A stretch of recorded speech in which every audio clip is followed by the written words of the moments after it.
Hello everyone and welcome to Fight Night Legends EU Seasonal Smackdown Edition. We're right on the cusp of the next seasonal tournament, but we still have Fight Night EU going strong for all you beautiful viewers today, and this is a nice opportunity for these competitors to get a little bit more scrimming in testing those lineups before the big showdown. But that doesn't mean there's not a lot on the line for today's broadcast. My name is Scarzig and I'm joined by Panda. How you doing, friend? Doing great, and it's a kind of a historic fight night because we've never done a fight night in EU before the open rounds because we always had, kind of Giant Slayer was busy running the open round streams and stuff for Wisdom. But this time, first time around that we're going to do it, and I think it's going to offer some great insight into the day before. What are some of the best players in Europe thinking about running? Because they're not going to just bring a random lineup to this tournament. They're bringing either the lineup they're running or a lineup they want to test that might, overcome the one they're thinking of running. So what you're seeing here today is a very good measure of what you might be seeing in open rounds. And if you're competing, I think it's a very good resource to see not just what lineup to bring, but maybe how to navigate bans and how to navigate the decks themselves as well. I also wonder if the players are going to be kind of experimenting with a top 32 lineup and then maybe play something that's a little bit more different, a bit more widespread for the open rounds. But I want to quickly refresh everybody about the format for today's event. This is going to be a double elimination bracket with our 8 invited players. All matches are best of 3. The players will bring 3 decks with no duplicate region combinations and no champion overlap. And then each player will get 1 ban for their opponent's decks.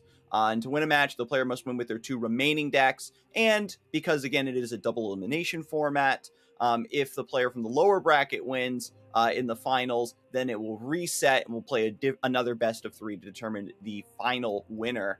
The top 2 players will be invited back for the next fight night and will take their cuts of our $200 prize pool. Looking at the participants for today, the 8 players, some of the best in Europe invited here. The theme of today, I think, is the historical checkmate because we have 3 Czech players coming in. Thomas, of course, winning last fight night, re-invited for this one. Yeshu as well coming in from Czechia, and Sonic Holic, someone that I believe is still 17, so very, very young player. All 3 from Czechia. To accompany them, we have Random Dude from Germany facing off against Thomas. The match will be streaming to start things off. We have Ultraman, one of the historic best players in EMEA the past year or so from Belgium. Pepsi Cola from Portugal. And Binas, the current champion of the season, the last seasonal winner, the reigning champion right now from Spain, coming in, facing off against Povolichi, one of the most well-known and most competitive Russian players in the circuit. Yeah, I'm really glad to see the return of Ultraman. He's a player that not only plays very clean, but brings something that's always just a little bit on the fringes of the meta game. Something that is considered a very strong deck, but not a lot of players are really considering for the meta game. So he usually finds those edges to win. It's very nice to see. And I mean, look at today, I think you can definitely say that Ultraman brings maybe some of the spicier stuff. I think, as if this being the day before the open round, it's clear that there's going to be very little spice. It's all just going to be very serious stuff, bringing the most meta decks, that the lineups that you think are actually going to perform. No real chances at taking big risks, I think, for most of these players going into not just today, but open rounds as well. So a lot of Ahri Kennen, a lot of Lee Sin, a lot of the usual suspects with Pantheon, Darkness, etc. I think a lot of the usual culprits that we see in the meta nowadays. But we will take a look now at the player cards for our first round. We had decided on Thomas versus Random Dude. Now, Thomas is already from Czechia, as you mentioned, very young player, but still has that pedigree. Is very well known in the EU scene, has been really putting up those numbers, and I think it's just very well respected as just a deck builder and a scrim partner for the rest of the EU high-level players. Yeah, he's done very well in the Masters Europe tournaments with Badge Attack and Pocket Rock. He's won a seasonal as well. He was the first Czech player to do it in season number 5, I believe it was, before Badge Attack even did it. So definitely one of the just players with the most achievements in the current EMEA scene, but also just a very, very young player as well. And here we have Random Dude, someone that we haven't seen in Fight Night yet. We haven't seen too much in the official circuits. He is coming in from Germany. His favorite decks is Tempo deck, so I think he's definitely in a happy meta right now with Ahri Kennen being where it is, and is, I guess, going to be hoping to qualify for seasonal tomorrow as well. Yeah, and of course, he'll be enjoying the Fight Night debut buff. Whenever we get some new blood on the broadcast, they always tend to really blow us away with either how far they go or the inventive decks that they find to exploit the metagame. So especially coming from Germany, you know that he's got a lot of practice against some of the top players, because Germany, I think, still is one of the best regions, as you said, in EMEA. And look at the lineups for today, Thomas. We reminded you guys that last week he brought a very aggressive lineup with Spiders, with Draven Rumble, and with Ahri Kennen. This time around, he's brought Pirates into the mix. He's taken out Draven Rumble. He still has the Spiders and the Ahri Kennen deck. He still has the same kind of aggressive slant on his lineup. But this time, Pirates is coming into the mix with, I think, nothing too crazy here. The only biggest thing to mention, I think, is the fact that he's running one copy of Twisted Fate instead of the usual 3-3 split between Misfortune and Gangplank, and he isn't running Double Up. This is a card that we saw, become very, very popular once Pink City came into the meta, and then because it was so predictable, because it was so popular, because it's open deckless, of course, in this tournament and tomorrow as well, it loses some of that surprise factor, and it maybe makes it there's a bit too much counterplay for it to really have a great effect. I really do like that there is still a little bit of change going on with this list, especially after the Gangplank nerf. Pirate aggro still stands as one of like the classic aggro decks in the game at this point, and there's still a couple flex slots, like we can see, having a Twisted Fate, stopping those big overwhelm turns with the gold card from other lists, just maybe getting a key red card in order to wipe the opponent's board and get even better trades, perhaps even with Misfortune's Love Tap. Iron Ballista, very strong 3-drop, and just the flex slot for Island Navigator to go wider, maybe leveling up Misfortune a little bit more consistently, just gives you that extra threat if you want to forego the Arachnoid Sentry. Now looking into the client itself to go into the bans to see what the players are looking at banning. Obviously, Ahri Kennen is a target here for Thomas. The whole idea about this very aggressive lineup is that it tends to have very good win rates against Ahri Kennen. It's just faster than it is. Fizz Lulu getting banned here, I'm not too surprised. I think Zoe Lee is definitely a contender, but there are many cases where you can kind of go and beat Zoe Lee before it can really get this thing going, especially if they don't draw Eye of the Dragons early. But right away, oh yeah, Thomas, this is really great to have this as the first matchup. You have the fearsome angle to really punish the Eye of the Dragons if that is part of the opening of this deck. Talking about the win rate here, just looking at ladder stats, Elise Spiders is, not necessarily favored. It's a 43% or so up against Lee Sin. And that's mostly because Lee Sin obviously has Eye of the Dragons. You can set up the lifesteal wall with the Dragonlings, and you have things like Guiding Touch as well. And Noblefy and Deny, of course, for Decimate and Noxian Fervor. So the biggest thing, as you mentioned, is the fearsome angle when the game starts off. That's really the key thing to turn this matchup from an unfavorable one into a favorable one. And right away, Thomas has the hand to do it. The Brothers Bond is a tech that has become a bit more popular in this Fearsome Burn list because you're typically much wider than your opponent.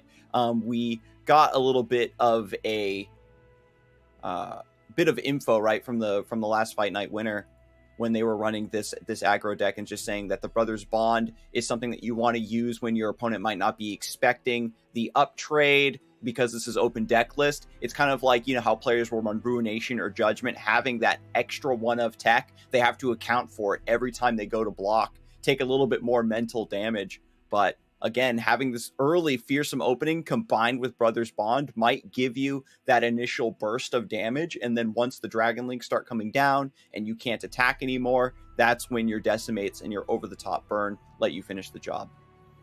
Right away, a full board of Spiders, Skitter coming down on the next turn. Not going to have enough mana for the Brothers Bond. Actually, yeah, you will. You'll have the one saved up here and one on this turn. So it's going to be a perfect turn here. Getting the Dragonling down to only one attack, so only going to lifesteal for one. And a lot of fearsome attackers with no fearsome blockers right now. Although, of course, there is going to be Bill Cascade. There's going to be Twin Discipline as well. So there are going to be ways to fix this for Random Dude. So firstly, we go for the super cool star chart, picking up the Crescent Strike. This is really big, obviously, taking away a lot of the value from the current buffs and the fearsome attack. The fearsome works so well because it comes in early on in the game when you don't necessarily have the resources or the right units to have blockers. But as the game goes on, there's going to be easier and easier ways of answering the fearsomes. And this was really the big turn for Thomas. So this is a big stop with the Crescent Strike coming through. And so Precious Pet is going to swing in. Consideration here. about maybe just attacking with just the fearsome, swinging with everything, because there's 2 0 attack units on Random Dude's side. You're setting up some pretty nice trades for yourself. Furthermore, Thomas is saying, okay, well, if you have Twin Disciplines or Pale Cascade and you want to trade up here, then I'm just taking another card away from you, another buff, right? If you can force Lee Sin to not have a lot of mana floated, even though this turn was very devastating for Thomas in terms of his opponent being able to defend against this key attack by getting these resources out, maybe it pays off somehow down the road. Brothers Bond was a consideration, but Thomas opts not to go for it, despite there not being any mana on the side of Random Dude. So no way to punish it. It would have been just a clean extra 4 damage onto the Nexus, putting Random Dude down to 8, which is just, a decimate or 2 away from victory. So very interesting play there from Thomas, taking it kind of a bit slower. The Elise draw here really helps. It helps him try and go for alternate win con of leveling Elise and just going for a huge swing next turn instead.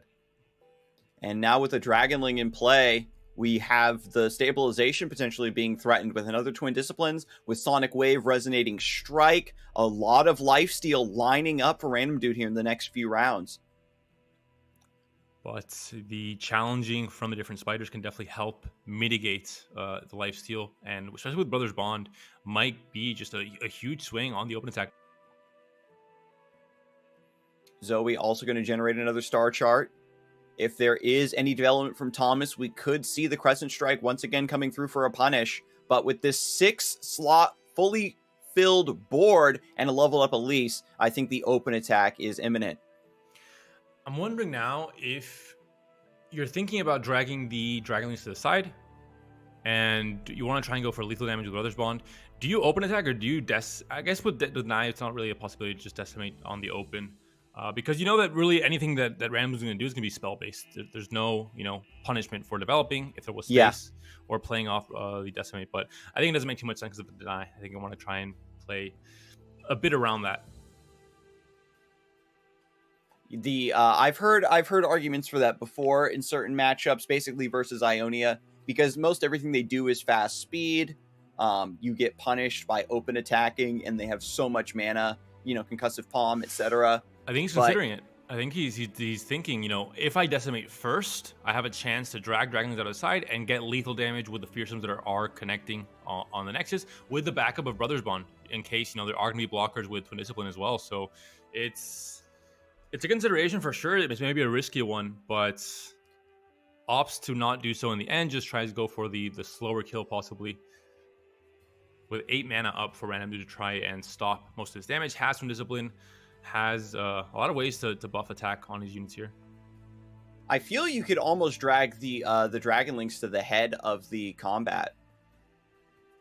If there are any buffs that Random Dude would want to put on them to lifesteal for a little bit more and offset damage towards the top. If he wants a buff, he wants to buff to have fearsome blockers. So I think it wouldn't be on the Dragonlings themselves. They're already kind of doing their thing. And there's enough of a gap with 6 points to heal that I think it wouldn't matter either way. They're going to heal for full regardless.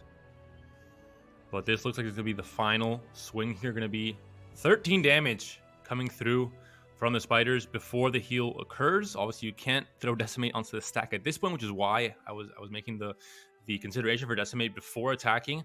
Taking away, if there's a Deny, it already takes away 4 mana from the resources Random Dude has for this turn as well. So I think it even more so is an interesting line to think about. But going to drop down to 1 and then heal back up to 5. Still putting him in the range of a possible Decimate plus maybe a Doom Beast or Imperial Demolitionist off Stalking Shadows. And going for it this turn is very key. Thomas respecting the Deny. The big issue here, though, is that once you get to this point in the game, Random Dude, of course, I was going to say, would really never realistically go under 4, but manages to weave in this Decimate right as the Deny is drawn.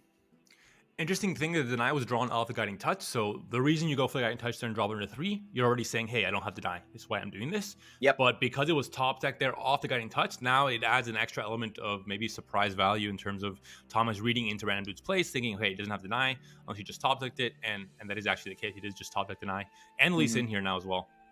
And now we've got Sonic Wave, Resonating Strike to buff up these Dragonlings, heal for more. If there's Noxie and Fervor to sidestep that. We have Notify to stop the Noxian Fervor. Keep that spider in place. Make sure that it remains as a target for the lifesteal.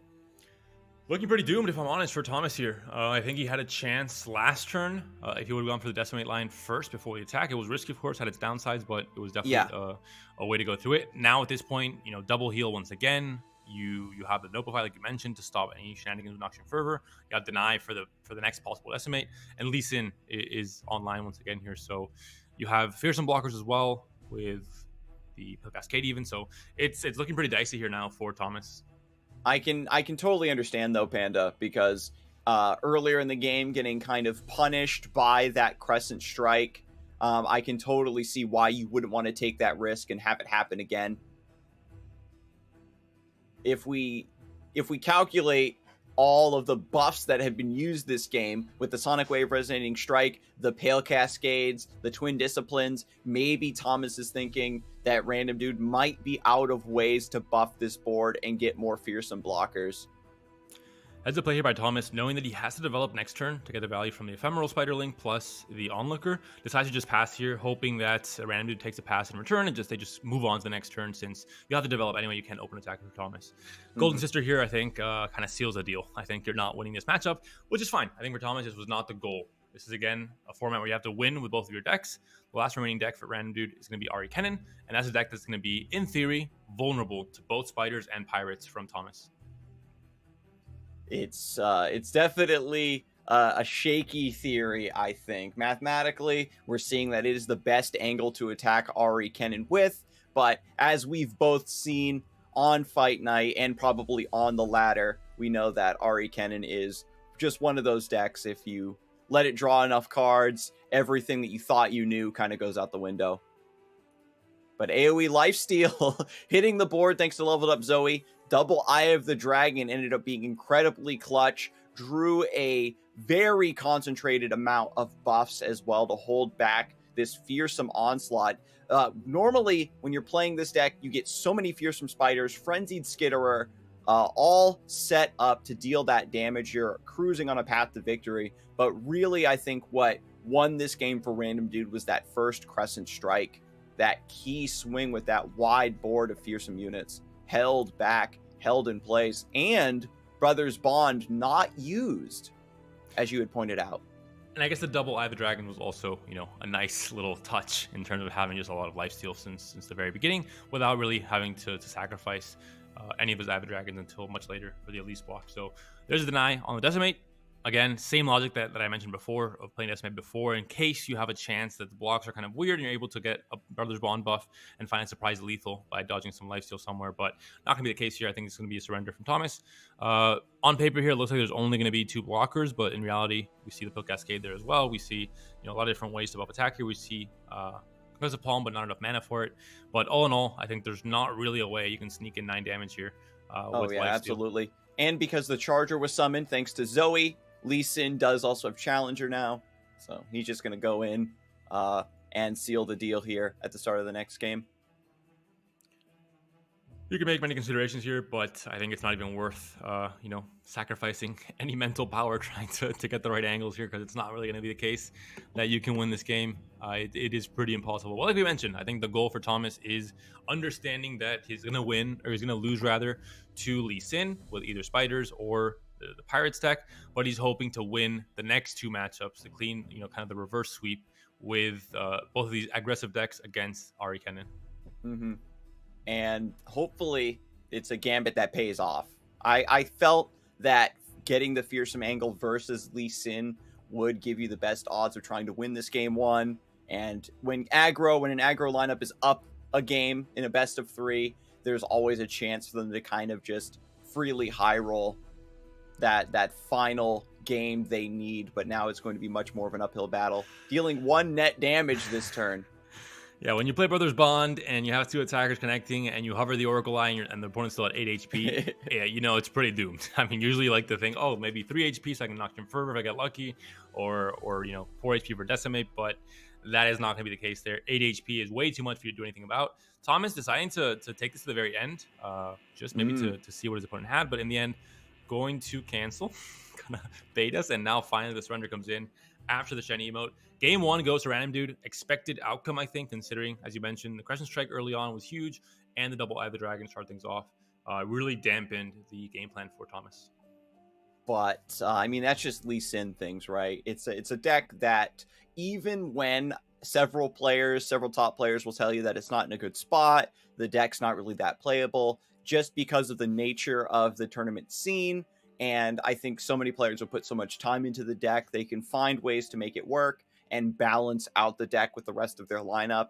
With the seasonals right around the corner, Lee Sin comes out to play. It's kind of just like how in League of Legends, you know, they always buff Lee Sin before Worlds. And in Legends of Runeterra, Lee Sin always shows up for every big tournament. Going now into game 2, it's going to be Spiders versus Ahri Kennen. And again, the fearsome start is what Thomas wants to look for to start things off, ideally with Elise and with kind of the Spider synergy as a plan B. But in this case, well, never mind. Elise was just top decked, and looks like I gave Thomas the Spiders caster blessing, as it could only come from me, a devout Spiders player. Precious Pet goes in against the Dancing Droplet. I like that Random Dude, of course, keeps the Absolver in the opening hand. You need that extra buff just in case you do need a fearsome blocker down the road. Now, is Random Dude going to? Yes, is going to deal some damage here. Going to cycle the Droplet. You just need to keep drawing cards. Kinko Wayfinder is beautiful for this matchup because Kennen is what gives this deck a little bit of also board control. Like if your opponent goes too wide, start getting Mark of the Storm to kind of shore that up a bit. We'll see the game plan here for Thomas. Can go for the House Spider into the Onlooker and hope and go for the Skitter on turn 5 is a possibility, or just go for it now. There is an Absolver that can make Ahri a blocker until one of the Fearsomes is still going to be taking a lot of damage, though. I think you're fine with going for House Spider into Onlooker. You're going as wide as possible on a turn that you know Random Dude can't go wide, can't play the Wayfinder yet. So I would take this advantage to go wide, and on turn 5, you get the Fearsome debuffs for any... Oh, looks like he's not going to go that way. All right. Either way, I respect the play, but I think House Spider and Onlooker might have been the better route to take. If you know there's only just a Droplet in hand to block with, and I guess maybe what Thomas is thinking is you play the Skitterer, you're pushing a lot of damage this turn, but you're also forcing some blocks from Random Dude to stop the Elise level up. Mm-hmm. And maybe his angle is, if I can force these Droplets to get traded away, then that's just going to be less cards overall for Random Dude, less answers to potentially what I'm trying to do to end the game. Wayfinder not going to be missing here. Comes out, Kennen, and the Warren coming in, and then we have a House Spider right away, plus a Demolitionist probably following up right after, and a huge swing next turn as well. But this is where, if you're going to take over the game, this is where it starts to happen, Panda. You've got Kennen coming down, Mark of the Storm, and then what you can do is even mark the Spiders and prep them and make it so that Thomas can't, use them potentially for Noxian Fervor down the road. We'll see if Demolition comes out this turn or comes out next turn into Onlooker. If it comes out, it doesn't make too much sense to have it come out this turn if you're planning on playing Onlooker next turn anyway, because you're hoping for maybe a unit top deck that can activate the Nightfall for Onlooker, and you need the board space, 2 board spaces anyway for that to happen. So I think it might be a pass unless you plan on not playing Onlooker and just play Demolitionist straight into Decimate next turn possibly. I think Thomas is considering this, but you don't get that much from a wide swing. There's a lot of blockers. It's really just the Fearsomes that are going to be doing most of the damage. So we will see what the line of action will be next turn, depending on the top deck here from Thomas. Down to 10 HP for both players. With double Decimate in hand, things are looking okay for Thomas, but the Nexus HP is even. And with a little bit more elusive push, maybe a Twin Disciplines top deck to get a little bit more damage through, Random Dude could maybe take this game. Elise comes in. It's going to be a fearsome attack here. We have Homecoming, though. We have Dancing Droplet that can be played into the Homecoming with a Phantom block as well, if anything other than fearsomes do attack. Nothing that can really buff attack here on any of these units, so there aren't ways to create more fearsome blockers at the very least. Yeah, overall, you're still +2 on the opponent. Random Dude thinking, how do I want to cycle this? Kennen and Ahri aren't close to leveling up just yet. This is the sort of game where you have to be a little bit more attentive to what your opponent is doing. You don't just kick back and cycle the Droplet. So there hasn't been that level up progress at the moment. But with Homecoming, as you said, is going to be fantastic defense for this turn.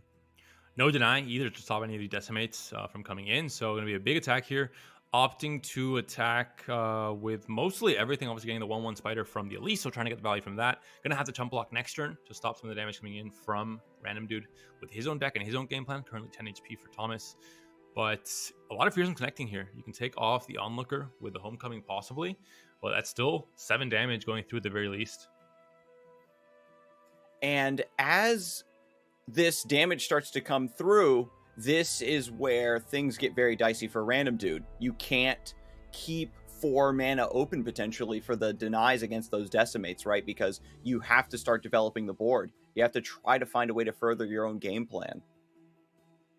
And if you're getting precious with this Ahri, trying to keep her alive because she's technically your win condition, then you're just not blocking damage. I wonder how much Random Dude thinks he can take. Gonna be Lightning Rush coming in from hand. You have a chance to replay Kennen if you go for the Homecoming instead, but you don't have the mana for it in that case. So either one, I think, ends up with the same result for the most part. We'll see what the option is here for Random Dude. In the end, though, it's going to be the Onlooker being taken down and 7 damage connecting onto the Nexus, which means that to Decimate will do it next turn if there isn't a deny picked up. Anyway, to lifesteal, there's no way to stop it. Obviously, it's not anything that's interacting with the unit, so Homecoming won't be relevant. Only the deny is going to have to be a top deck. And, Random Dude breathes a big sigh of relief there. No Brothers Bond for that final 2 mana for Thomas to maybe find a lethal there. But there's 1 deny in hand now, thanks to the droplet cycle, but 2 decimates that need to be dealt with. Can't both be played this turn, though. Thankfully, it's going to be only 8 mana available for Thomas, so 2 off. We will see, though. There's nothing that Random Dude can do here. He has to stay above 4 mana every time, unless he thinks it's worth taking the risk of trying to win the game himself and not playing around Decimate. With those 2 cards in hand, you know that one of them's not Brothers Bond. It's a hard call to make. There's the cycle. No, play the Saboteur first, just to give priority, just to let Random Dude make a mistake. No, Thomas, no. Small optimizations. Deny comes in. I think he knows he's doing this because he knows that if the rest of the 4 mana here is spent on Deny, then this is not really a lethal threat from Random Dude, and he knows he has a second chance to go for it with the next Decimate next turn, and knowing that there isn't going to be probably a second Deny in hand as well. And based on the board state right now, there are no fearsome blockers. You're just forcing even more resources out of Random Dude just to block. And next round, now that both players are tapped out with 7 mana, if you have to spend 2 buffs worth of mana just to live a swing from these fearsome attackers, then the Decimate post-combat should do it. Only Nagami Conspirator in the end, so 8 HP now on the Nexus for Thomas, but as we're going to see, even just the lethal swing, the fearsome is already going to do it here. Brothers Bond adding on to that, and Decimate as the plan B or plan C. So all in all, Thomas, I think, knows that he was favored in this matchup.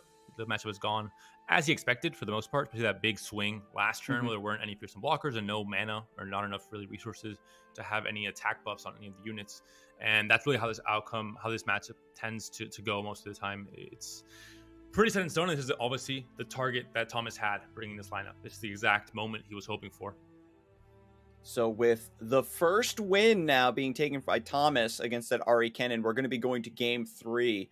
And now Ahri Kennen has a chance to shuffle the cards and try again, a deck that's known for making miracles happen. So even if you are favored, it's not quite set in stone. But again, Thomas has a great eye for these things and really demonstrated, I think, how that matchup should go. What a lot of players anticipate is the biggest weakness for Ahri Kennen, especially heading into seasonals, getting that last little bit of practice. And also, before we jump into this game 3, I want to remind everybody who's on the old Giant Slayer channel to make sure you're migrating over to the new one, GiantSlayerTV. We're now consolidated all of those games run by Giant Slayer onto one channel for your viewing pleasure and ease. So make sure you're viewing in the right chat. I gave the viewers a warning last week that they have to migrate. It's a direct order from up above.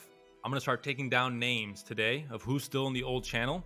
I'm going to have a list And next week, if you're still on the old channel, we're gonna have some problems. I'm gonna start setting up some warnings, I think. Yeah, some bounties. He's gonna put the hit squad on the ladder. He's gonna summon the spiders against you. You're gonna queue into nothing but aggro spiders if you don't subscribe to Giant Slayer TV. But going into this game now, as we mentioned, still an aggressive deck. No fearsomes, which is going to be the biggest difference with spiders. You don't have that extra layer of not just aggro and burn and a lot of units and going very wide early, but also you don't have the fearsomes in this case. Drop Border, a card that everyone has forgotten about, finally, as usual. Morai Warden, and like with Tribeam, taking over that mantle of giving some love to the cards that just didn't quite make it into the meta when they first came in. I mean, it's a 1-3. This is tanky. Let's go. I actually saw recently a card gamer from a different game that was just trying out Runeterra, and he was playing an Echo deck, and I don't know what it was, and he thought Drop Border was the most broken card in the game. So he still has a ways to go to understand that might not be the case. It is so strong though, the way it just like free summons itself out of the deck into play. Because I mean, when you say it like that, it does sound broken because that's what Crescendum does, right? If Drop Border had another effect on it or a keyword, we might be in business. But everybody remembers the Xenotype Researcher high rolls with Drop Border, right? Right away, we're seeing Wayfinder on turn 4, as all good Ahri Kennen players, tend to go for. Randu, we haven't mentioned, but he is on the Shurima version of Ahri Kennen. This won't be the kind of now more usual and more typical go hard version. Instead, it's a version with the Absolver that we saw last game and with the Fae Blade Twirler, so kind of the OG version that Ahri Kennen really started picking up steam on. Yeah, the Fae Blade Twirler allows you to have the angle of forcing trades like this. You can keep cycling units, buffing it up, trying to get your opponent to give away a little bit of their board to defend themselves with. Kind of softens up the Nexus to prepare for that combo turn. Some players, began to dislike the inconsistency of needing to set up Fae Blade Twirler early, which has kind of always been the bane for this card. But because this deck cycles so much, I feel like even if you set it up in the late game, it can get buffed to considerable size pretty quickly. We'll see the consideration here for Thomas. Has to be scared of a second Wayfinder for random to go wide with blockers. If he attacks here, he guarantees 2 damage on the next, which isn't really that much. But, both kind of plays developing or just open attacking have their upsides and downsides. We'll see what he commits to here. Zap, I think that the elusive attack on it doesn't really mean much in this matchup. There's going to be obviously a lot of elusive blockers. Yeah, but then you just want to look to draw a card, attune a little bit. You force Random Dude to develop a fearsome blocker if that's what they're going for. I think probably the punish here obviously is like God Willow on the Wayfinder.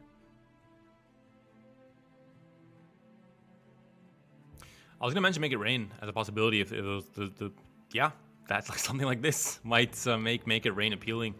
Can hit, you can high roll here and hit 3 targets, and all of a sudden there's only 2 blockers and really no mana for there to be that much more developments from Random Dude.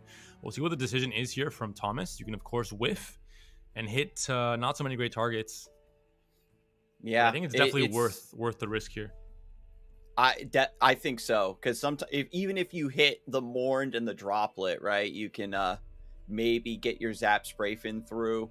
If the Make It Rain does target something, key, Random Dude maybe bounces it with Recall, or maybe lets it survive with Twin Disciplines, and I think that getting that extra card out of them is totally fine. There's of course always the consideration for Nopify, but you've got to press with this board, I think.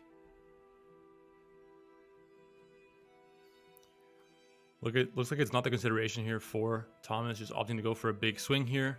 Despite knowing that there is going to be obviously the ephemeral blocker, that's already one bad trade. But across the rest of the board, the 3 health on Demolitionist and Jagged Butcher does force trades into units that might be scary to deal with for Thomas himself, like the Blade Twirler next turn.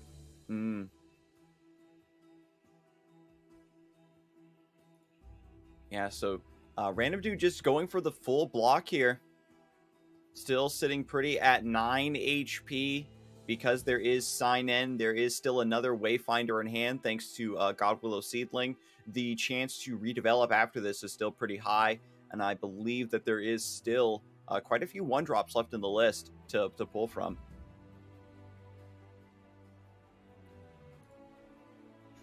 So the consideration here, attack is committed, blockers are committed from both players. Jagged Butcher not quite going down, but most of that damage being mitigated here. Gonna be still 9 HP on the Nexus for Random Dude, so not quite where Thomas wants to have him. Make It Rain now does guarantee a kill on both the Droplet and the Blade Twirler, but there is mana up, so you might be scared about some kind of recall effect, trying to mitigate the kills from Make It Rain. I almost think that's okay, right? Because Droplet is kind of going to get cycled anyway. I feel like it just enables things like Ahri to bounce it for free, and if they save the Blade Twirler by sending it back to hand, that resets its attack, makes it a little bit easier to deal with, not needing to block it right away. And then if they Nopify the Make It Rain, then that's one less Nopify for your Noxian Fervor. So Thomas going for the line where you force your opponent to trade down and then set up a narrower board for Make It Rain is also pretty valid, I feel. There's a Make It Rain committed. 8 HP now on the Nexus. The board has been emptied out on Random Dude's side, but Ahri now comes on for the last 2 unit mana you had available for this turn. We'll see now the top deck for both players, especially Thomas, has to find something that can really, add that layer of just damage and just value coming in for just one card being played, one top deck, and that's going to be the case here with the Gangplank being drawn. So you play Gangplank, you also get the Barrel, which maybe sets up for another spell down the road. Random Dude might feel inclined to kill the Barrel, so that's like a free blocker, which is nice. But Wayfinder, again, such a key card, like I mentioned, Panda, in letting Ahri Kennen kind of deal with these aggressive matchups. You go for a wide board, you try to set up good trades, but the Wayfinder bringing out these 1-drops, keeping that threat up, but giving you tons of almost free bodies to defend yourself with is very strong. Even Random Dude at 8 HP is finally hitting their stride, where you're going to begin drawing tons of cards. Ahri getting dangerously close to leveling up, setting up for that combo finisher turn. You're happy going down to 7 here, especially if Gangplank is leveling up on the next turn. The AoE damage from the Barrel will end up killing most of these units, so you don't want to go for these kind of even trades are not really ideal if you're thinking about kind of the long term. So it will be Gangplank going down, and you will have Noxian Fervor as kind of a backup. You didn't want to play it into the mark that was played earlier this turn because it's just a little bit too risky. It was still mana up. You want to make sure the damage goes through. I think Gangplank is either leveled up or 4 out of 5. If that's the case, then the Crashshot Corsair will be leveling up Gangplank anyway, so I think you're pretty safe in that regard if you're Thomas. Yeah, exactly. Just take the hit. The only direct burn you worry about is maybe Lightning Rush, and you were correct, Panda. I saw there the 4 out of 5 for Gangplank's level up. And here comes Kennen, going to put Mark at the Storm on Gangplank when he gets the chance. Going to try to stop that. There is no Concussive Palm in the hand, but we'll see if there is a little bit more of a draw about to happen. Misfortune is a beautiful top deck here to cash in this Barrel. A little bit of AoE damage, a little bit of chip for the Nexus. And as we mentioned, not scared to develop because you know that most of the answers here are going to be coming in from, fast speed spells, going to be Concussive Palm, going to be Homecoming. So you're not really scared to develop the Misfortune there, but the signing comes down, buffs everything, allowing most of it to survive any kind of Gangplank OE. And now I think there is still consideration to just swing in here. I'm going to go for Noxian Fervor first. Even though 2 cards were drawn, still mana open. Thomas really considering what the best line of play here is. The Noblify would be a huge counter to Noxian Fervor. As we see here in hand, there's nothing really that randomly can do this turn other than Absolver, which is going to be kind of irrelevant. There's no fearsome blockers needed. I think what Thomas is trying to do is checking the priority between Crackshot Corsair and Misfortune to see which one absorbs the Barrel. This is a niche interaction that a lot of players sometimes forget, the way Crackshot Corsair and Misfortune go on the stack like this. We're seeing here the full attack coming in 2 HP on the Nexus, so it would be lethal with Noxian Fervor. You want to try and see if random dude wants to commit to something more this turn to just have the peace of mind that there isn't an Opify counter to stop you in your tracks, because you are at 7 HP and you could lose next turn if there is going to be a stop here just from elusive damage, for example.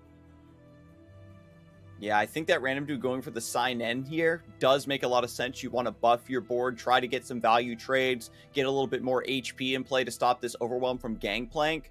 And to be fair, the hand prior, there was no other play for random dude other than developing, you know, another small unit.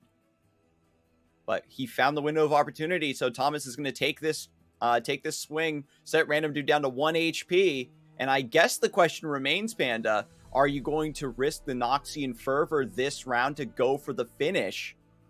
Well, there's no reason not to, because Notify the counter is 2 mana. If you give it more mana, maybe Deny also enters a possible way to stop it. You're just giving your opponent more draws, for example. So unless you know there's a way to bait your opponent into committing under 2 mana, which is unlikely compared to not Deny, which is 4, there's no point in not just going for it right now, especially after the morning has been played. That's already, you know, that's it. That's GG, and there is Crackshot Corsair in play.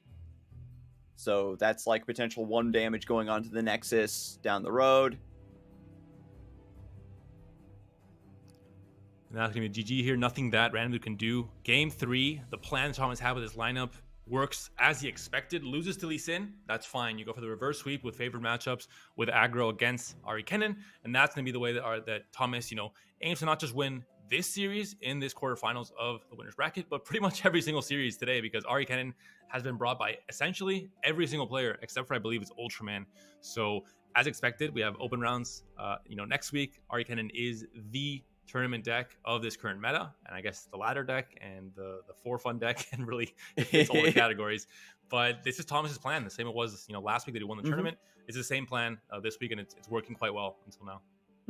And I think that it's just beautiful targeting. Players, there are a subset of players, right, that love it when there is a deck that's super popular like that they can build their lineups around and consistently target.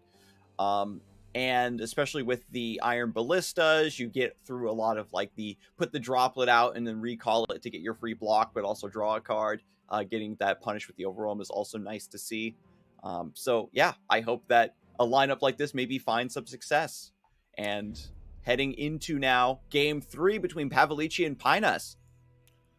Coming down to the final game in this series here, it's going to be what looks to be Sivir Demacia versus Lulu Fizz. Yeah, Fizz Lulu with the Orbital Arms versus Sivir Akshan, which is I think the more standard list here from Povolichi.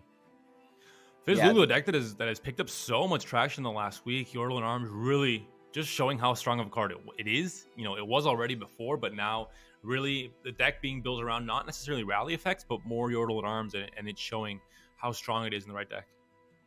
The list, what I've noticed in my brief experiences, like seeing it played, queuing against it, getting a feel for the matchups, is a lot of the Lulu decks historically have really struggled if they don't draw Lulu, but this deck functions just fine, I feel, even without drawing any champions. You have that additional threat of Yordle Captain, just buffing the board very nicely, getting a lot of burst summons with the Flame Chompers, playing down those Daring Poros, and again, the Yordles and Arms just hitting that wide buff, and then enough elusive damage just coming through to finish off the opponent. Comparing the potential explosive damage from Pinus's list to Povolici's hand, however, we do have Concerted Strike that can maybe stop the Yordle Captain from snowballing too hard, but I certainly would like to see some challengers and some sharp sights, Panda. On paper, looking at the matchup data for this exact matchup, it is unfavored for Akshan Sivir. I think, you know, understandably so. I think it's a little bit too much pressure, a little bit too much, you know, going wide, especially when you have the Flame Choppers combo with Yordle and Arms. You can go wide very quickly, more than pretty most decks, I think. And it's understandable why there's going to be kind of a 60% win rate for Fizz Lulu. Yeah, I like the Bright Steel Protector here. You're just trying to get that Warlord's Palace ticked down. By putting the barrier on Akshan, your opponent still gets their damage, but doesn't get that very wide swing they maybe might want to go for. But because, again, what's nice about this list is you aren't like the way Spiders or Lurk or something might feel like they need to attack you. in order to deal a bunch of chip damage, because this deck has such high potential burst as a finisher. They can just kick back, focus on getting a wide board instead, setting up that perfect recipe before they go for the Yordles and Arms.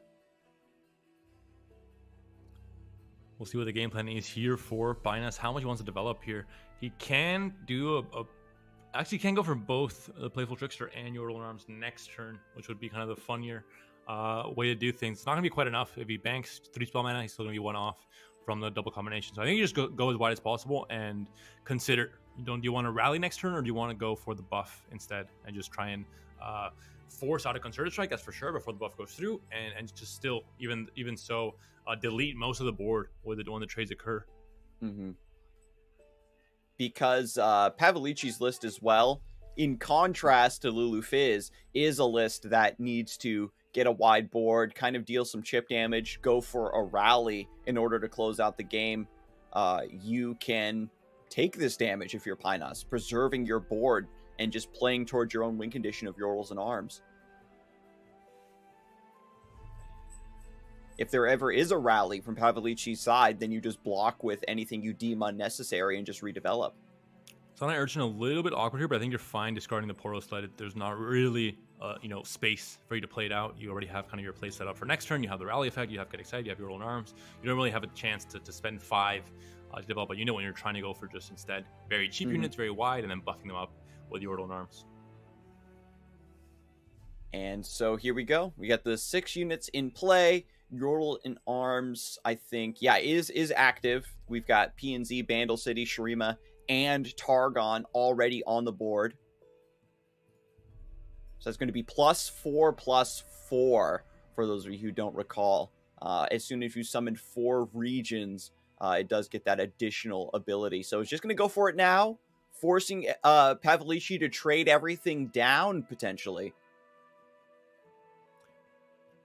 What do you think is correct, Panda? Do you just attack, go for a play for Trickster setup? Just because the combat looks good for your stat lines already. So Yordles and Arms isn't threatening a lethal, but do you think that is the proper trajectory?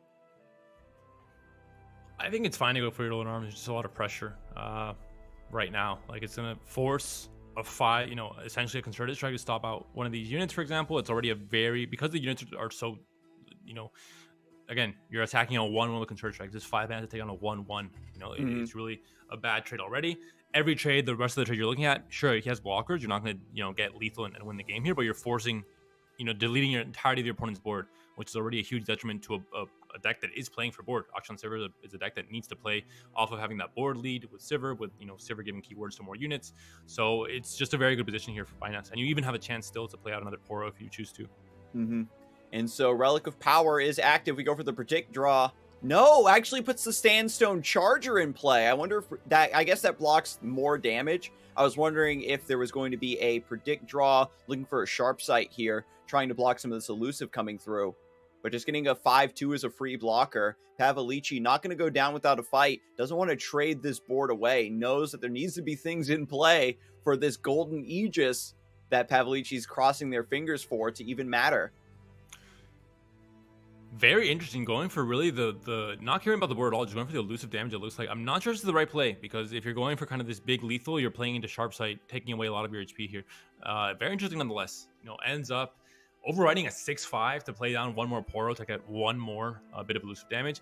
I think it's maybe not, it's a risky play, because if the 6/5 is blocked here by Sharp Sight, all of a sudden you're not really playing for, the lethal range isn't quite there yet, and you're still deciding, you have to play more of a long-term game plan, and missing out on a 6/5 to force a bad block from your opponent might be a bit detrimental. I know. What a call out to say, I want to push 1 more damage here.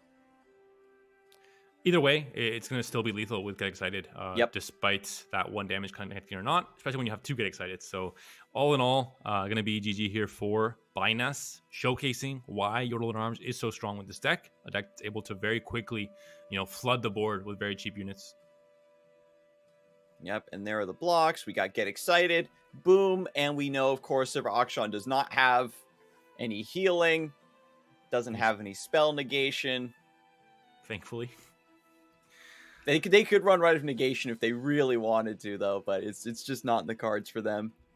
Shen emote from both players, and that will be Pinus advancing to the semifinal, while Povolichi, Oh, and the look Russian at this player, with the Absolver and all of the buffs here. It would have been lethal with the Overwhelm, but just not quite there. A little bit off from Povolichi. And Povolichi will be knocked down to losers bracket, but that will be Pinus, our one of the seasonal champions, or the latest seasonal champion, advancing to semifinals, as well as Thomas, also seasonal champion, making it into semifinals. So it goes to show these players that have won seasonals already are some of the best players for a reason, and it will be very hard to see them getting knocked down in the first round of this tournament. With Thomas, I think with his lineup has a very good chance of making it back-to-back wins, to be honest. Yeah, the fearsome, when the stars align, these triple aggro lineups can really do wonders. And I think the meta cycle has kind of moved through the control in the mid range, and now the combo with Lee Sin coming through a little bit. We even saw the Watcher combo coming through, and now maybe it's finally aggro's turn. But we'll take a look now, I think, at how the rest of the matches went. We'll see, where the rest of the players ended up as we move through the bracket here. We're thinking there, Thomas is going to be facing off against Ultraman in semifinal number 1, and it will be Binance versus Pepsi Cola in semifinal number 2. So two very, very stacked matchups between those 4 players. And then in the loser side of the bracket, we're going to have Random Dude versus Yeshu and Povolichi versus Sonic Holic. So right away, not a great start for the Czech players, only Thomas advancing, and both Yeshu and Sonic dropping down to losers. And so we're going to catch the tail end of this game, Game 3 versus Pepsi Cola and Sonic Holic. There's a Veigar and a Senna in play. This is like a little glimpse into the past, a little bit of an instant replay, Panda. Yeah, I think instant replay is the right call because we already know the outcome. So at least it's like a puzzle where you get the solution and you have to decide, oh, how did we get here? So for any viewers at home, we're just trying to spice things up. We're trying to give you different ways to learn the game that is Legends of Runeterra. And this is one way to do it, knowing that Pepsi Cola has won. Predict in chat how it is he has done so, because there's still 17 HP on the Nexus for Sonic Holic. So Lee Sin gets mini morphed. Oh, so that's how they won. Yeah. All right. Good job, chat. Who got it right? I saw the Solari Priestess, and I was like, oh, what? I had to double check like the deck list and see what Sonic Holic was on, because there's been like some Thresh ASOL stuff creeping on the fringes of the meta, and I was like, did I miss something really sweet? Looks like we saw a solution there. It was a mini morph Lee Sin into a surrender. When we got into it and I saw 17 HP, I'm like, damn, this is gonna be like a 6-minute game to find out the solution. But it looks like it wasn't the case. Now I understand why it was already updated. So that will be it for this first round. We'll be going to the semifinals next round, and we'll be seeing, I'm going to assume it won't be Thomas versus Ultraman. Instead, it'll be Pepsi Cola versus Pinus, who we just saw winning. So that will be next round's match. Don't go anywhere. Stay tuned. We'll be right back in 3 minutes.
Hello, everyone, and welcome back to Fight Night Legends EU Seasonal Smackdown. We've got one more tournament for you beautiful people before the main seasonal starts, and these players are taking full advantage of the opportunity to test their lineups.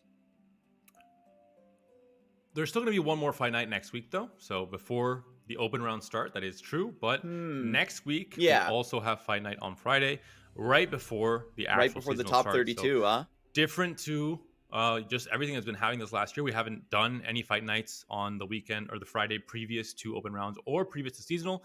Now it's going to be, pretty much all the way through, unless it's like Christmas break or something. We're going to have Fight Night every Friday, so very consistent, and it's something that you can look forward to every single week without there being, these big breaks in between, which is obviously, I think, great for really everyone involved, for us as casters, for players, and for viewers alike.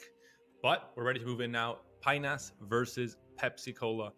What do you have to talk about these players, Scarzig?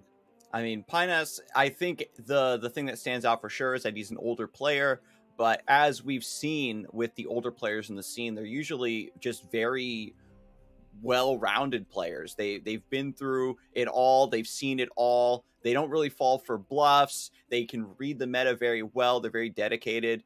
I feel like, and Pinas, for example, wasn't able to make it to a fight night because he had to take care of his children, right? So very responsible. But I think that when you have other commitments, it means that the brief time that you have to play the game, you know how to maximize your time grinding and trying out these matchups. And so he's shown that even if you aren't grinding for hours and hours a day, you can still make things happen. And Pepsi Cola, someone that we know from the very first edition of Masters Europe. He was one of the players in the Portuguese team that ended up upsetting everyone and kind of was the dark horse team going into the final, the group stage, moving to quarterfinals, and then ended up winning it all, beating France in that final. And it was kind of a surprise, despite Pepsi Cola being, I think, one of the deck building leaders and just one of the main captains, one of the strongest players on that team, alongside Manitas and Cyber Dragon. So someone that has a lot of history in Runeterra, but hasn't quite made that step up in seasonals, hasn't quite made it to a top 4 placement, hasn't quite won a seasonals yet either. So definitely, I think he's quite focused in trying to do that in this next weekend with the open rounds, and next weekend, especially if he qualifies to the top cut.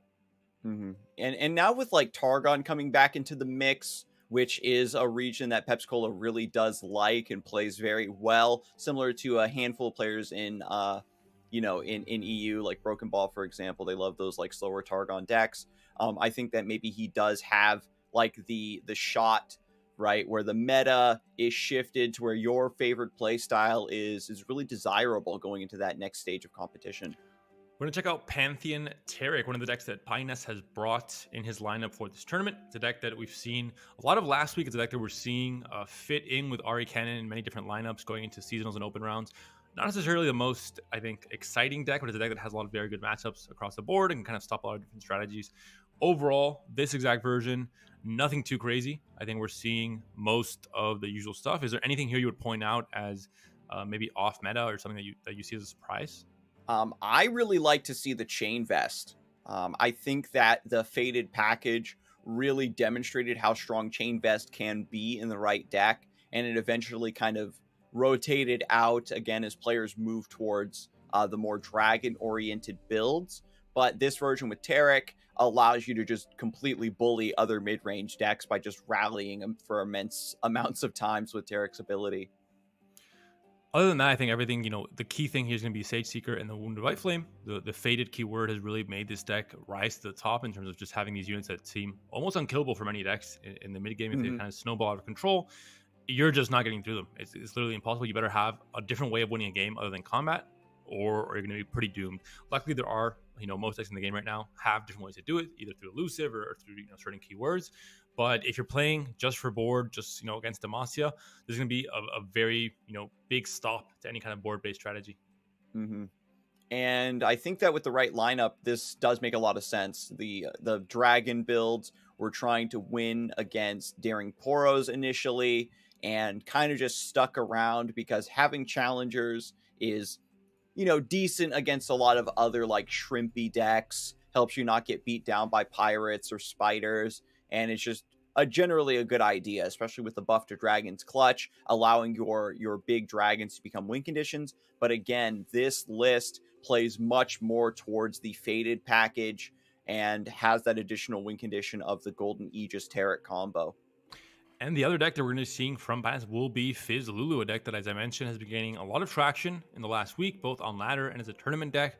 It's a deck that has a very explosive win condition, with Yordle and Arms being a card that, that isn't quite overtuned. I think it hasn't seen as much play and it hasn't been as impressive to be at that point. But I think in the future, it's a card that definitely gives just so much value that it might become a problem, as it is fairly easy to get its conditional activation ready to go with this build of the deck. And again, because you have things like Flame Chomper, you have things like Lulu, you have so many things working well in this deck, working together to the point where you're able to flood the board with Poro Cannons and all this combination of things so easily that it becomes a very consistent deck as well. And it is important to note that while this deck is, somewhat new in terms of how popular it's become recently, this version is not running Treasured Trash. There's already starting to be a little bit of a divergence between players, how they build this list. In Treasured Trash in Bandle City, it's an expensive spell, 10 mana, that generates a bunch, 3 random spells, and then 3 random cards, right? And then you can only play 3 cards for that turn, and it just gives you like this extra out, kind of like Treasure Trove. From the deep lists in Shipwreck Hoarder, where you can sometimes find a rally or a little bit of burn, something ridiculous to end the game. Helps out in those grindier matchups, but perhaps in a tournament setting where you're able to kind of offset a deck's weaknesses by just bringing other decks, then this one you probably don't need to go for Treasure Trash. But I've seen a couple players really advocating for it. Or is that an NA tech, maybe? I mean, I was running it at the very beginning when the card came out in a very weird, I believe it was a Fizz Vi deck before I made the Shelf. There was Fizz Draven back in the day too. Was like one of the original. This was like the week the card came out. I was playing in a Fizz Vi deck before I got onto the Shellfolk train. And it was a very fun card to play with for sure. But look at the bans here. I think it has to be Ahri Kennen, on the side of Pepsi. And in terms of his own decks, it's going to be either Ahri Kennen or Lee Sin banned here. Lee Sin has a very good matchup against both Pantheon Taric and the Fizz Lulu here. So we will see which of the two it ends up being here. I think Darkness definitely won't be the case because Ahri Kennen has an okay matchup into it. And as does, I believe, the Fizz Lulu as well. And what is so interesting, right, is there's tons of decks in the metagame right now that are basically exist because they have decent matchups against Ahri Kennen or some other counter deck where they just counter the counters, and it's just good enough to see play. But once like a classic deck, like an old school deck like Lee Sin comes into the work, you have to remember, oh wait, yes, this deck also has bad matchups versus this meta staple. So it's very interesting to see if players are going to stick to their guns, or if they're like, oh wait, if there's going to be a bunch of Lee Sin in the seasonal, maybe I am going to rotate off of this or change my lineup up. So I'm sure they're grateful for this extra opportunity to test. Pepsi Cola with this Ahri Kennen list into Pantheon Taric, looking at ladder stats, has roughly a 60% win rate. So a pretty good, favorable idea in this matchup here for Pepsi.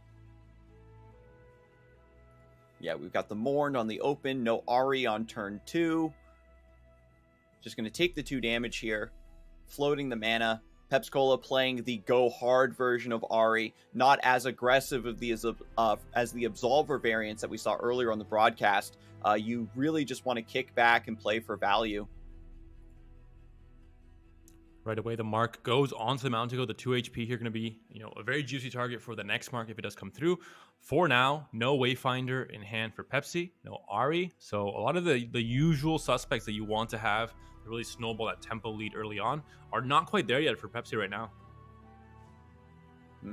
Keeping them mourned up and sacrificing Kennen. You have recall to maybe get another mark, try to detonate on the Mountain Goat. But it's just going to let the combat go through.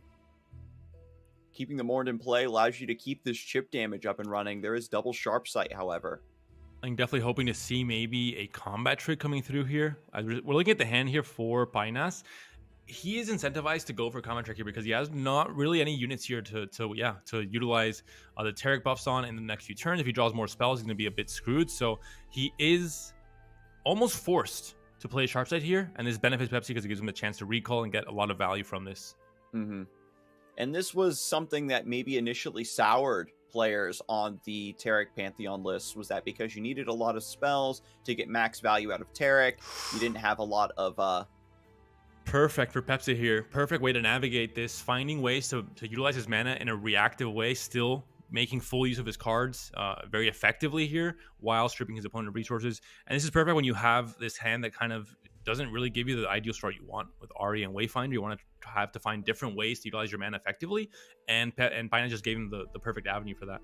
Yeah, so that's one sharp sight down, a single combat down. That means that you don't have that extra answer against a homecoming or something that's maybe going to stop your Taric or your Golden Aegis from resolving the way you want.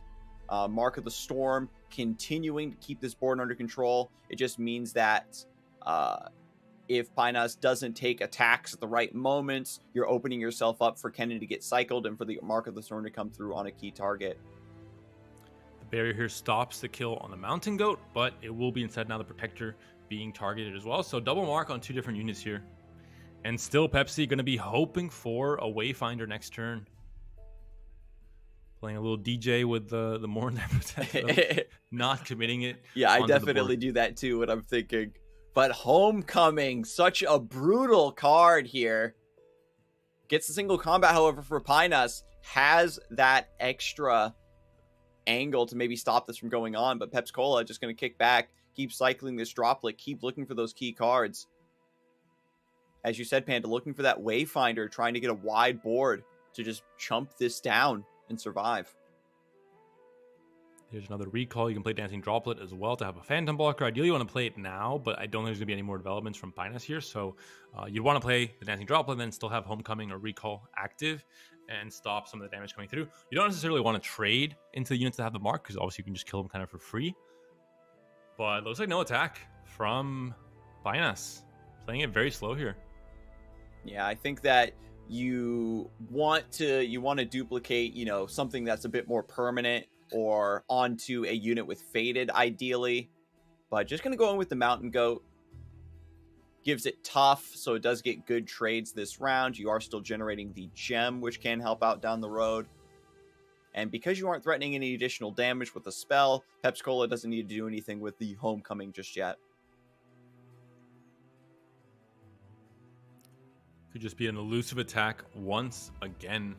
Just trying to slowly chip in damage. You don't have Wayfinder, but you're still able to have this elusive game plan. You can start slowly chipping in damage. And just, again, once, if you're able to just chip in damage slowly, you have the tools in hand to really answer any other kind of threats from Binance. You have the Deny, you have the Homecoming, and you have the Concussive Palm as well. Dropping down to 10 isn't so bad. Pepsi doesn't have Ahri alongside the early game to also keep up the pressure here. And it's just been elusive chip after chip.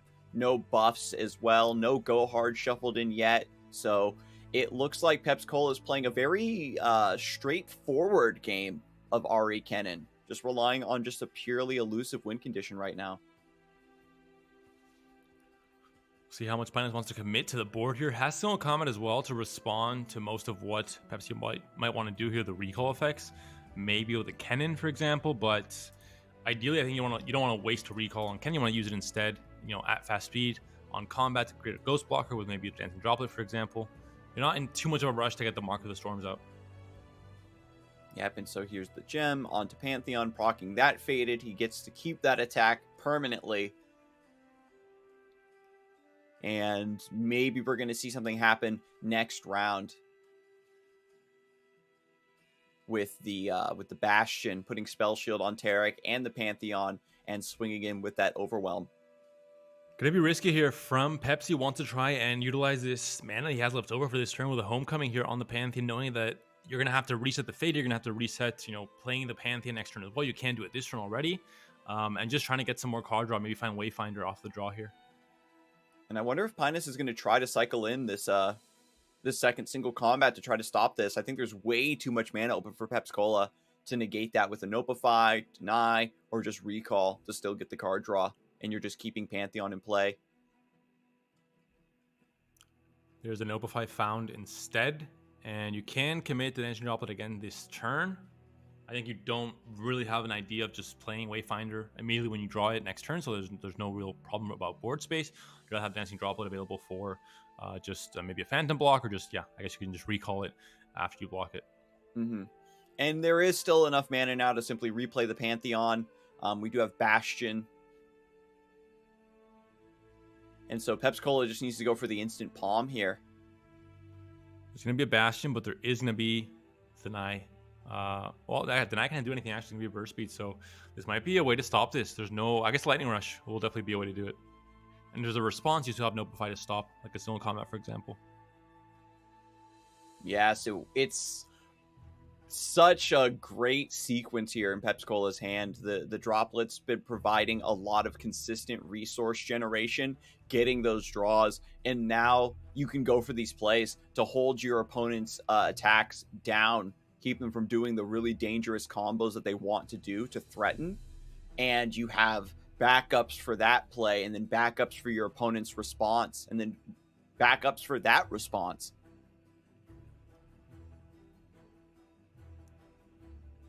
So just going to cycle the Guiding Touch with the Taric. I like this. Drawing 2 cards. Not focusing on healing the Nexus. Just needs to get through the deck. Looking for Wounded White Flame. Looking for Zenith Blade. Or even Golden Aegis to maybe finally get that combo online.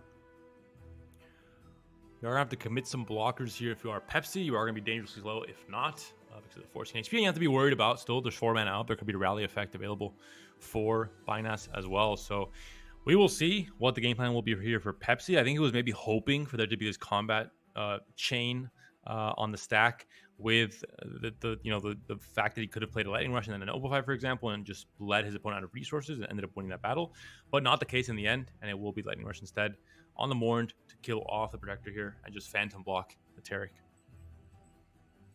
And it's a little bit of a weird catch-22, right? You aren't taking big risks to give Pepsi Cola a reason to spend their mana or give them ways to, negate your cards while also potentially drawing more cards for themselves. But in that same vein, by not doing anything, you're letting Pepsi Cola just kick back, save those tools for when to have even more responses to when you finally do pop the trigger on your combo, and potentially just getting go hards and sign in Thousand Tailed up and running because you aren't putting on enough pressure. We'll see if there's gonna be a single combat here from Binas or not. Looks like it will be the case here, possibly on just the trying to take advantage of the Pantheon's barrier and the faded proc, of course. Very nice. Could see a Sharp Sight on the Protector, just push through damage, but I don't think that's the play that Binas wants to go for. Yeah, I think that preserving the Sharp Sight from this position at 10 HP, just as a to get an elusive blocker if you need it, would be a little bit more favorable. Yeah. Looks like the whole stack has been committed. Everything has gone through. Going to be, as we were seeing it here, Taric getting Ghost blocked and still 14 HP on the Nexus for Pepsi. Has elusives, can play the Mourn out here as well if he plans on playing Sign in next turn, just to have the elusive buffs or the attack buffs on all the elusives. Knowing that, there is probably going to be a Sharp Sight, but 2 single combats have been played already, so that's already a pretty good guarantee there aren't going to be too many ways to interact with the elusives other than just the Sharp Sight. And so Pepsi Cola thinking, if I play the Mourned, I want to go for the AoE buff with Sign-In, but I'm giving up a little bit of utility by tapping down. So yeah, just going to go for the level up on the Kennen here. This is beautiful for holding back such a board-based strategy with Mark of the Storm. Again, you can just prep the Taric, prep the Pantheon, and then potentially use the second Mark to stun whenever things get dicey for you. Getting the faded value there on this turn with the Chain Vest there, and now Sign-In could be committed, but it looks like it might just be an open attack instead. So Pepsi Cola developed the elusive to set up for this open attack instead. But double Sharp Sight means that things are not going to go so well. Although there is going to be the, you want to block the Kennen anyway with the Taric. So and you now can't really with get the value. Sign-In with the AoE buff, you are threatening a little bit more damage with the elusives with 2 mana open. We haven't seen Twin Disciplines yet, right? So that's something that Pinus is certainly worried about here to try to force through a lethal. The double sharp sight is going to be so key.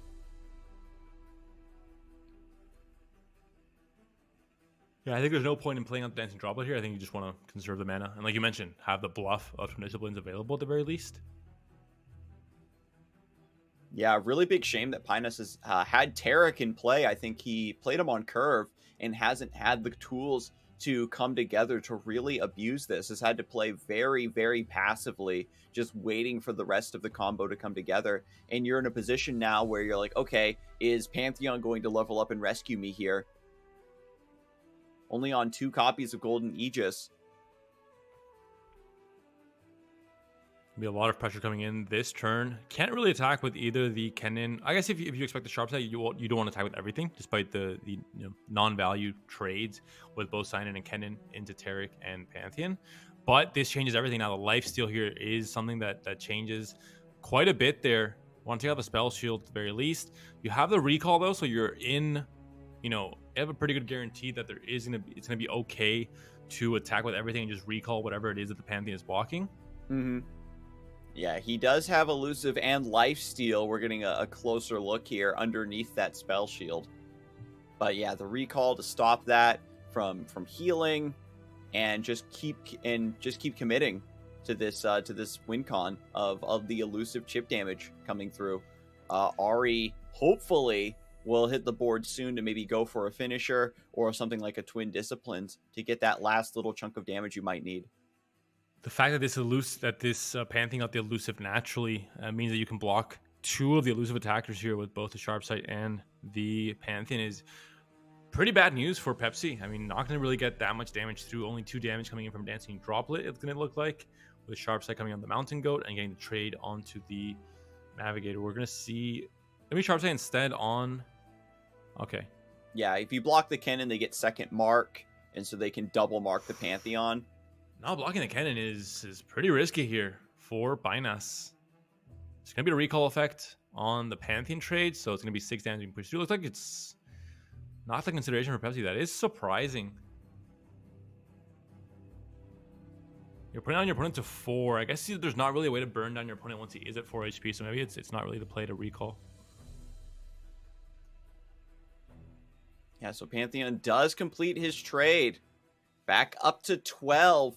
This makes Peps Cola really have to bail out, I think, on this win condition with the elusive. You need to go for a pack your bags to just wipe this board now to keep Pinus from ever threatening a lethal now. And with the attack token coming through, leveled up Pantheon, we have potential now for Bastion to put that spell shield on the Taric, duplicate that onto Pantheon, and swing through even harder.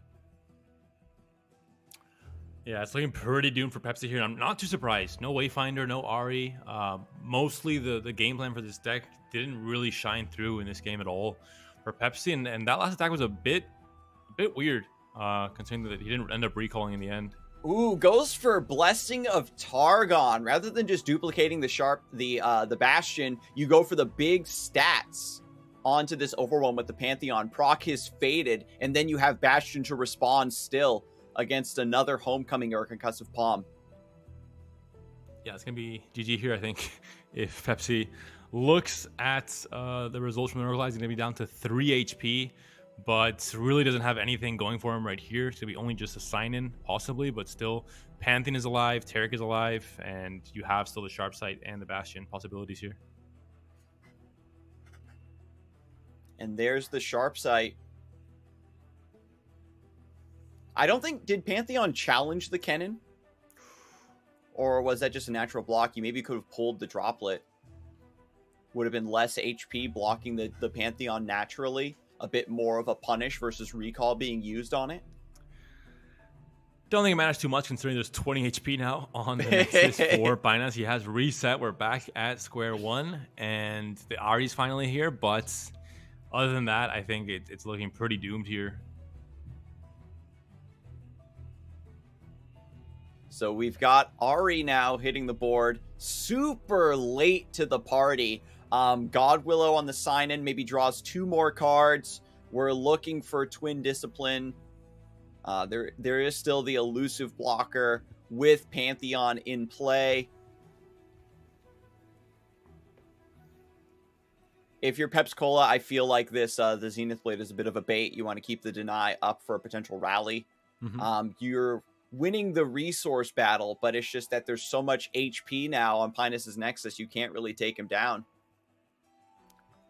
The deny might be coming through here. You can get some elusive damage on this turn if you're able to.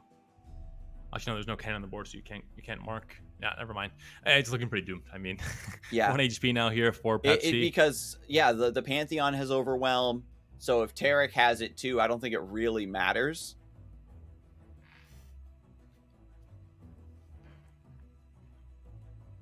If this Godwillow Seedling hits the sign in and you draw specifically, like, you're looking for Palm and Twin Disciplines, and you're trying to find. Even Palm is no longer a possibility this turn if you play Godwillow Seedling here on the sign in, which you think you want to do to get the just doesn't really matter either way. You can't even threaten a kill on the Pantheon. Yeah, we're looking for Kennen. We're looking for Kennen to get the second Mark of the Storm to stun the Pantheon. Yeah. There is Bastion to stop whatever spell, so you need specifically Kennen and Go Hard there. Charm would work, because it would allow you to recall something small and then put Vulnerable in the Pantheon to put him down to the bottom, but then you don't have Twin Disciplines, 4-8. Yeah, it's not enough. Not enough damage because you heal back up to 20. I think it's just too much of a gap here. Despite there not being really any interactions, kind of being a solitary turn now from Pepsi, it's just not quite enough with the mana we currently have.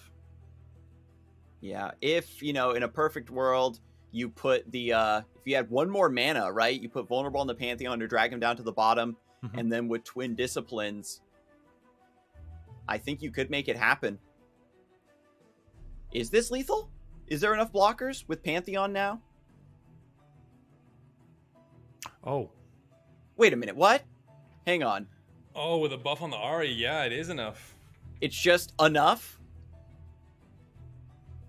Well, 20 to Doesn't 0. Pantheon block further up the path? No, because Ahri swaps out of the way before the lifesteal connects, right? Yeah. I forgot about that. Oh my goodness. Well, Ahri Kennen showing why it is the staple deck in the current format. I thought, 20 HP, you're not making it, this late into the game without there being the usual Ahri setup and Kennen setup, early on. I forgot about that interaction with the lifesteal. But it looks like this deck can do it all, and it's for a good reason. I did mention it earlier, right, Panda, that it's a deck that if you let it draw cards, everything you think you know about Ahri Kennen goes out the window. Still some odd turns, though. I think the tactical turn before this from Pepsi was maybe a little bit odd. How he played it out when he committed to everything, knowing that there could be a sharp sight and the Pantheon that had the lifesteal and the elusive. And also from Binance, as you mentioned, the challenging on the Kennen. I think he would challenged the 1 HP. That is true. He was one off. Lethal as well. So maybe some minor misplays, but overall, just how can you expect Ahri Kennen to just 20 to 0 you on the turn when you have a giant elusive lifesteal unit? Yeah, but no interaction in hand. That was the one downside. It was a solitary turn there for Pepsi, so he had free reign over what he wants to do. But now going into game 2, we've got Tarek Pantheon versus Darkness. And, a slower Shadow Isles control deck, even though Darkness does have the ability to play to the board a little bit more to defend itself rather than just relying on AoE removal and healing. If the combo comes together, if that Tarek Aegis does hit, that's going to be way too much rally, way too much pressure coming in, I think, for Pepsi-Cola to deal with efficiently. This is a good matchup for Pantheon. Tarek has a 60% win rate against Darkness overall, looking at ladder stats and masters. So in theory, a game that Binance can come back into the series and tie it up and go to the third game. But we will see, because Darkness obviously has, I think, overall a very stable set of tools. It can really answer most decks. We'll see if it's going to be, I think, too much to handle with the current start for Binance, especially when you have Sage Seeker into Wounded White Flame into Tarek. It gets a little bit dicey to take down all this value. And the early commit of the Darkness here, I think Pepsi-Cola is trying to force, right? You put your opponent in a situation where they have to use that buff, maybe on a target they don't necessarily want to, Wounded White Flame now going to swing in for the 2. Will Pep's Cola deal 3 damage to this and maybe try to clean it up down the road? Because of the potential of Faded, because of Fury, this unit might just scale back up. It would just heal itself over the course of a couple turns, even if you deal 3 right now. And we've talked about before with Darkness, there are some matchups where you don't necessarily want to go tall with the Darkness damage because it's not going to matter too much because units have a set amount of HP. In this case, you do definitely want to go tall. So the Catalyzer draw here is pretty big for Pepsi. Wants to hope for a Veigar soon as well with the right protection to stop, things like Single Combat, Concerted Strike. But I think Catalyzer matters a bit more than Roadmaker in this matchup. Although you definitely want the just base stats from Roadmaker that can maybe trade to something as well. Mm-hmm. Wow, so Blinded Mystic going to silence the Catalyzer. Pynos also recognizing in this matchup that if you need to keep the Darkness under control. If it gets too big and too cheap, you're just able to just one-shot the Taric when it comes into play. Bastion is pretty difficult to get to stick in this matchup because of Pokey Stick and Vile Feast. It is notable that Pepsi Cola's build is on triple mini-morph, so the Taric and the Pantheon are not going to be realistic win conditions. It's going to come down to this Wounded White Flame, I think, getting completely out of control and just Pepsi Cola being run out of resources by being forced to trade down over and over. Yeah, overall, double Saga Seeker and Wounded White Flame. I mean, it's going to be so many stats if you have the right tools that you can cycle things like the Chain Vest, but even things like Guiding Touch and Pale Cascade. It's going to get pretty dicey here to be able to just make it past this board, really. Yeah, with the triple mini morph, Vitus needs to make 3 targets that are so threatening that they eat all the mini morphs, but then also somehow still have enough resources left over to produce a 4th or potentially 5th threat that can also end the game and doesn't just die to a fat darkness. Most important card for Pepsi to draw will be Ruination, as it always has been the case against Demacia-based decks that aren't playing any kind of spell denial. Ruination is able to just reset all the progress that is currently being done on the board. You're able to just forget about every single one of these units that you've been building up towards in the mid game, and hitting that reset in the late game is, a way that you'll buy a lot of breathing room if you're playing Darkness. So that's the big hope here for Pepsi. With no Senna, no Veigar, Catalyzer didn't get a chance to do any work. Darkness still very, very low stacks. Pepsi Cola just going to pass. Very smart idea here, saying the board right now is blockable. I've got a wide board. My hand isn't really that good. If Pynos wants to just float mana, end the round, then it does favor me. And just a mini priority pass back with the Chain Vest on Saga Seeker. Now has tough permanently. It's going to be even more difficult to take down. The Roadmaker being hovered here does end up coming down, reducing the cost of the Darkness even more, kind of playing for value for the future, not necessarily getting the value right now because there isn't currently a Darkness in hand or any way to generate it until Extali comes down. Key thing here, if there is going to be a Ruination top deck, saving the 2 spell mana will be enough to play it next turn. If you commit this Darkness, that's no longer the case. But currently, I think you still have a board that can stall out for itself before having to commit a Ruination. So I think you're fine if you're Pepsi. The only threat is Zenith Blade, which is slow speed. Really opens up Pynos to get punished now by this mini morph if there is something to go for there. I also appreciate that he is spreading out the threat levels a little bit, these buffs. It's always so tempting to put Chain Vest on Wounded White Flame, but it's tanky enough. It's got Faded, it's got Fury. Dragons are basically designed to punish these chump blocky sort of decks like this, low attack, low HP units that are just there to protect the Nexus.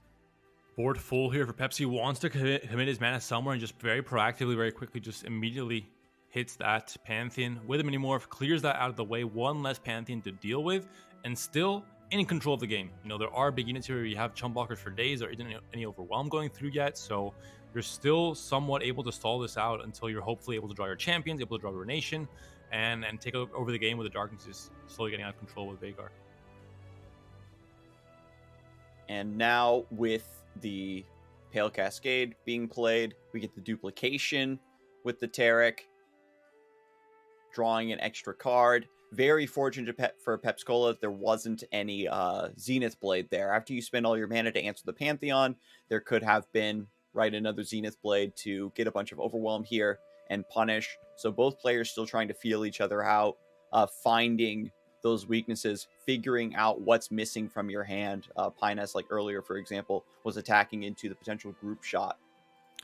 Pantheon number 2 is lined up and ready to go. Has been top deck now in hand there for Pinus. Chump blocks go through. Like I mentioned, no overwhelm damage, so still fairly healthy in the Nexus for Pepsi, still at 11.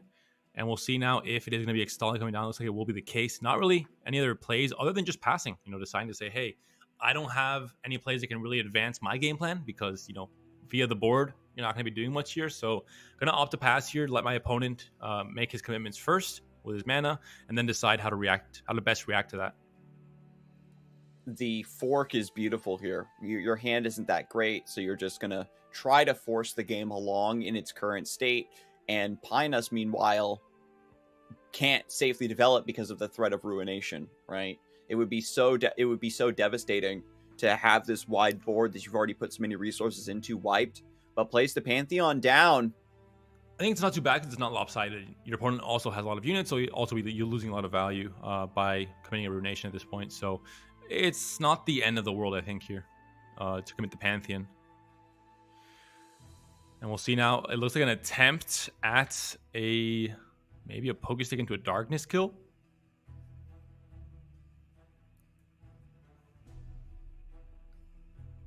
Yeah, just trying to pop the spell shield on the Pantheon. Let me squint, Panda. There's so many beautiful glistening effects on this heavenly man falling from the sky. I can't tell.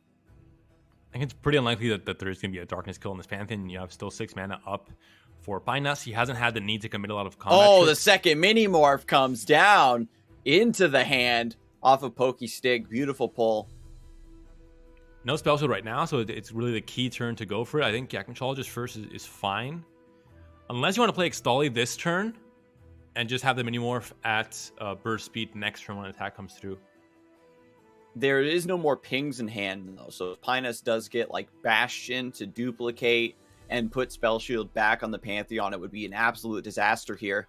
Trixie Tentacles, not usually picked up, but in this exact point of the game that we're in right now for Pepsi, I think definitely not a bad option. Just going for the card advantage instead, going for the value game. And now you have the option for either Stress Defense or Mini Morph to deal with this Pantheon. Is waiting there with Overwhelm, tons of keywords, and there is Bastion. We're seeing there, picked off of the Guiding Touch.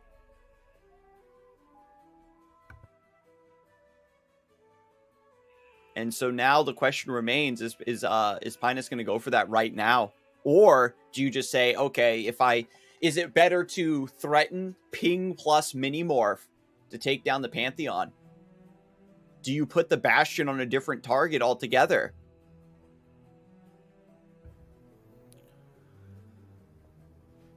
The Pantheon being committed here, I think is definitely okay. It has Challenger as well. So if not, it would be interesting to drag. I guess it wouldn't be attacking if you didn't have the Challenger though. But committing a 3 attack unit on the board and then forcing a combat trick to then answer with a mini morph would have been fantastic. But not going to be the case here.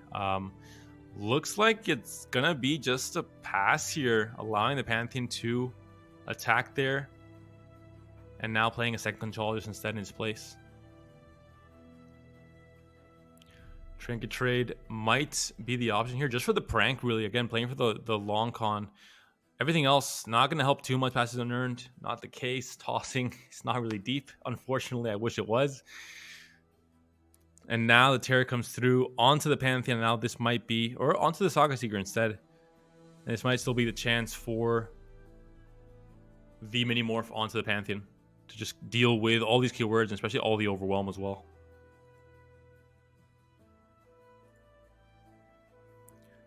I believe we have lost Scarzig for a little bit, but hopefully he will be back soon to be able to enjoy this fantastic game of Darkness versus Pantheon Taric. While we wait for him to come back, I will remind all our viewers there are currently 268 people watching on our old channel. I repeat, keyword there is old. This is not the channel we will be continuing to broadcast these Fight Night events on in the future.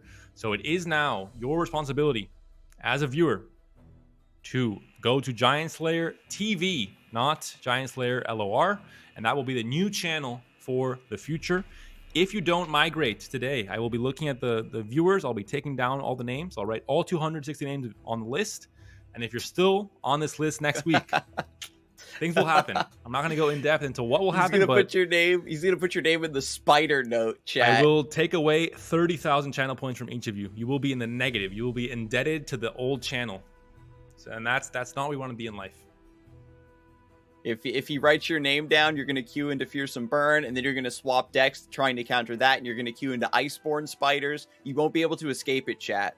I'll send all the names to my uncle. He works on the dev team for Legends of Runeterra, and he will give you guys he will mess up your MMR. He'll, as Scarzig is saying, give you the worst matchups of all time. He'll just check a matchup table and give you your worst counter matchup. It's called the negative smart AI, and you don't want to be there. So just believe me, migrate now while you still can. Yeah, he'll put you in LP jail, chat. So make sure you're following the new GiantSlayerTV and save your LP.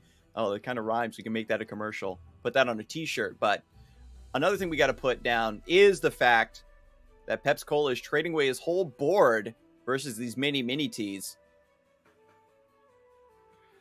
As we saw, the mini morph went through, so the overwhelm stops, just all the different keywords on Pantheon that they're so scary stop.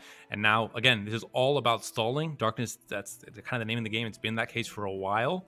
Now, Ruination is a little bit spicier because there is currently no board here for Pepsi. It's going to be a Withering Wail instead, and Extolly will have to be played out here for Pepsi, continuing to try and stall things out here with the Darkness, but no champions. No champions. A very rare occurrence to not see a single Veigar or a single Senna. It is situations like this where the deck was hoping to have a little bit more card draw, but Hidden Pathways was already being slowly cut from the deck to make room for other more important removals and utility cards before it was eventually nerfed, and now is just very difficult to justify running in the list. Peps Cola getting another resource generated off of Unspeakable Horror. This is going to give you a Nightfall card. Could be something big. Lunari Priestess maybe finds a Golden Sister, gets a little bit more lifesteal. The Invoke is good here, able to pull from a very strong pool of cards to just get you, maybe that answer that you need. You have Stress Defense for next turn to stall things out. There is a Bastion, though, so you have to be very careful and make sure there isn't a proactive commitment from Binance on the attack, especially because it has now overwhelmed. It's the Crescent Strike. The shenanigans have been activated, Panda. We'll see what the commitment is from Binance. He can go for a proactive Bastion, which could set back Pepsi a little bit. Because the win condition now is going to be this Wounded White Flame. Pantheon, it was the win condition for 2 turns, 2 different Pantheons, but that has been answered by Minimorph, and now you've moved on to the next win condition. Well, 2 win conditions, it looks like. Both Wounded White Flames now do have Overwhelm. Yeah, so this is going to be a massive swing to end this game. 2 Minimorphs were drawn, but just too many threats were being generated, and no Senna and no Veigar to help keep this board under control. Your chump blockers can only go so far versus a deck like this. You need that extra burst damage from the darkness to threaten this.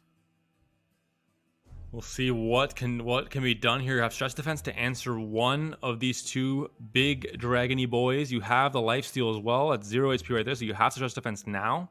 And all of a sudden, you're still at 4 HP now and feeling pretty healthy here. There is going to be a chance for this Taric to single combat into the Extolly to stop the lifesteal and to allow the Overwhelm to go through. And that is going to be something that I think Pepsi can't really recover from. Because Taric cannot take damage or die, you cannot lifesteal off of him. So many strong tools in Peps Cola's deck to defend himself with, but just didn't find the win conditions at all. They didn't find his champions. That's the key thing. You're playing Darkness without champions. It's not really going to work out. Just unfortunate draws from Pepsi here. Going to be just the Wounded White Flame himself. Surviving now at 1 HP here. Even with the Fury being given to the Wounded White Flame. Still able to continue stalling just a little bit longer. If he finds a Runation now, he's able to reset most of the board here. At least both of these very big overwhelm here, but not going to be the case. Going to be Catalyzer instead. Still no champions. I think that's going to be it here. And Rekindler was in the hand, I think, the entire game. Just a dead card without a single champion dead. You wouldn't even mind like playing a Veigar down, right? Desperately blocking some damage and then reviving him later on if that's how you really felt. I think overall, I mean, it was on paper already a bad matchup. It was 60% to Pantheon Taric, but the fact you drew no champions, the fact you drew no Runation, kind of all these alternate win conditions weren't found for Pepsi there, and it was just kind of stalling, but never really finding that thing you were stalling for. So all in all, game 2 goes to Pinus, and now it will be Fizz Lulu versus Darkness to finish off this series and find out who's going to advance to the winner's final. And make sure that you are following and viewing from GiantSlayerTV, or you won't draw your champions either, chat. It's an additional curse that we're stacking on top of the current spider hex that's also going right now. And here's Veigar and Senna now in this starting hand. Will this be the opposite, where you get all of your heavy drops, all of your champions, but now you need all the removals? Catalyzer going to swing into the Boom Baboon. Darkness now beginning to stack up immediately. This is looking already like a very different game, Panda. And a very, different game to the matchup table as well. It's kind of all of a sudden a flip. Darkness now is 60% favored towards this deck. And it makes sense, We talked about the value and the stats on the units on Pantheon Taric being a little bit too much for Darkness to deal with. In this case, it's the opposite. You have so many cheap units that are all very, very easy to kill with things like Pokestick, things like Darkness. So even without Catalyzer, just a Robe Maker and Senna and Veigar, you're able to very quickly dispatch of most of these units. But now we've got Lulu and Flame Chompers, a very strong setup.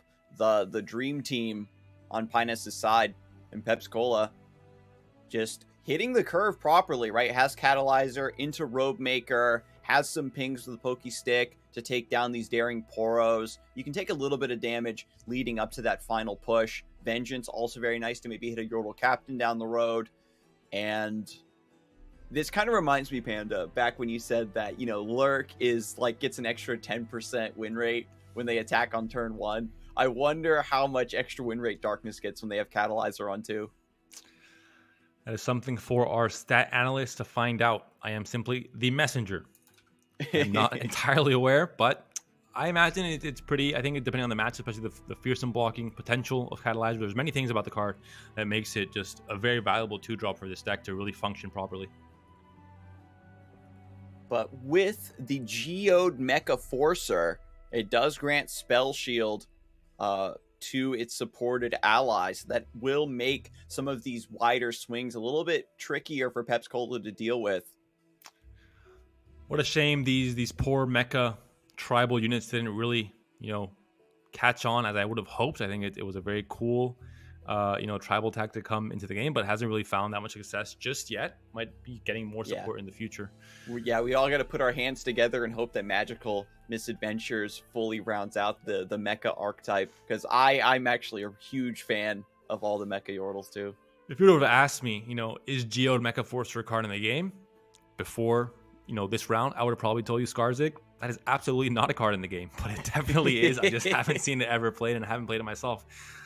The name is out there enough for me to really doubt, what you are saying, but it is the case. Geode Mecha Forcer is a card in the game. Pepsi-Cola seems to be listening to me because he's hovering it over it, just to give us all, the reality, the facts, which is that this card is in the game. He's never seen that card either. I think we're in the same boat. He's like, this gives Spell Shield and stats. It's broken. +2/+2 is broken. It's basically Lulu. It's Lulu's new skin. Changes her appearance just a little bit. But with the Yordle Captain now in play, a wide board, this is where things get really dicey. It's a bit like dealing with Nami, where even if you put that removal on the stack, your opponent can maybe discard a couple Flame Chompers, still get that value. If you think you can get away with leaving it up for a round or two, you'll be sorely mistaken. And maybe just a little bit unfortunate the way things have panned out for Pepsi the first few turns. Taking a lot of damage very quickly. Senna finally coming down here. You have the Vile Phase, you have the Pokestick backup, and the Darkness, of course, as well. But Lulu into the Flame Chompers early on is already kind of the ideal start for Pinus and has accelerated the tempo of this game significantly. But this is really what you want to see. Senna is the specialist of the deck for just generating massive concentrations of the darkness, and this is going to let you control the board, right? You put that darkness down, and to remove something, attack with Senna to get another darkness in hand, even though your opponent's going to take advantage of the fast speed ability to chump block you with whatever's about to die to darkness. It's still worth it to remove two things. Forces Get Excited and Pokestick to get this huge unit off of the board. Pinus recognizing the implication of Senna, just completely locking him out of the game. And there is the Flame Chompers finally getting rid of, the nuisance that it was the last few turns with the buffs from both the Lulu and the Geode Mecha Forcer. But in this case, now finally taken down. The board, much more manageable, which means that this Yordle and Arms top deck is no longer the threat that it would have been last turn, for example. And now we've got Yordle Captain coming off of the top, and Loping Telescope going to be played ahead of the Yordle Captain here. Doesn't care about putting the buff on this. Wants to have as much mana possible to take advantage of what might be gained off of the Telescope. Looks like it's going to be Veigar being committed here into I think maybe the Pokestick first. You're going to Pokestick regardless, and maybe depending on what you draw from the Pokestick, you want to commit something that's other than just the Veigar. Yeah, I wonder if Pepsi-Cola is maybe just going to hold on to the Pokesticks to respond to Yordles and Arms. I guess now you because of this, you only have one action to oh, okay. Pokestick first. Now because you have only this, if you want to make the most damage, you're at 9 HP, you want to definitely play the Veigar first to have a blocker into the Telescope, and then Pokestick after. But it looks like maybe Pepsi disagrees with this line, wants to just Pokestick first and not play the Veigar out at all. Maybe it's dangerous, right? If with Mecha Forcer putting +2/+2 on these, yeah, you just double Pokey right now to just keep the board narrow. Everything else could be chump blocked. Pokestick in response. All the sticks have been committed onto the stack, and we'll see if there's going to be a play here made from Pepsi. He has the group shot, but only one unit on the board, so not quite able to take down anything.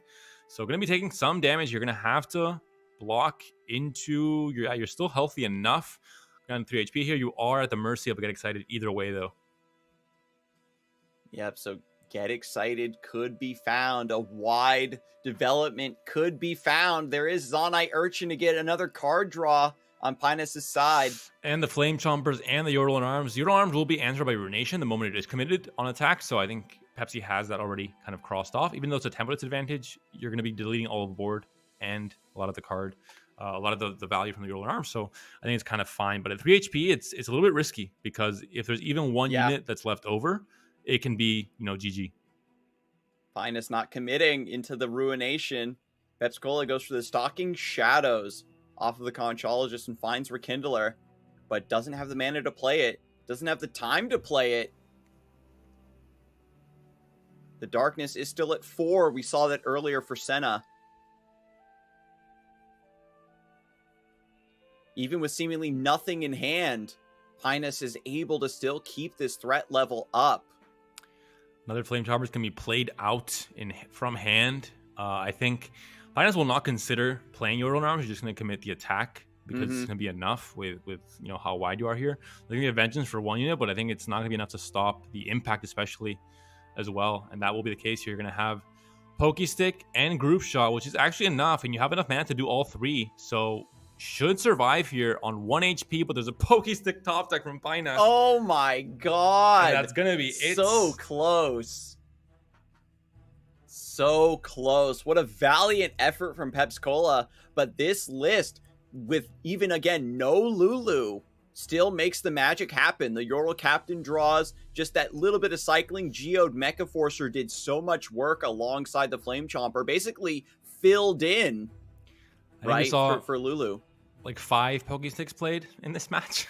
I'm hoping to get to 6 Yeah, at some I think point. that was 5 out of 6 played. My casting career, but at least in those 3 turns already, like 4 or 5 different ones played. So definitely a strong card in Bandle City for all kinds of reasons, for stalling, for attacking, for defending, for every single thing you want to do. Pokestick is there as a very versatile 2-mana card that's just a staple now in pretty much every Bandle City deck. But that will be game 3 over, and Pinus advancing to the winners final. So seasonal champion has made it, and seasonal champion has made it. Thomas versus Pinus, 2 ex-seasonal champions. Currently, Pinus, the reigning champion in EMEA, facing off in the winners final for this week's Fight Night. Yeah, so very, very strong showing from both players. We still have the lower bracket to sort out, however, to see if there is going to be a little bit of shakeup for the grand finals. But again, winners finals is what we have to do first. This is going to be a very heavy-hitting match coming to you after this break.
Hello, everyone, and welcome back to Fight Night Legends. We are just about to sort out the winners finals between 2 seasonal champions, Thomas and Pinus. And Thomas is, as with last week, taking a very aggressive approach. The only player in this lineup for today, out of the 8 players that has brought a fully aggro lineup, targeting Ahri Kennen, knowing that, I think it's 6 out of the 8 players today have brought Ahri Kennen. Even aggro players are bringing it as obviously the 3rd best aggro base deck. In this case, it will be Spiders, Pirates, and Ahri Kennen on Thomas's lineup. Draven Rumble takes the fall, and Pirates take over in that slot, but still the same strategy that allowed him to win last week's Fight Night. Yeah, and of course, Thomas taking advantage of the fact that you bring Ahri Kennen, force your opponent to ban it, and then you get to fight against and then they have to take down your 2 aggro decks instead. This is a pretty standard build, I think, of Ahri Kennen Go Hard at this point. And notably, there is the one of Fey Folk in there, which has been very, I think, adamantly fighting for a slot in this list to help out against Ahri Kennen's weakness to aggro. And then Pirates here taking over the slot that Draven Rumble occupied in the lineup last week for Thomas. Overall, the list looks pretty standard, except for the 1 copy of Twisted Fate instead of 3 copies of Gangplank, which is the key difference here. And the fact that Double Up is no longer kind of a staple in the list. I think it's lost its surprise factor. Obviously, open deck list makes that, even more so not really ideal. Ahri Kennen having so many recalls, for example, it just makes it just a card that, because the meta has so much interaction, it just doesn't find the value that it should. And again, we've also got the Iron Ballistas with that Overwhelm on just a really great body. Lets you punish other Ahri Kennen players. As we said, Thomas is targeting that deck. When they try to put up a chump blocker and then recall it, you still get to punch through with that Overwhelm. Island Navigator just in there as an additional 4 mana, go wide sort of play. We didn't see it come into play last time, where it could potentially threaten to level up the Misfortune, but players who have been viewing the tournaments for a long time knows that Pirate Aggro does what it does, just rewards clean, knowledgeable, tempo-oriented play. And the final deck will be Spiders, a deck that really was kind of the jewel of the crown last week. Just able to really put some great performances up for Thomas, but especially with this very odd list. There's the one of Sentry, which I'm a fan of. I think it is a good idea in this current meta. It's the way I would run it as well. But there's a change for, the extra copy of the Brothers Bond and taking out an Noxian Fervor. This is a change that I haven't seen anyone ever do in any, it's normally the 9 times Decimate, 9 times Fervor in every single aggro list for open rounds, for example. So it's very strange, but Thomas stands by it. He says that it makes his early draws a little bit less awkward, and still has enough burn to end off the games in his experience on ladder and in tournaments. And he obviously won Fight Night last week, so I guess it speaks for itself. I feel that this deck has really excelled in certain metas where the fearsome and the burn are very valued for taking down certain lists. And I think in the current metagame, the fearsome tag is much more prominent as a way this deck really beats you down and really punishes its best matchups. And so with the burn perhaps being less accentuated, and with the advent of Stalking Shadows for Doom Beast, maybe there is a mathematical case to be made for the Noxian Fervor. And of course, the Brothers Bond we saw put in a lot of work earlier on. And we'll see if Thomas is perhaps a bit more aggressive with it. Earlier when we saw Thomas on the stream with the Brothers Bond, I think he was much more conservative with putting that damage through. As a reminder, number 17 for the viewers who may not have heard, who may not have, paid any attention to the stream, you're maybe like going the deepest lurk ever and just listening to occasionally what is heard. We are on a new channel now for the future. We're still broadcasting on both channels, Giant Slayer LoR and Giant Slayer TV, which is a new channel. But it is in your best interest, if you want to follow along with Fight Night in the future, we will stop broadcasting on the old channel. We will only broadcast on Giant Slayer TV. So if you follow that channel now, you do your homework, you get in early, you'll be able to have that notification available for future tournaments, and you won't miss out, and you won't think, oh, I haven't seen Fight Night occurring for the last 2 months. What happened? Well, that will be your fault because we've given you many reminders. So reminder once again to please follow the new account just to make sure you're on top of things for the oncoming weeks. And we are certainly on top of these bans. Pina's going to ban Spider Aggro, knowing that is Ahri Kennen's worst matchup. And the ban on Fizzlulu makes sense. I think Pantheon Taric is not really a deck that is going to have any, isn't really a big deal. We used to see kind of Demacia Targon combos in the past, mid-range, that had access to things like the Fangs, that had Sunforger, that had so many different ways to have lifesteal, and it made the matchup that much harder. But in this case, it's really just the Guiding Touch and a few other cards, but overall the matchup against aggro is not really great anymore. And so when it comes down to a matchup like this, the Taric Pantheon versus the Pirates, it's going to come down to draw quality, right?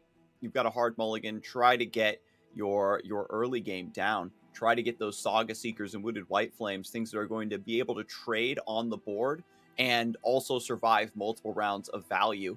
But Thomas mulligans away double misfortune and the ballista and is rewarded with 4 1-drops. And that's normally pretty good news. I mean, when you're trying to really set a board lead early on, and triple 1-drops going on the attack on turn 2 is one of the best ways to do so, especially if your opponent has no 2-drops. In this case, there is going to be a response from Panda is going to have the mountain goat available, but still going to be able to sneak in a lot of damage here with double Saboteur and the Crackshot Corsair. Yeah, actually beautiful. Not attacking with the Crackshot, of course, you don't want to give the value trade to the goat. You're getting a ton of damage already with the unblocked Saboteur and the burn, and then you're getting rid of this body right away with just a beautiful 1-1 trade. The only punish there would maybe be the Chain Vest, but you've got to call out your opponent, right?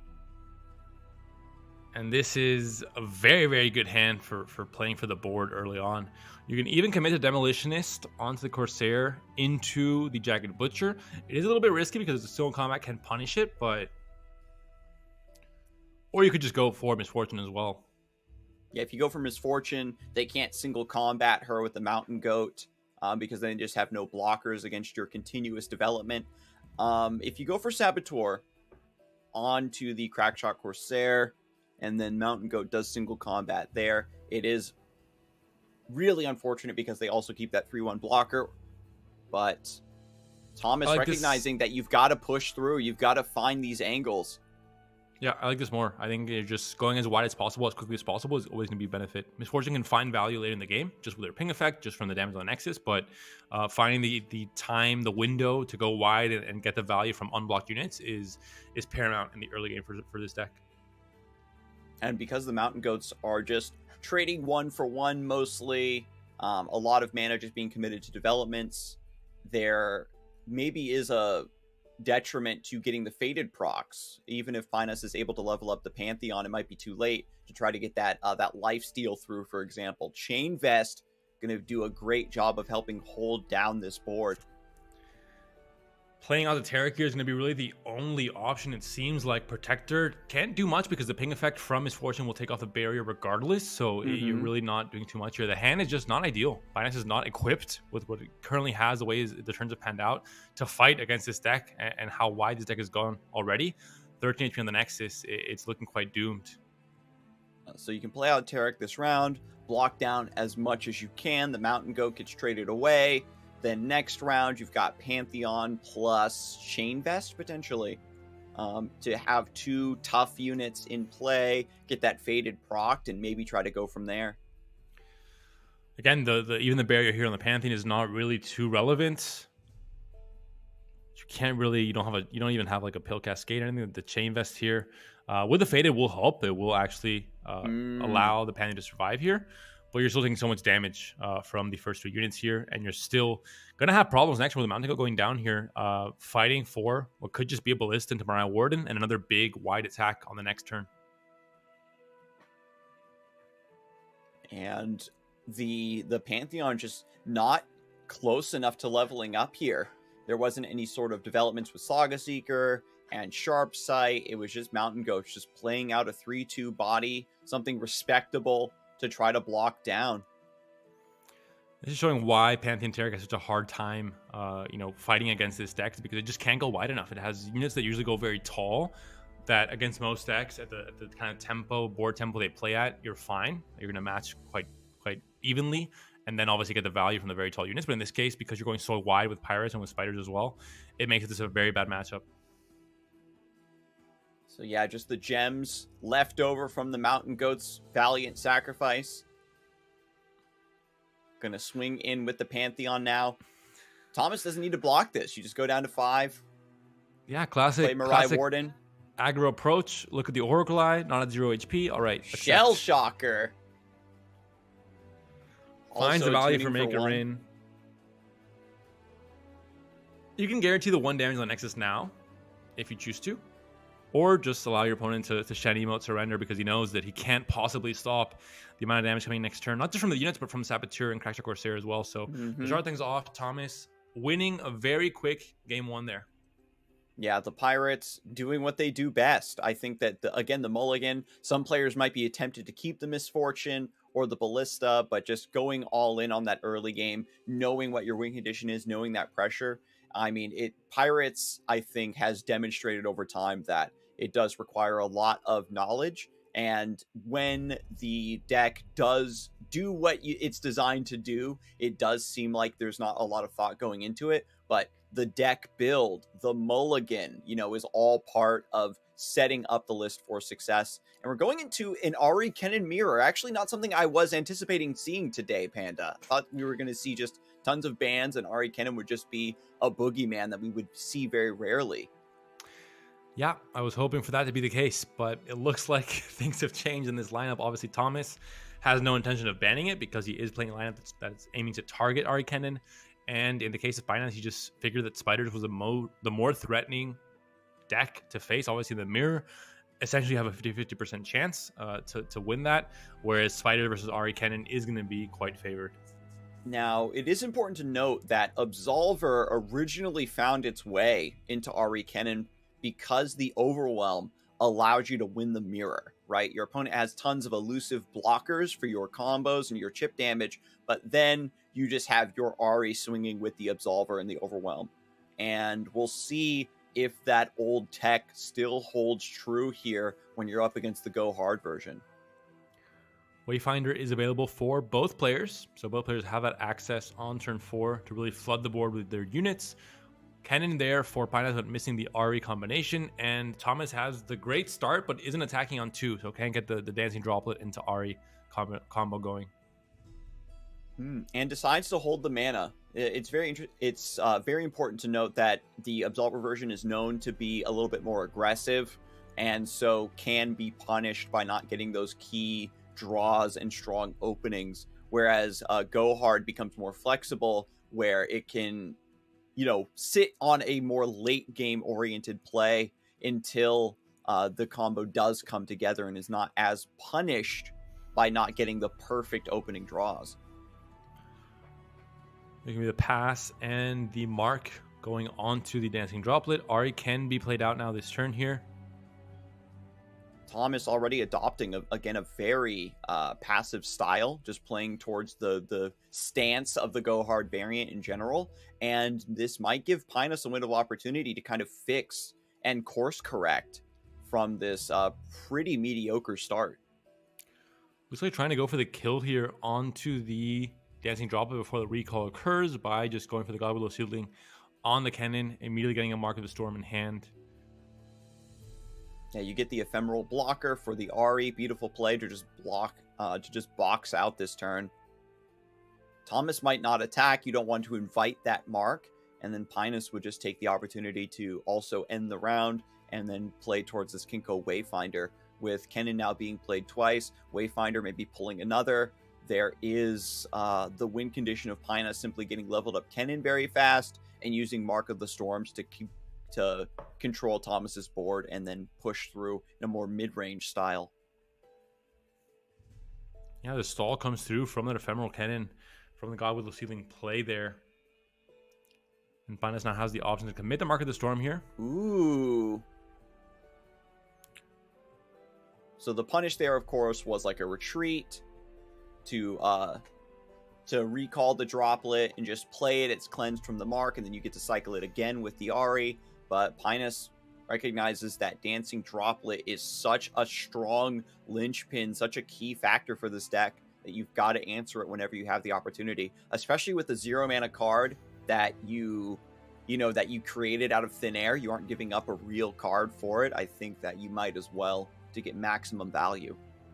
Now we'll see if anyone's going to whiff on the Allegiance here. Could be a game-losing mistake or just unfortunate outcome if it is going to be the case here. Both players are going to try to play the Wayfinder here. I don't think it'll be any different from Thomas here. Has a chance to do so. Has the 4 mana. Going to play it out. And both players going to successfully hit their Allegiance. So that's good news. And Thomas gets Kennen off of his, of course. The Go Hard version typically skips out on the Mourned to make the Kinko Wayfinders even more consistent, getting Kennen and Dancing Droplet. So here we go. A little bit more damage being put onto Thomas's Nexus. No go hards yet.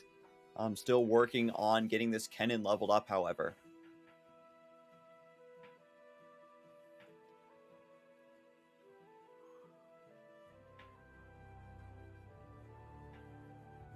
Playing things out very slowly here. I think it's, players have very quickly picked up that Ahri Kennen is not necessarily a race. It's more kind of playing for that value. We saw it with Sir Donald when he won Fight Night a few weeks ago. He did so with just sign-in taking over and just showing how playing for value ends up with getting you the wins in the mirror match.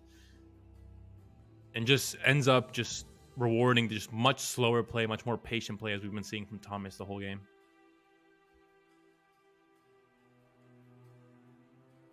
God Willow's about to tick down as well. This will bring another Kennen into play. Slowly working on that win condition of getting Kennen leveled up. Once you get those marks of the storm down, you get to ping down almost everything else this deck puts out that's not a Wayfinder or Ahri. And if you have these, these 0 mana pings coming down onto Thomas's board, you have to keep spending real cards like Nopify and Twin Disciplines to keep those units preserved. Right now, Thomas does have some self-cycle, some solitaire plays with the Navori Conspirator, getting that droplet, drawing more cards. This part of the game is where you really want to start seeing Sign-In Thousand Tailed, I think. Yeah, the replay value on Sign-In with things like Goblin Little Seedling, that's where it really kicks into the next gear in terms of, the draw value and the board value, and really playing for the long con.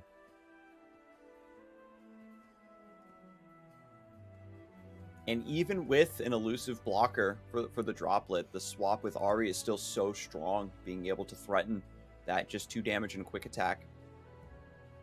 If there is a commitment of a Twin Disciplines or something that's going to disrupt the Ahri, you can back out of that play very easily with the Homecoming, or just use Twin Disciplines of your own. Just going resource for resource.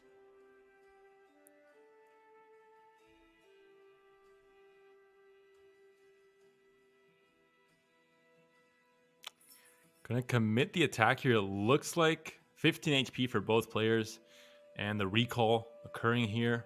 The kill on the already marked Dancing Droplet, so not the Underworlder for Pinus. I think he knows that would have gone down anyway.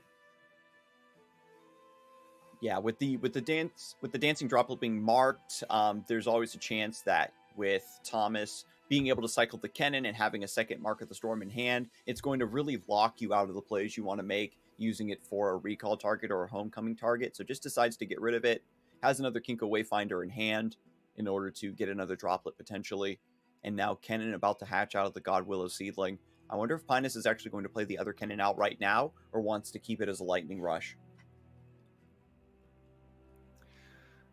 Ending the round here looks appetizing for Thomas, because he knows that he's playing the Go Hard variant that should in general have a better long game. The longer you go, the higher chance of drawing those multiple copies of Go Hard and just eventually cycling to get Packer bags, cleaning out the entirety of the board for your opponent, and also dealing damage in the process. Yeah, there's no Ahri, there's nothing spooky that's going to hit you on an open attack. And with Ahri Kennen having this much mana available, and even though your opponent wants to maybe do something aggressive this turn, wants to maybe set up some combos, there's just so much mana to respond. And in the Ahri Kennen mirror, if your opponent is the first one to do something, allowing you to respond, you usually come out ahead in those exchanges. Could be a second Wayfinder here. It's going to be the case for Pinus. Doesn't miss the Allegiance yet again, so cause for celebration, considering we've seen a few misses on Fight Night already, and it's always going to be, obviously, not great news for anyone, except for his opponent, of course. This Kennen is almost leveled up. Just need to play one more. And Thomas going for God Willow Seedling. On the Wayfinder, there is enough board space to make this play. Now full board, 2 Kennens ready to go. So both players fully loaded now. Spending a lot of mana, still have tons of tools in reserve. Fey Blade Twirler comes down. The Absolver is also in hand, so it's something to look out for. Pinus is trying to win the game through the overwhelm damage, but there is going to be a lot of responses in that case from Thomas with things like Homecoming, for example. Mm-hmm. There's double Mark of the Storm. Try to ping something down. What target are you looking for? Maybe try to KO this Dancing Droplet.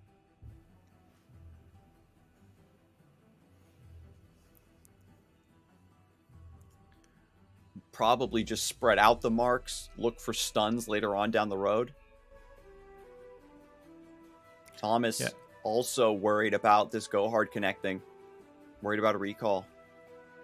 You get into this kind of weird stalemate now where just it seems like everyone has so many resources that anything you do is kind of not really achieving anything. And this is why I don't like playing decks like these, because it's just you get to this point, you're like, all right, we all have 10 cards, we all have 10 mana. Now what? Do we just, hit each other with plastic sticks until someone ends up dying? But Nopify comes through on the go hard. This is really nice to see, because not only you're protecting Kennen, but you're slowing down that win condition. There won't be extra go hards in the deck to keep the pings up. We talked about how Absolver allows you to push through in the mirror match, but then the Shadow Isles version also gains a little bit of utility in this matchup by having just consistent deal 1 damage to something, and it forces Pynos to respond with key cards as Twin Disciplines and etc. We haven't seen any copies of Recall out of Pynos, have we? Now that I think about it. And if he does hit those and begins to cycle the Droplet and find those key cards, get this Kennen leveled up, I think that Pynos here in the next round or two could have a very suddenly explosive threat hitting the board. For anyone just joining the stream today, this is not the open rounds. This is not anything to do with the seasonal just yet. This is kind of the pre-show of the seasonals. This is just fight night, 8-player invitational tournament that we run every single week, every single Friday. It just so happens this is the week before seasonal open rounds that occur tomorrow, which is going to have every single region in Runeterra competing with a whole, 1,000 players in the open rounds to try and get the top 32 for the actual seasonal that happens next weekend. And both players, every single card, even cards like Mark of the Storm that are generated for free for 0 mana, have such heavy implications for which target you choose when you go for it, when you're bluffing. You can see the prepping of every single unit for turns in advance to get stunned or to deny a recall or a homecoming at the opportune moment.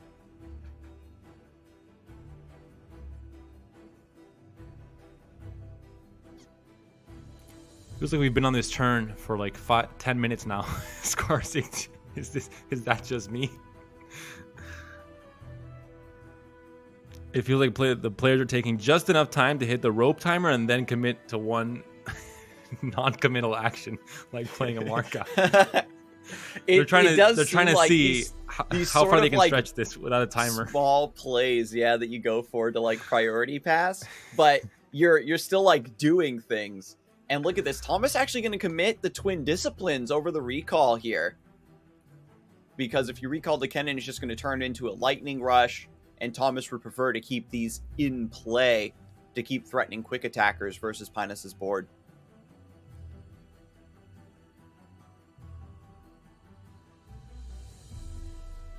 We'll see the attack now finally committing and coming through here for Pynos. You're going to have an Ephemeral Cannon that you don't care too much about in this case. Mm-hmm.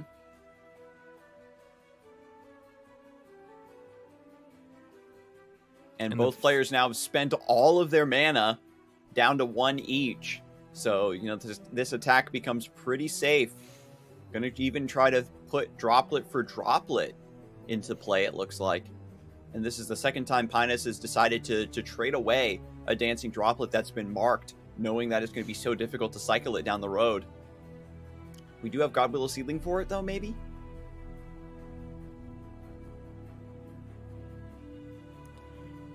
We'll see the consideration for Thomas. He does have a Wayfinder of his own, so might want to consider having board space. Has a second Dancing Droplet in hand as well, if he cares about having units to recall with his Homecoming, for example, or with Ahri if he draws it, or rather he has it already in the board. So it's a consideration. Obviously, you're giving up the mark effect.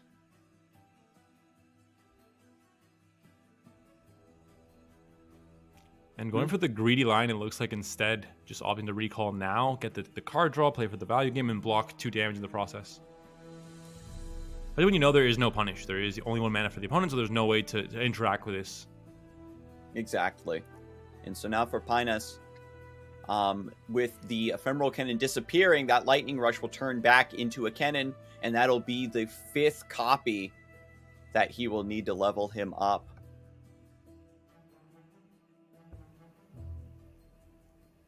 So now with leveled up Kennen in play, Pinus is going to have a higher concentration of Marks of the Storm coming through, more quick attack pressure alongside the Fey Blade Twirler, and there is still a lot of defense for Thomas to put up here, but without Sign-In Thousand Tailed for either player, maybe this will come down to a bit of a grind. Thomas responds in turn. 2 leveled up Kennens in play versus just the 1 and the attack token. This is so important. These leveled Kennens will generate Marks of the Storm when they attack, and then more still when they're blocked.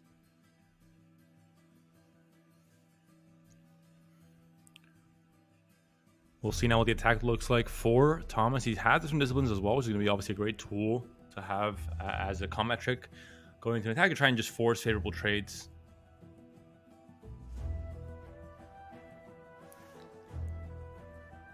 And you can see it's so heavy for every player to make these commitments. Going to just God Willow this Kennen, keep it alive, get another one in hand. Still has double Mark of the Storm now, thanks to that summon. So you can stun, potentially take down one of these Kennens, defend yourself a little bit.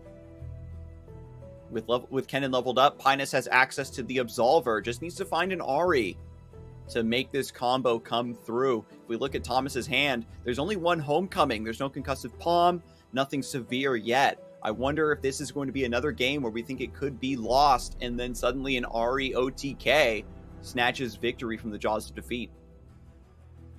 Both marks being committed here now. Still 4 mana up for Pinus, so has a chance for a few different options, as both Twin has the Homecoming as well, have Absolver. But there's gonna have to be a commitment from Thomas first to get this Ahri, the attack going in his favor, having to possibly commit this disciplines. But we'll see what exactly is committed here from Pinus first, and how he commits his blockers, more importantly. We've got the Ephemeral Kennen as well as sort of a freebie, but doesn't want to commit it. Either you block the Ahri or you don't, because if you block the one of the Kennens, they get an extra Mark of the Storm. Maybe threatening to recall this Kennen as well, cleansing the Ephemeral, getting a real copy for yourself. Now, the Twin on the Ahri here doesn't matter too much because you don't really care about the Wayfinder surviving at 1 HP, and it's not killing the Ahri, so I think it's fine regardless. Your Kennen does go down here. You have a chance to set up the mark onto the Blade Twirler just to have ready to go for next turn for the stun. And that will be what is being done here by Thomas.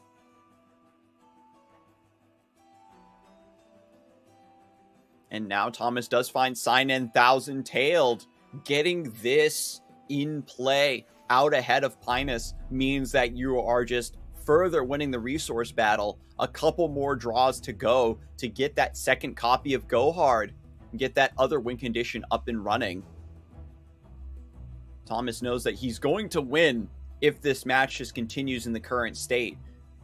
So Pinus has to rack his brain and find a way to really turn up the gas on this pressure that he's putting on right now.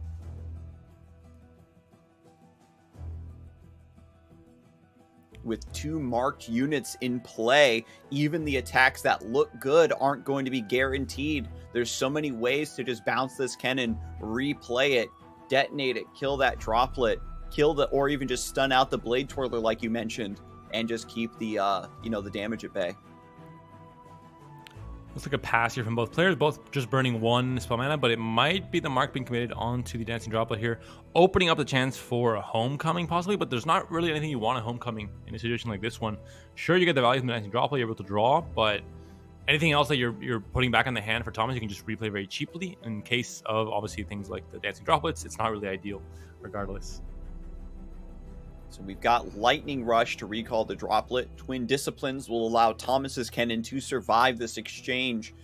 With Lightning Rush being committed, onto the droplet. You draw one card, but now you're out of Kennens, because that one's going to go into the deck, and this ephemeral Kennen disappears.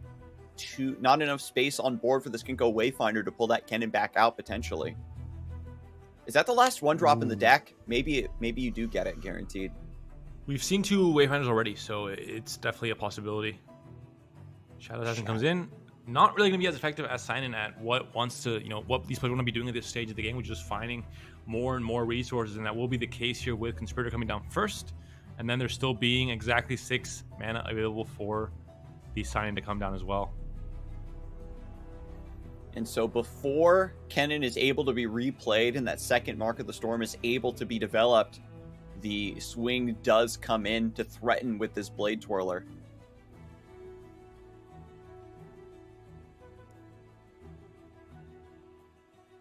$13 damage being threatened by Pinus here if Thomas just lets this go through.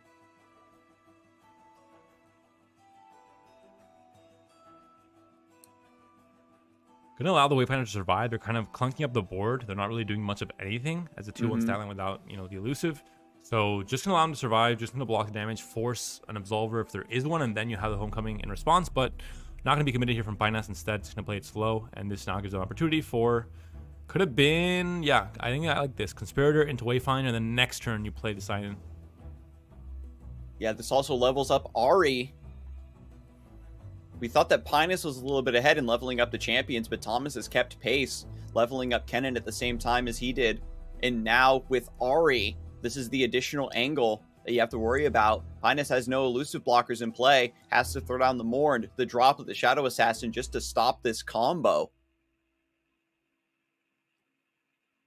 Despite Thomas playing the Go Hard version, which is known as a grindy value variant of Ahri Kennen, he's even still ahead on HP. Looks like opting to not play out the Wayfinder this turn, instead of just going for the Kennen and the Dancing Droplet and having the mana up. You can even go for a recall effect if you want to, but maybe a bit too much in this case, considering there is going to be still quite a bit of spell mana available for Binance. It is important to note as well, Thomas is hopefully going to try to find Deny, stop Homecoming, things of that nature, to keep this combo from going through. And ironically, even if, Pinus does commit mana to stop the combo, keep Ahri from killing, Thomas can still just hang back, wait for Sign-In to begin drawing cards. The mark is now committed on the play Blade Twirler, bringing it down to 1 HP and now putting it at the mercy of the next double mark play. With leveled up Kennen being set up, that is certainly going to be a really big deal, right? Because if you block the Kennen again, you get that double mark set up, or just a recall with Ahri's Charm that's in hand to get that. And if you trade away the Blade Twirler, knowing that it'll die to double mark, it just opens up another target on your board to get hit instead.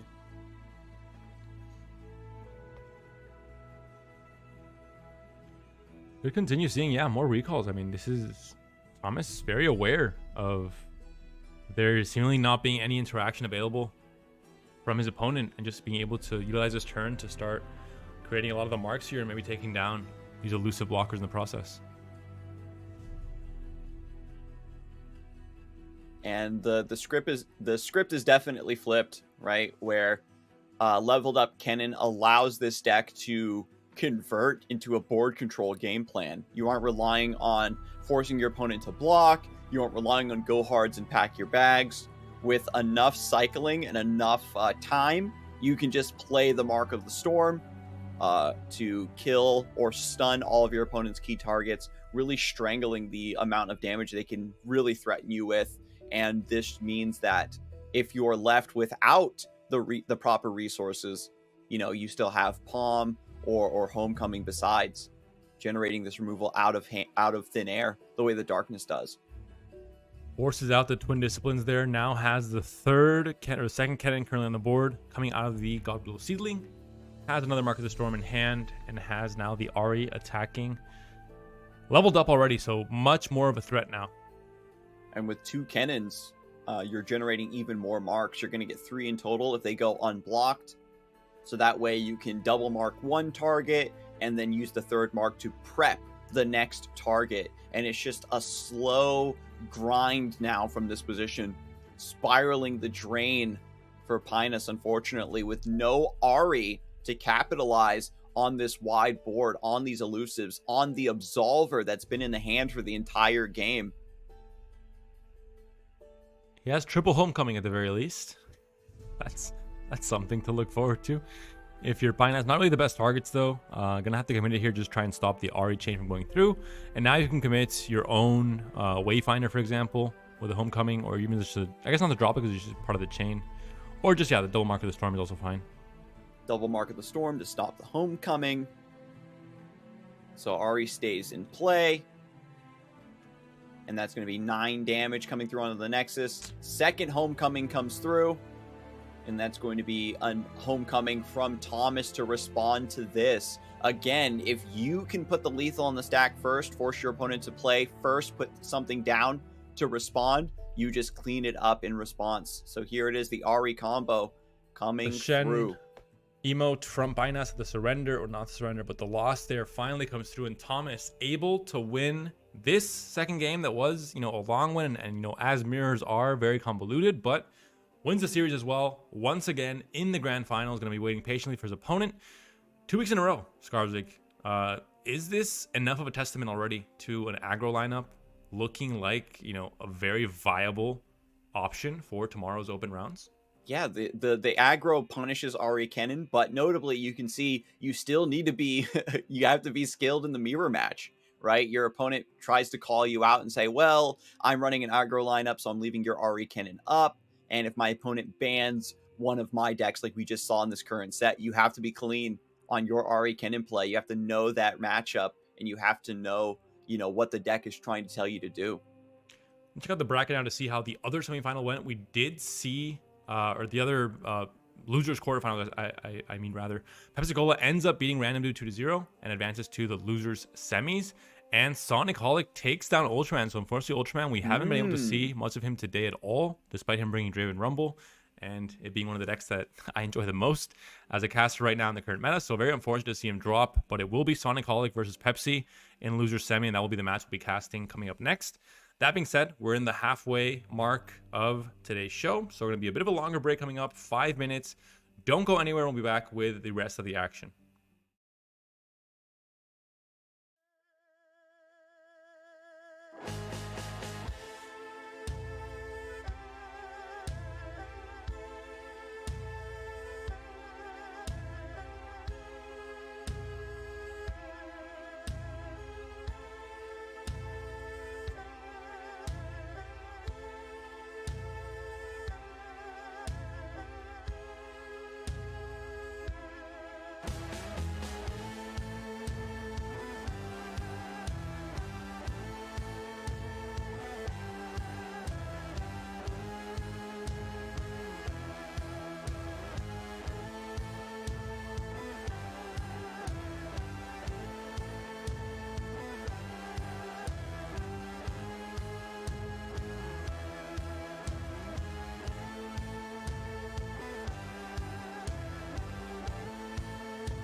Hello, everyone, and welcome back to Fight Night Legends on GiantSlayerTV. My name is Scarzig, and I'm joined by ImpetuousPanda. We're about to jump into the lower bracket, get that sorted out, and figure out which of these two players, Sonicholic and Peps Cola, are going to take on Pinus. It is the battle of the youngsters, Panda. Well, in my opinion, and with the lineups they've brought, I'm going to say it's the battle of the dumpsters because we have some Zoe Lee Sin on both sides. We have Ahri Kennen on both sides. These are the decks that, I'm a public person with my opinions, and these are decks that I despise, but it is kind of the reflection of open rounds being tomorrow and players bringing the serious stuff. No joking around, no spicy stuff that some players tend to take risks on. This is serious decks only, and that is going to be the case here with some pretty sweaty lineups with Zoe Lee Sin coming back into the fray, and Ahri Kennen, of course, being in pretty much every single matchup. But the player to highlight here is going to be Sonicholic, someone that we saw make it to the seasonal for the first time, I believe, last seasonal, despite being one of the up-and-coming players, a very young player, but part of that check-in crowd that has been doing, so well the last year with so many good players like Thomas, like Badge Attack, like Pokerback, and Yeshu. And Sonicholic is kind of the fifth member that joins that. Not Fantastic Four now, but Fantastic Five, I guess you could still call it. It's like a six-man, like a Kuroko basket type thing.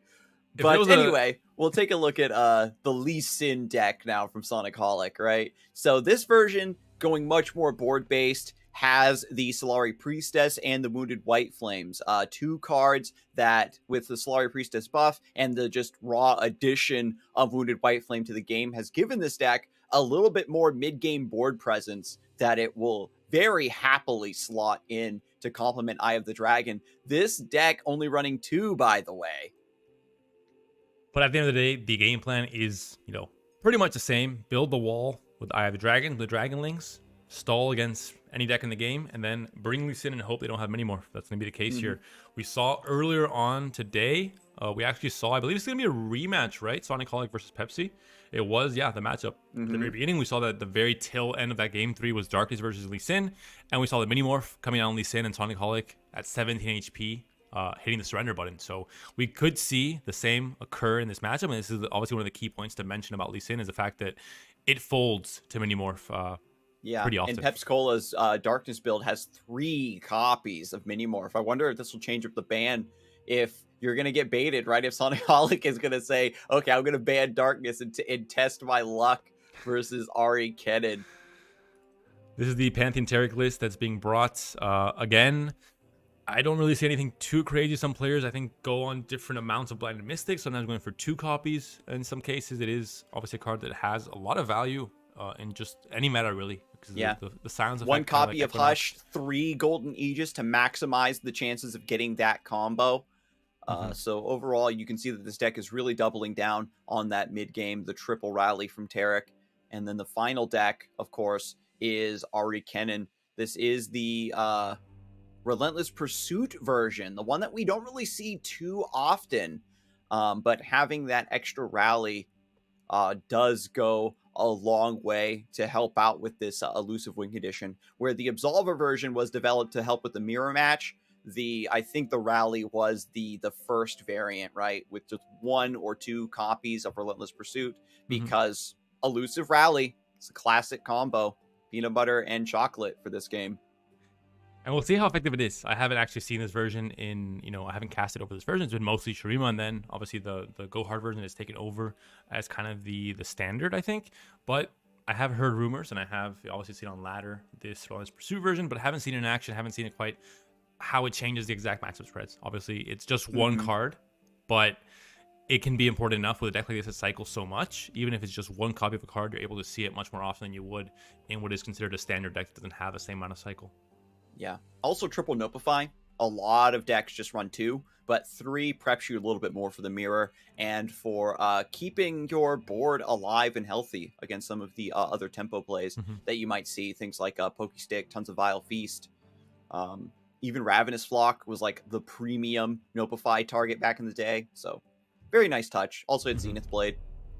Looking at the bans here, I'm going to expect it can't be anything other than just Ahri Kennen on both sides. Going to be the case here from Pepsi, and we'll see if Sonic has any different plans. Didn't ban Darkness last time around because we did see that matchup occur, and I don't think Lee Sin would be the correct ban here. So I'm going to assume Ahri Kennen on both sides. I think that would be the safe assumption to make, not just in this matchup, but pretty much any matchup throughout the entirety of today and the open rounds tomorrow. Ahri Kennen will, I'm going to go ahead and say, probably going to have one of the highest ban rates of any deck ever in an open rounds setting, where not because so many players are bringing it, knowing that it'll be banned as well, and I think it's definitely going to be the case.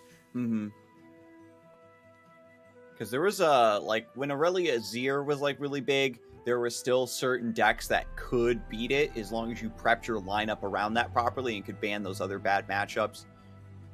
But yeah, like you said, we get the bans, and now Darkness coming through. Maybe similar to Azir Aurelia. I think they're on that similar power level in terms of power level, but also not really being targetable. And when they are, it's really not that effective of a target regardless. I guess with aggro, it can be the case, but aggro, of course, is a very polarized lineup to bring. Just a 3 of aggro to the open rounds, you kind of put yourself at the mercy of matchups in many cases. So it's, for some of the best players, maybe not the, you know, the greatest idea. And right away, Ruination being kept, I like this very much. We saw before Pepsi facing off against a Pantheon and missing out on the Ruination. In this case, making sure he has it since the very beginning. Yeah. Was able to survive for so long, but had no champions. Doesn't get baited into keeping the Senna, right? Just still needs to get the rest of the early game to prep to make the Senna useful. But on the other side, we've got Taric ready to go. We've got Saga Seeker. But look, this is very interesting to see, Panda, where both players have like key cards for their deck's win condition, but you need your other early game cards to set up for them to hit. You have to have faith that they're going to come back to you when the time is right. Pepsi happy to pass here. Obviously doesn't really have any other options, so I think happy or not, that's what he has to do, because he doesn't really have any proactive plays. All going to be just in reaction in this case. Double Saga Seeker. Vile Feast coming out, hoping to kill off one of these in the trade, but as we know, it's not going to happen with Pill Cascade giving the +1 health and the Fated giving another +1 to this weaker version of the Saga Seeker now. If you just don't do anything, and like if there's like a proactive sharp sight or something, it is a lot of damage overall. But Pepsi-Cola already committed the Vile Feast. I think you do trade away the Spiderling just to hold back some damage, right? I'd be happy not to be honest. You're fine taking some damage here. I think that having the buffer for draining effects to still heal up is fine, and you're gonna have a bigger block later down the line, I think, for sure. Committing more damage onto the Saga Seeker, you're just gonna continue getting buffed, I think, in future rounds. Yeah, it's really hard to say. You have to test your opponent's draw quality, basically. With the double Saga Seeker opening, we're in this weird like sort of fork where they want to proc Fated on 2 units every round to kind of keep these scaling. And then, you know, maybe there's not enough to go around, so to speak, without like a Mountain Goat generating some gems. You have to be very specific about which unit you favor the most with your Fated. And then Pepsi-Cola is just going to mini-morph that one. No Roadmaker being played here, playing for that spell mana, I think already maybe indicating that Ruination, you know, is slowly being set up, can already be played 2 turns from now on Pepsi's attack token turn. I wonder how slow Sonicaholic can play this realistically, trying to find like a Bastion or something to protect against the Ruination, tax that mana just a little bit harder where you need Ruination plus a Vile Feast. And Roadmaker now committed at this point, I think. Maybe indicating you want to try, again, with Ruination, it's always the case that you want to try and pretend you're fighting for the board a little bit and then make your opponent overcommit and then find that kind of perfect window of time where you can commit Ruination and get a lot of value from it. And what's nice about the Roadmaker is that, you know, it gives you a continuous effect with that darkness discount. Floating the mana, prepping so that Vhagar has some protection with stress defense when he decides to hit the board. Double Catalyzer hitting, but not striking just yet. Now with Taric in play, the Ruination or the Vengeance looking very tasty here. And Taric being taken down here again. Kind of stalling for time. You want these Catalyzers to get into combat, but not you kind of want to do it on a defense, because you can stall that way with the blockers, but also getting the value onto the darkness, for example. And then eventually Darkness a little bit later down the line, and that's going to be the case with Soul Combat being traded in here to just get the value from the Taric and still the kill on the Vengeance. And you're not taking that much damage next turn, so you're still kind of fine to continue trying to stall here. Yeah. But with Taric taking down the Catalyzer, even though the Darkness gets stacked up, there is no Darkness in hand, which does allow Sonicolic to develop this Taric instead. Goes for the Mini-Morph. Even though the Ruination proved to be so important in the past, it's that final fail-safe. If Pepsi-Cola has a way to deal with the threats on the board in other ways, then he's going to do that instead. By not going for Ruination, you get your Catalyzer proc. This is going to put the Darkness up to 4 damage. Going to trade away the whole board, and yeah, this already telegraphs the Ruination coming next turn. I think it's obvious in this case here for Pepsi, and it is the right moment to do so. As we're seeing in hand, only the Pantheon would come down after Ruination is committed. And so here we go. Vhagar. I mean, you're still tempting. 70 HP. You're still very healthy. If you want to make your opponent, commit even further in. Yeah, that was 2 Tarics already taken down. So the rally isn't maybe that big of a deal. If you play the Vhagar, you do have Mini-Morph. It's just like, what if there's a Golden Aegis right now? This is what Pepsi-Cola is thinking. If I play Vhagar and then they just Golden Aegis with this board, it's not too bad. You have Darkness, you have Trust Defense. I think you have enough tools to respond that it kind of... The big thing with Ruination is kind of the fork between the slow speed response, forcing open attack, and then having, if they do go for the open attack, you have the fast speed response as well, things like Vengeance and Mini-Morph and Trust Defense. So there's the rally on the White Flame. Box faded. Has barrier. Peps passes back. Goes for the Pantheon here. Now you can commit possibly the Mini-Morph. What keywords does Pantheon roll? I saw Fearsome. Quick attack. Yeah, commits the Valfeast first to pop the barrier, and then has a chance to go in with the Darkness for the kill. But there is going to be a Pale Cascade here. Pale Cascade gives +1/+1 and procs Pantheon's Faded.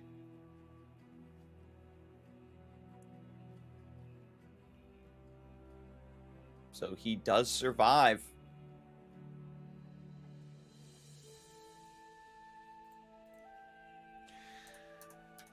And that's a pretty massive turn of events here. I think you had the winner to go for the Ruination if you wanted to, but wanted to just, again, play it as greedy as possible. In this case, going down to 2 HP is a little bit too low, but on the open attack next turn, you're also just kind of just as doomed, I think. Yeah, because this was a rally this turn, and then next round, does Mini-Morph Stress Defense somehow save you from 6? Pepsi-Cola has to do the math here. Mini-Morph doesn't, because at the end of the day, you're not really removing the attacker. There's still a 3 attack unit connecting to your Nexus, and you're at 6 HP, so that's already half of the HP gone. So it's really not the solution that you would want in a situation like this one, where you're getting open attacked for so much here. And well, second one is also not going to be the answer here. I think it's going to be pretty doomed here. You're going to have a Stress Defense. You're going to have it's just not enough here. Yeah, with the Faded on the Wounded White Flame, it would also potentially scale up in response. There's another Golden Aegis in hand. Pepsi-Cola just unfortunately pushing the limits a little bit too far there, trying to get that Vhagar set up, trying to get that win condition down, and didn't go for the Ruination, even though he kept it in the opening hand.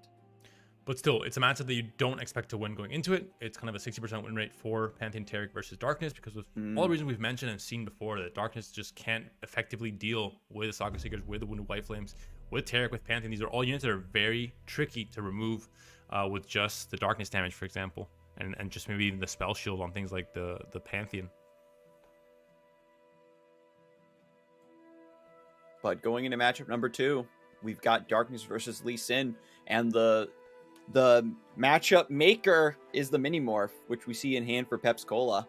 Everything else is sort of, negligible. Zoe can put in a lot of early work. You get Crescent Strikes and Equinoxes to help hold back Senna's and Ishtali Sentinels to buy yourself some time. But without Lee Sin as a win condition, you have to pivot. And you're relying on Zoe maybe leveling up you're looking for Behold the Infinite to find you some extra threats, some big celestial win conditions. It is important to remember that Sonic Holic's build does have 2 Solari Priestesses, so this could get some very key cards like Fallen Comet, right, to maybe take down a Vagar so that your Nexus can't be targeted. And this matchup is, yeah, like we saw already at the very end of that game 3 in the first round, because it is a rematch of that first round in the quarterfinals of the winners bracket. This is going to come down, like you mentioned, to Minimorph. I think, you know, anything that happens in the early and mid game is not going to be relevant. The moment Lee Sin comes down, there is 1 copy of Bastion in the deck, but even then, there's so many ways to very cheaply take off Spell Shield with Pokestick and Vile Feast, etc. So I don't think that'll be very relevant regardless. With enough pressure from Sonic Holic, you know, an early Wounded White Flame scaling up, providing that same level of pressure that we saw from the Taric Pantheon list, maybe does bait out a Minimorph or forces Pepsi-Cola to tap down and preps a way for Lee Sin to enter the board without Burst Speed Minimorph immediately responding to it. There's a response. No Pale Cascade, surprisingly enough, has the Guiding Touch, but not really the right spell to put on the stack there to try and save the Zoe. And Zoe taken down, Catalyzer comes in, Wounded White Flame comes down in response. So we've got another threat on curve that's going to keep scaling up potentially. Double Catalyzer is fantastic to see. You get these stacked up, get the darkness big enough, you can start covering Twin Disciplines even, and make sure that your removals are pretty much guaranteed. I think the key here is that even if your darkness is very big, it still has to connect with the target, right? Sonic Holic can still deny those with Deny and Nopify as well, which is very huge for slowing down that Vagar level up. Or maybe you take it the other direction, hold on to them, keep that Vagar from targeting your Nexus.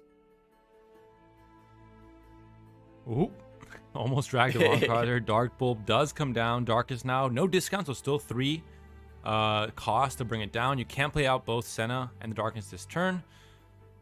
You're gonna have to wait until...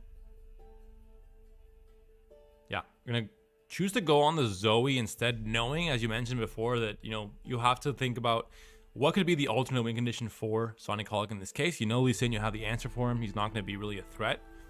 And in this case, it is going to be Zoe. So you want to really keep track of Zoe and make sure she doesn't snowball out of control. Third Zoe comes down from Sonic Holic. Uses the star chart. Still trying to get this level up. Trying to pressure. If Pepsi-Cola is forced to, especially without a Robe Maker, forced to keep developing, keep trying to find darknesses to answer this Zoe, that's less mana that's maybe saved over for a Minimorph for Lee Sin to come down.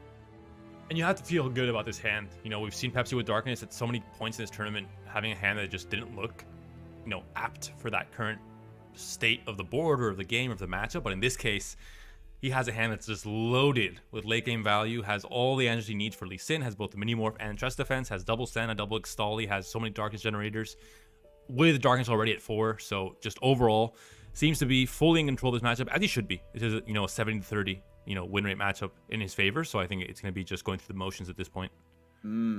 Yep, so Lee Sin hits the board.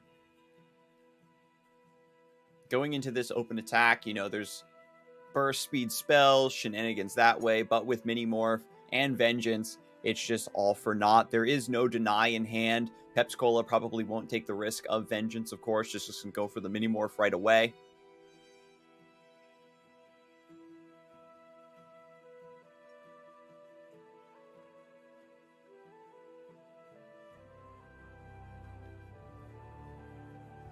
But Pepsi-Cola, yeah, just in a position where you want to just burst speed mini. If you do that, maybe a second Lee Sin comes down.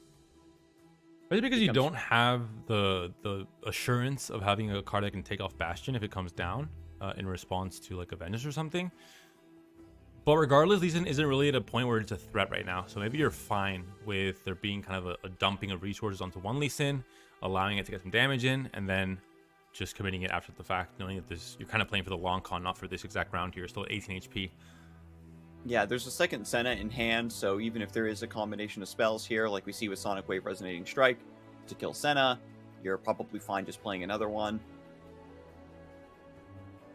Lee Sin's not leveled, so this is just purely a board control maneuver.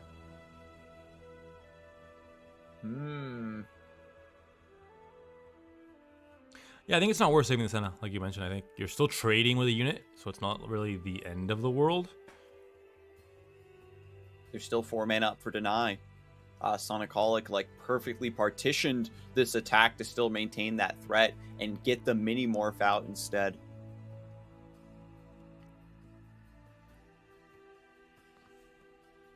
This allows him to proc Faded on the Wounded White Flame, push through a little bit more damage, and draw a card.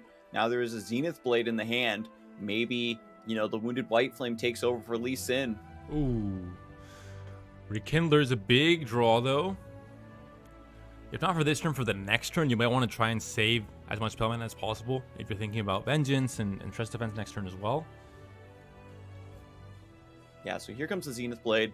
If Pepsi-Cola tries to get greedy once again, put Darkness on the White Flame, attack with Senna to get a second Darkness, then it could be a disaster with that deny.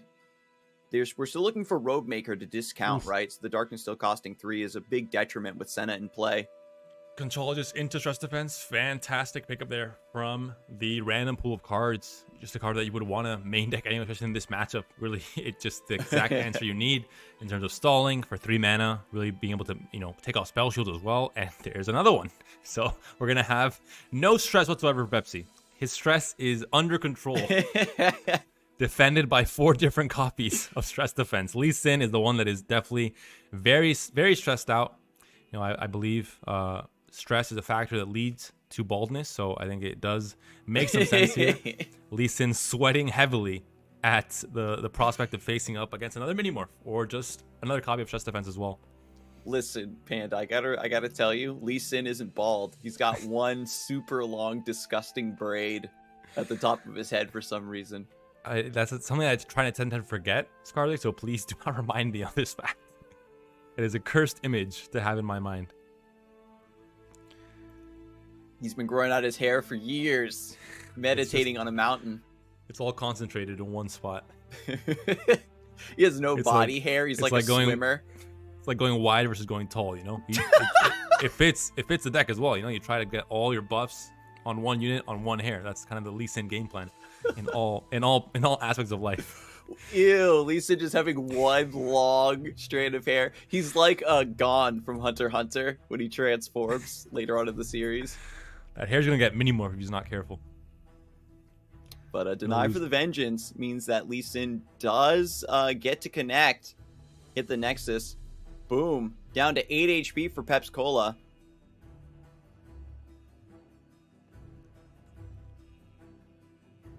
And slowly losing some control of the game here. Deny is there as well. Yeah, Darkness hits Lee Sin, but with no Vagar to, like, the early catalyzers were great for having the removals, you know, to clear the Zoes, everything like that, but without the additional boost of Vagar, like, it's very difficult to take down the Lee Sin, and no Robe Maker. So these Darknesses are 3 mana a pop. And there is the second Darkness being threatened onto Lee Sin. The immediate stun on Senna, so you can't generate another one. Although there isn't really mana for it, with only 2 mana here available at this point.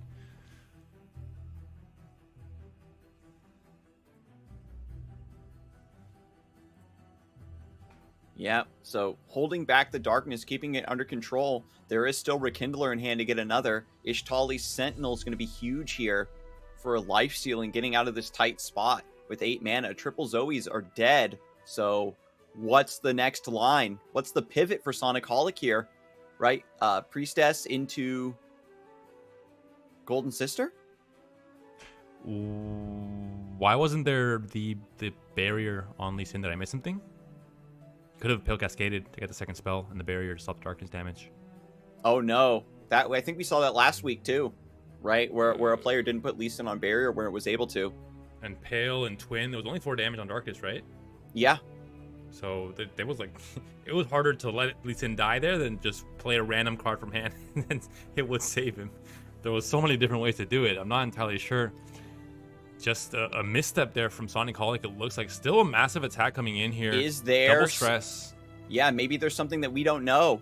If saying, hey, Cascade on the faded is enough here, though. That's GG anyway. Exact damage, never punished. And game 2 goes to Sonic Holic. Pepsi Cola takes double losses on Darkness in a matchup that was definitely favored for him. Seemed to have all the answers in hand, but still not able to stop the Lee Sin when it mattered most. And yeah, that's it. That's it for his tournament. It's over. Sonic Holic advances to the losers final, despite a bit of a blunder there with Lee Sin.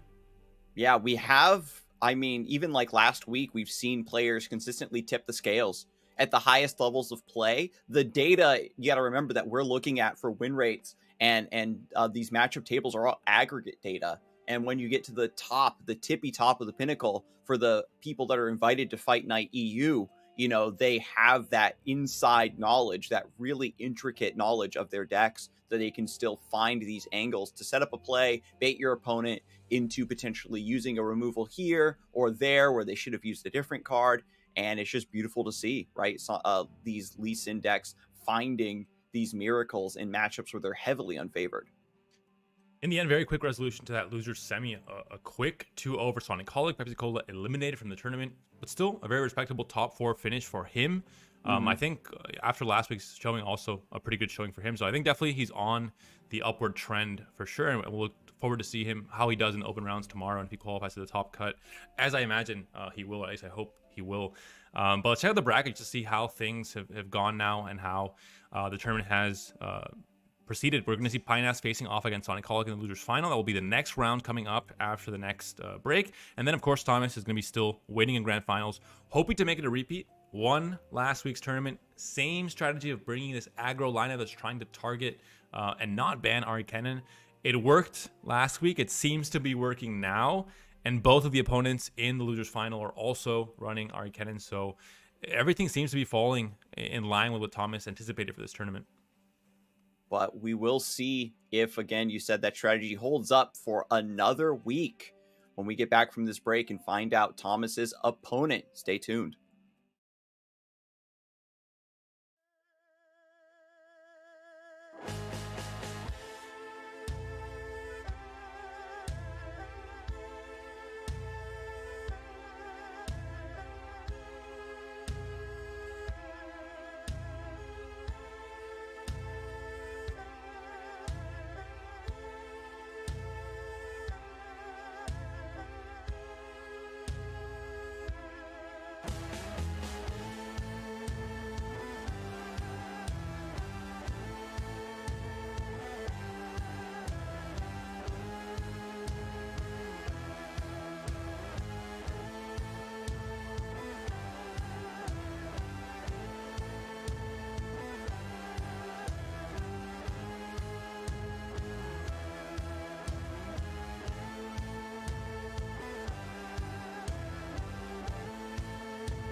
Hello, everyone, and welcome back to Fight Night Legends EU, broadcast exclusively on GiantSlayerTV. If you're watching this somewhere else on the wrong channel, you are sorely mistaken. Your eyes are playing tricks on you. This is the only true place to watch Fight Night EU.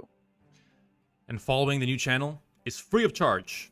Absolutely nothing, there's no downside. You just click on it right now. Look at your address bar. If it says Giant Slayer LOR, you are in the wrong place. You're in the right place today, but not for next Fight Night possibly, or the one after that.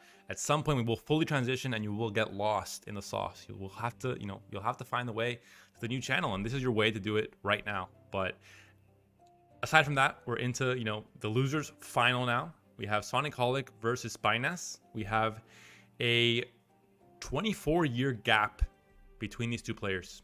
Young versus old, but they are still very similar lineups, and the skill is still there for both of these players. We've got the up-and-comer versus a potentially seasoned veteran who's been playing a lot of other games and really killing it in the Runeterra scene, honestly. But we're going to look at Sonicholic's Pantheon Taric, just to refresh our memory of the actual makeup of this list.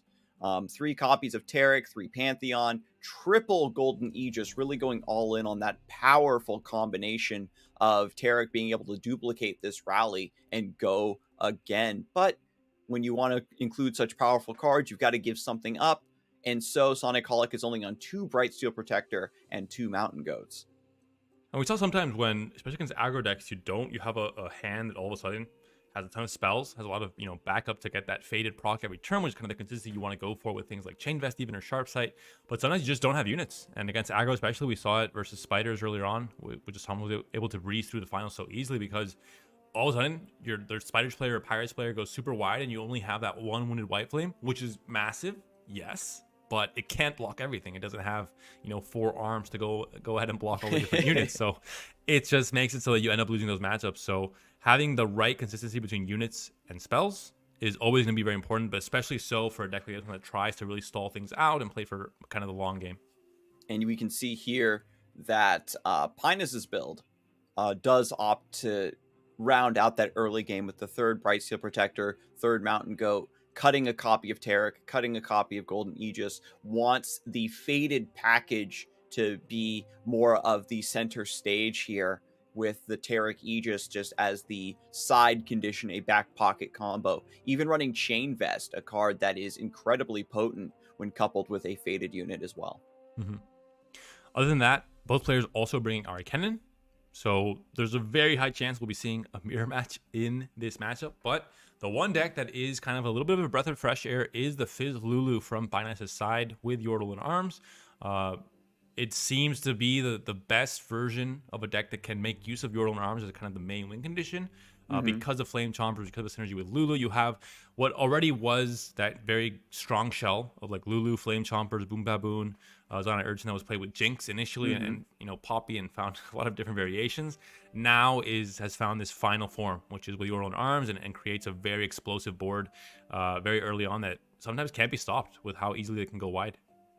One important note as well that we saw throughout the broadcast when we saw Pinus on this list is that the deck functions perfectly fine without drawing Lulu, which was the big, the big linchpin of the previous builds that we saw with like Jinx and things of that nature, is that if you didn't have Lulu to boost up the Flame Chompers and get that early board control, then the deck would really suffer. But the list kind of has that replacement with Yordle Captain, still allowing you to spread around those buffs, and the potential to somehow get Geode Mecha Forcer, which was the unsung hero of an earlier set we did see.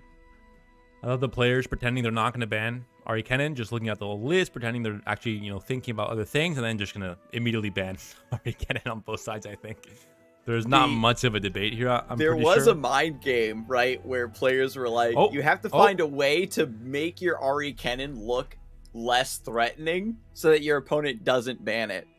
It might have worked because it looks like Lee Sin is the ban instead. I think the Vitus looks and says they're on double scattered pod, no sign in Thousand Tailed, one relentless pursuit. I got this. And Lulu Fizz, maybe has a little bit of a leg up versus Ahri Kennen in general, right? Mm-hmm. We've got elusive attackers and blockers with the Daring Poros. We've got Yordle Captain, a card that can't really be removed. It can only be sent back to the hand with Homecoming. But once you get that wide board of buffs, and your opponent just is eventually in a position where they have to keep 4 mana open at all times against Yordles and Arms, or they get cracked. And even if you don't Yordles and Arms, if you've got Lulu plus Flame Chompers, you're removing your opponent's board slowly over time. Really curious to see how this is going to play out, Panda. I'm still very surprised to see Lee Sin banned. Ahri Kennen has a very good matchup against it, but you're expecting it to be banned on your side, so you end up with Fizz Lulu and Pantheon Taric, who both don't have a good matchup against Lee Sin. So I'm not entirely sure what Finance is going for, especially considering that Ahri Kennen is the other option, which is a deck that, I mean, just from its sheer power level, it's kind of one of those decks that, despite it being very good, it's also able to just win games out of nowhere, which is something that you always want to take into account when you're thinking about bans. So very strange development from my point of view from Pinas in the ban stage. We'll see if he has some kind of strategy, or if he just says, oh, there's a rally in there instead of go hard, let's not ban this deck now. That is true. Without the go hards, without those pings to answer the Boom Baboon, Zonite Urchin, it does make it a little bit more taxing for Sonicolic to defend properly, giving up potentially real cards. Who'd have thought? And then with Lee Sin, you got to also remember that Sonicolic is only on 2 Eye of the Dragon, so maybe he feels that it might not have the strongest ability to wall him out the way Lee Sin will do to other decks. Very strange looking hand from Sonicolic already. You don't usually see so little cards in hand for an Ahri Kennen player at any stage of the game, but we're getting there. I think once Wayfinder comes online, see if Ahri is found, we'll see the usual cycling shenanigans going on, the usual card draw happening, but overall, very slow start from Pinas. That might change though. He has the great combination of Poro Cannon into Flame Chompers next turn on the open attack. Ooh, Mark of the Storm on Lulu. Going to try to set up a stun, keep that really powerful support ability from going on. Poro Cannon onto Flame Chomper. Looking very tasty here. Probably just going to go for the wide development though. Double Bomber Twins. Gets an Emperor's Deus. Play it. Play it, Pinas. We've got to go back in time. His reaction was like, he saw it, he's like, oh, not bad. I'll play this. That's actually not that bad. Just go for a wider swing here. Overwrite it later on once your board gets a bit too full.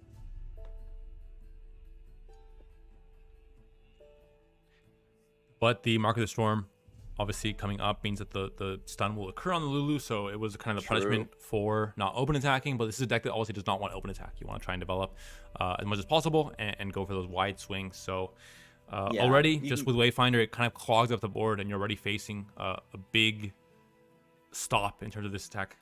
Yeah, there's 2 mana open, so if you go for Poro Cannon, Flame Chomper, get a 4/4 Chomper, maybe pull a Droplet, there is a potential for an up trade into the Lulu with the Twin Discipline.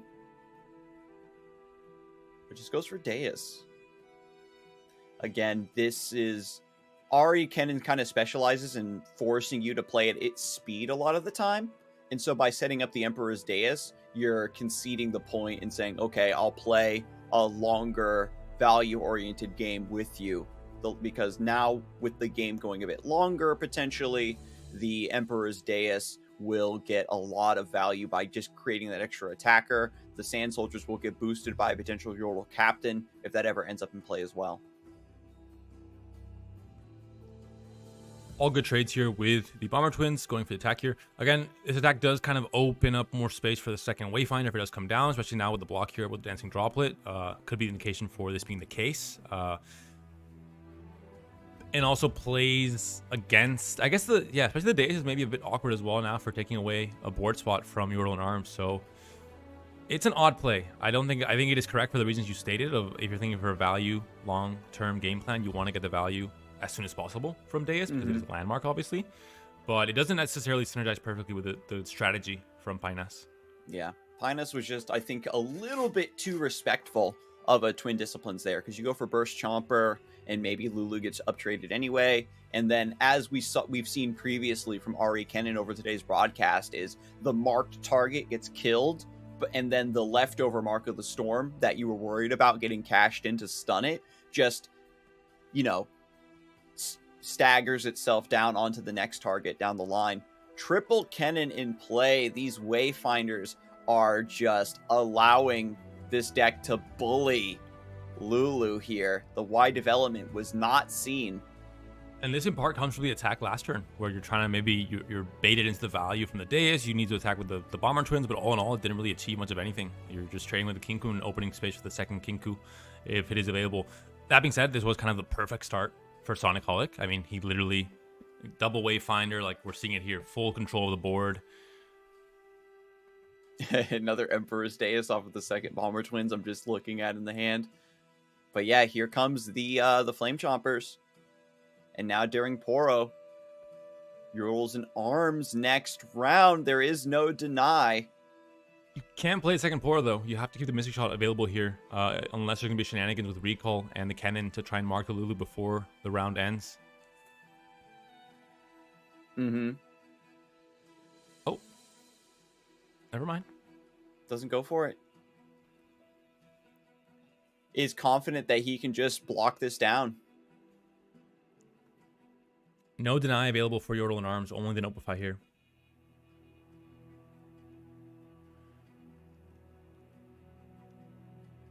We get Yordles and Arms. We also have Mystic Shot, which helps cover a potential homecoming if you're trying to stop some of this from coming through. Fizz gains elusive as well from the spell cast. And Lulu can go down to the bottom of the stack, right? Her target grows up, so it doesn't like debuff or anything, but the support doesn't really matter from here. Only for Lulu's level up progress. As I say, Pinus is resting mouse position on the pass button. Maybe not the best idea when playing this deck. It was dangerously close to just misclicking end round after playing Yordle and Arms there. I think control players have to find like a neutral resting position for the mouse. I think that's a good like meta choice when you're playing Runeterra. I know. How many people are like resting their chin on their elbow and it slips and they hit their space bar and pass?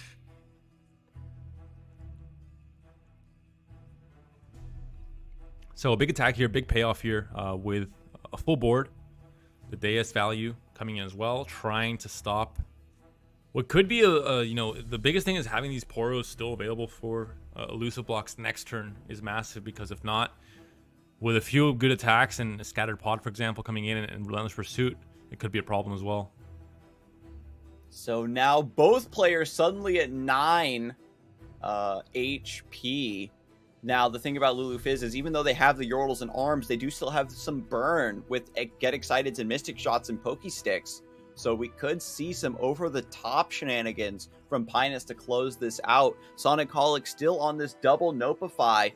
This version of Ahri Kennen just running one Relentless Pursuit as the splash is on triple to stop some of this burn.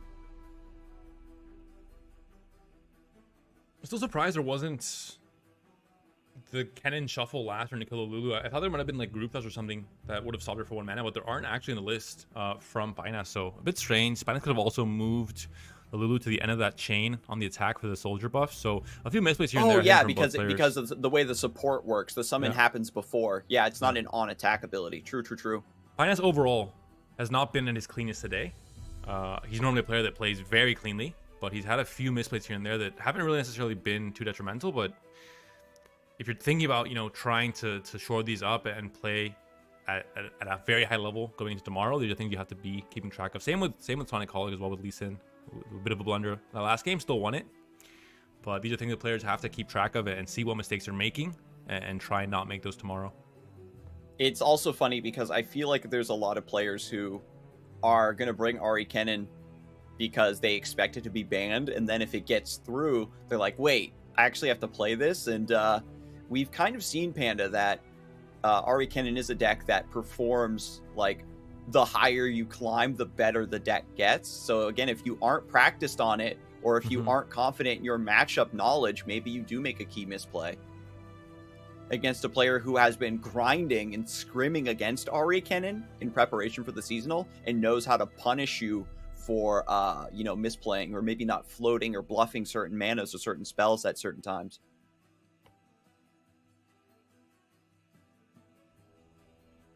Do we see a second dais? There's ironically not really a lot for Pinus to do here. So, I mean, you probably play the Boom Baboon just in case. I think as the rounds go on, the deck will slowly turn more and more into a Zeralia. Just slowly transforming. It's like what is this? The Animorphs? What the book where Animorphs? Like an Animorphs book cover. And Lulu is like slowly changing into Aurelia.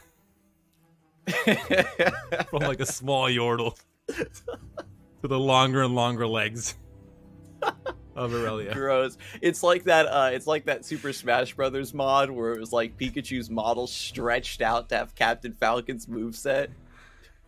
I don't know. Fizz into Zir might be a bigger stretch. There's a lot going on there. Multiple planes of transformation going on. But it looks like this game is coming to a close, right? We've got Sonic Holic, who traded away all his Kennens, now doesn't have Marks of the Storm to help control this wide board. Didn't find Ahri at all to try to get an elusive combo going with the Relentless Pursuit. And now is just going to rally to try to force Pinus to jump down a little bit here.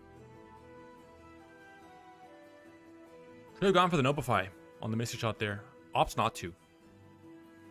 Which is surprising, considering he doesn't really have resources. You know, maybe droplets are the units that with the cycling and the draw are able to get him back into the game. But in the end, and again, these Notifies are cards that, what are you opting to hit with a Notify if not? I mean, these are cards that you have to find value for them in reaction to something else. If your opponent doesn't play any more spells this game, you have 2 cards that are dead in hand. Exactly. You're trying to just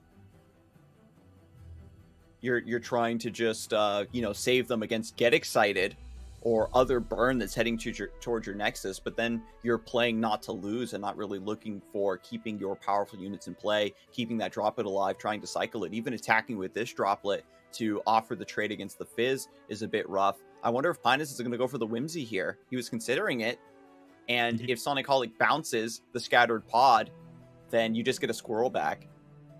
You could go for the cheeky skip block, take 6, survive at 1. With no Kennens, there is no more lightning rush. Exactly. Maybe not. Maybe we're not feeling that frisky right now at this moment. I think it's, you have more resources right now, especially with milking the double Deus. Yeah, double Deus. You can get a lot of value here, Scarzig. This is paid off.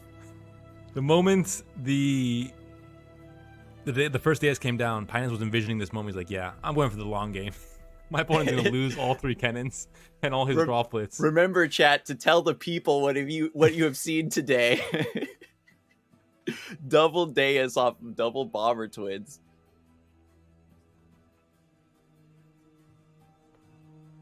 But yeah, I mean, the open attack looks good. You aren't worried about Wayfinder at this point, right?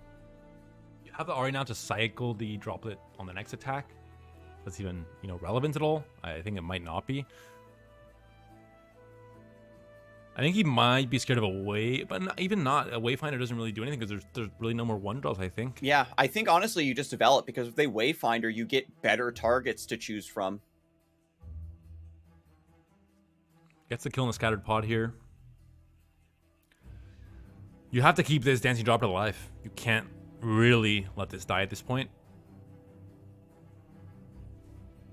Yeah, you've got to block one. You've got to block something, though, to survive at 1 HP here. And that means the Pokestake is lethal. So you might have to block the Flame Chompers here with Twin for defense. Yeah, so you've got to go up. You've got the Notify, though. So Sonic Holic is resilient against the burn. Well, going to be a surrender. Instead, Pinus takes game 1 with Fizz Lulu, taking down Sonic Holic and his Ahri Kennen with the Pursuit. Strange plays overall from both players. A strange game, I think. The day is coming down is part of that equation, but overall, I think Pinus had a good read on the tempo of the. It's not this matchup wasn't necessarily a textbook Fizz Lulu versus Ahri Kennen. Yeah. You have to kind of adapt to what you're seeing, to what's occurring. The Kennens being gone. At the very beginning, I mentioned the lack of resources in hand for Sonic Holic. Right from the outset. that same pattern didn't really change going into mid game and late game, and I think that's what, you know, Binance also identified and said, hey, I can play a slower game here and just slowly, you know, win off of value. And it ended up working out. We had like the fork at the end where you just had burn and just the double Nopifies languishing in hand. Really unfortunate to see, because I know that Nopify can really pop off in certain matchups, and it ended up just being a pretty dead card throughout the entirety of that game. It will be now Ahri Kennen once again up against the Pantheon Taric here for Binance with only 2 copies of Taric. A bit more lower to the ground with 3 copies of Protector, 3 copies of Mountain Goat. We've got Saga Seeker for turn 1 with the attack token. We are looking for Wounded White Flame potentially. This is going to be a much different match because your units are things that need to stay in play to get long-term value. And with the way you stack your buffs on your units, you're much more open to Homecoming punishing you. You don't have natural elusive blockers the way Lulu Fizz does with the Daring Poros, so you have to be very selective about when you employ your sharp sights. We saw Pinus get really baited into some bad exchanges against Ahri Kennen. Right away, I think this is a correct sharp sight to go for. You're getting a kill on an elusive, obviously, but more than that, you're staying on track with your fadeds. You're getting a big open attack next turn if you want it. With you know, well, maybe not a big open attack, but a relevant open attack here. With the Saga Seeker, you're able to play Mountain Goat as well. And again, turn 3 is a turn where you don't expect much of anything coming out from Sonic Holic. It's really turn 4 you have to worry about with double Wayfinder now in hand. So there's the chump into the recall. There is no no single combat to stop that. And stops the gem from being generated from the Mountain Goat. So a key play to make there, especially when you don't really have much of anything going on for this turn. Now, though, things will change with Wayfinder coming out. So here comes Wayfinder. The stuns on Kennen also do so much work for keeping this board under control. So a little bit of elusive damage coming through. There is no, no mana open. These are like the early awkward turns for Ahri Kennen, where they really have a lot of growing pains, where they have to play out these key units on curve, but they don't have the mana to back up their plays. This is going to be Sharp Sight number 2 being cashed in by Pinus. Another droplet being taken down here.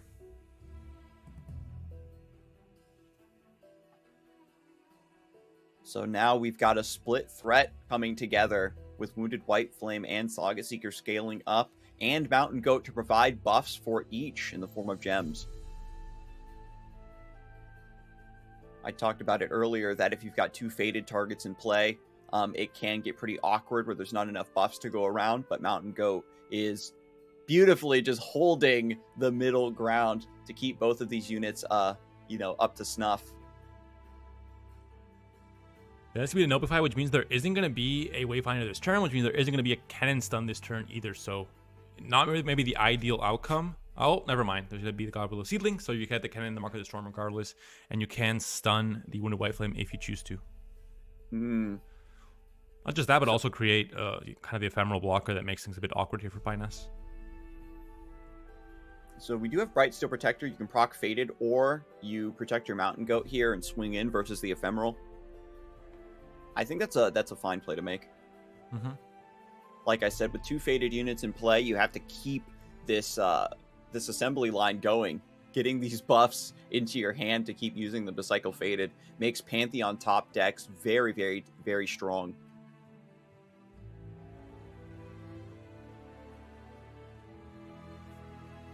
And again, Pinus running 3 Pantheon but only 2 Taric doesn't want to focus entirely on the Taric Golden Aegis win condition, is relying much heavier on the faded units to do all of the heavy lifting and set up for Pantheon to come through to finish.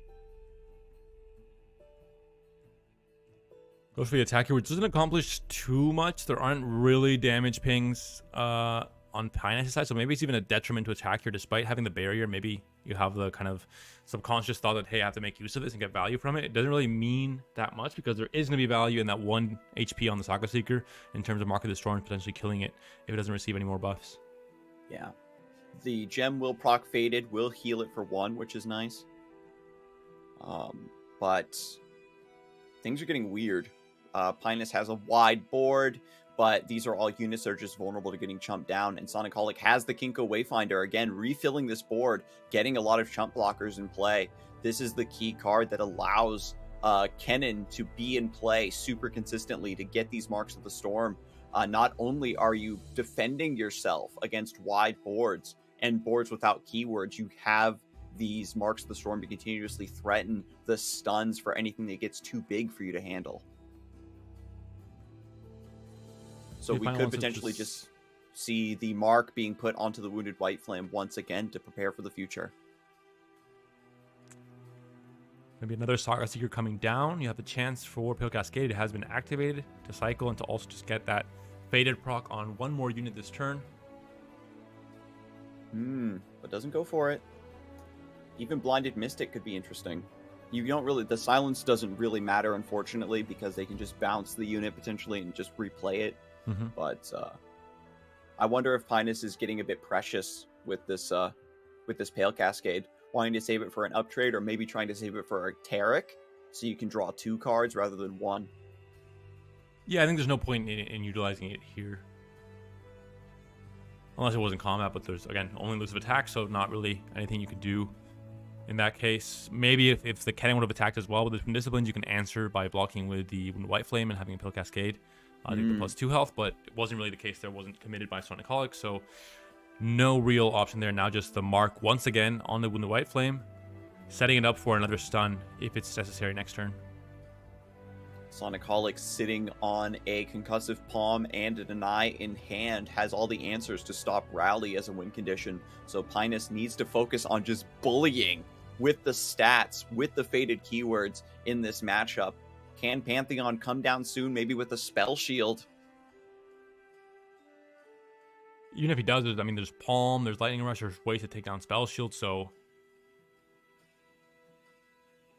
it seems just trying to gear up the board for a big attack next turn, open attack, with possibly Pale Cascade backup if there is, something that he can put on the stack at burst or fast speed. But yeah, I think it's going to be an open attack here, making use of the fact that there is, a 4 to 6 showdown here on the attack, trying to sneak in some damage.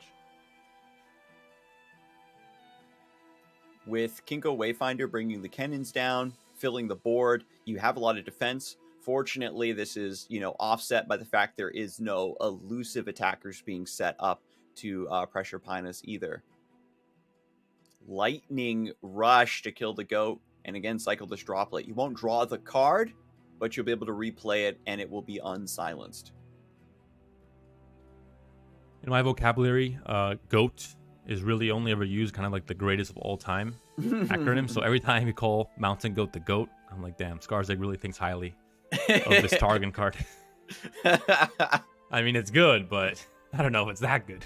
The goat, after it got buffed from a 3-1 way back in the day, for those of you who remember that, it became a Nightfall staple. So I do have certainly very healthy respect for our hero here.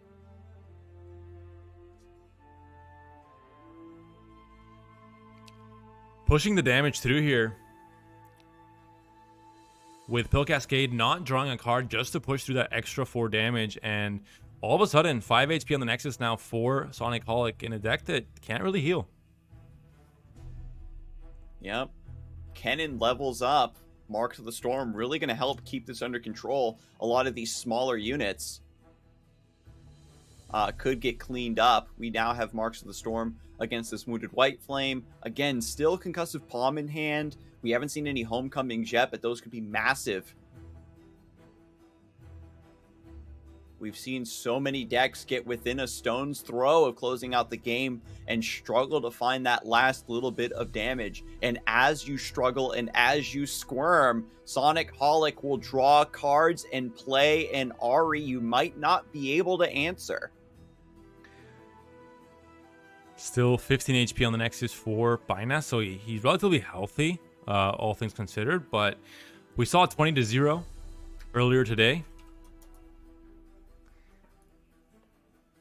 I'm being informed by chat that even though Dancing Droplet was silenced, you do still draw the card when it's sent back to your hand, which is that can't be intentional.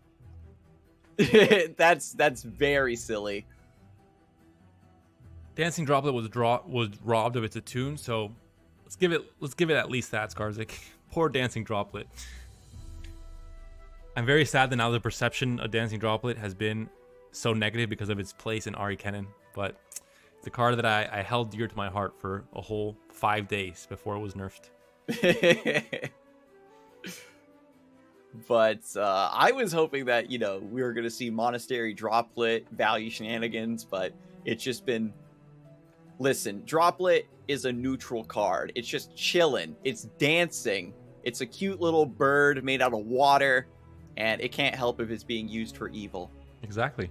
I was playing it, in like a weird elusive Z deck with Return Retreat, just doing my thing with my very fair elusives, and then all of a sudden a Zero Relic comes in, just yoinks the Droplet into the deck, and it's just like not even a side character. It's like the sidest of side characters. First nerf that happened to Zerelia, boom, take off a tune from Dancing Droplet. That was not the way, I think. But since then, obviously, it now finds itself in another very strong deck in Ahri Kennen, and I think it's not getting a tune back anytime soon. I say you take off a tune from Eye of the Dragon and give it to Dancing Droplet. That would be a fair trade. God. That would be, a firm handshake on both sides. All right, so by accepting this block, you go down to 4 HP. You aren't given the opportunity for a Twin Discipline to be put down alongside this this swing. You aren't giving Sonicholic more Marks of the Storm potentially. But now you're opening yourself up to Lightning Rushes on your Nexus.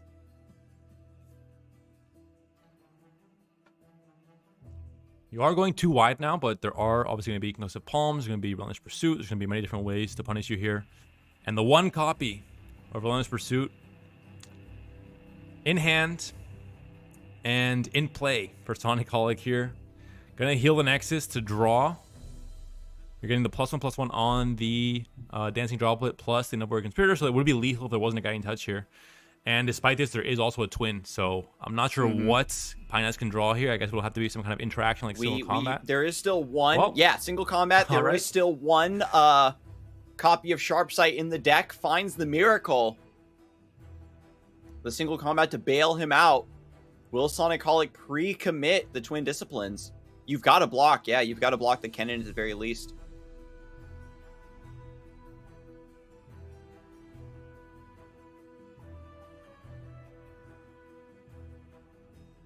So you can block the Kennen. There's so many Marks of the Storm still in hand. It's not lethal, though. You don't have to single combat just yet. They can put the Twin down first.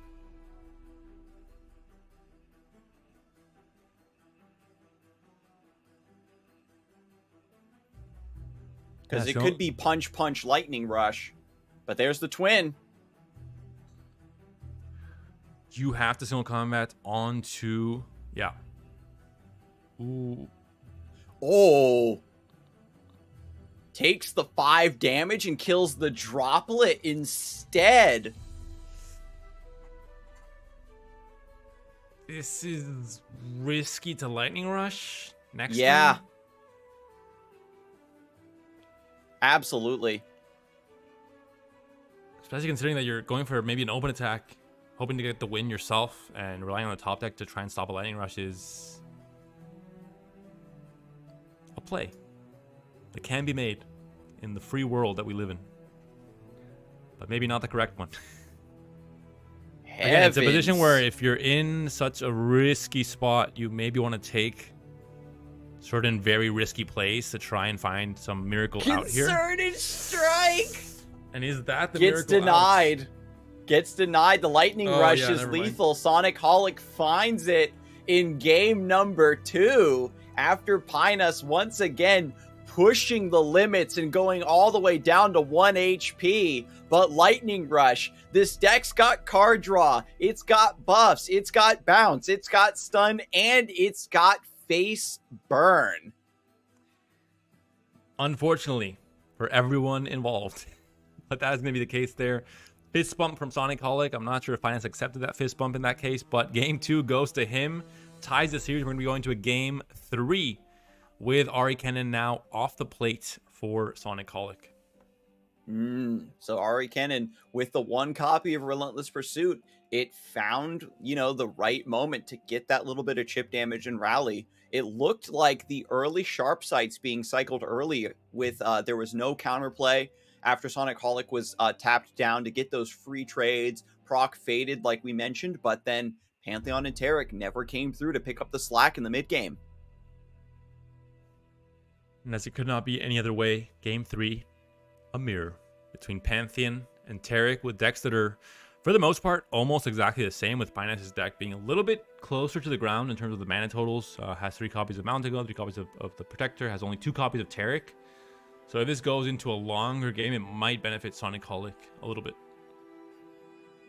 Yeah, but with Chain Vest, Pinus's board is perhaps going to be a little bit more resilient, with both players taking advantage of faded cards. Having tough and also that scaling HP means that it's going to be more difficult for Sonicholic to remove, potentially. Some goat into goat action to start things off.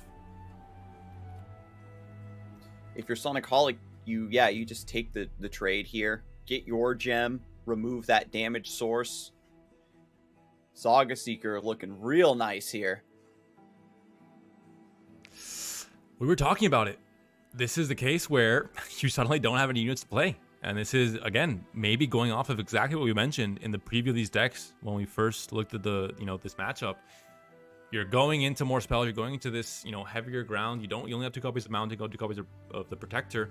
Sometimes you just find all your spells and you don't find enough units, so you lack the consistency to have a mid game really. So already this could be a very punishing attack here from Pinus. Yeah.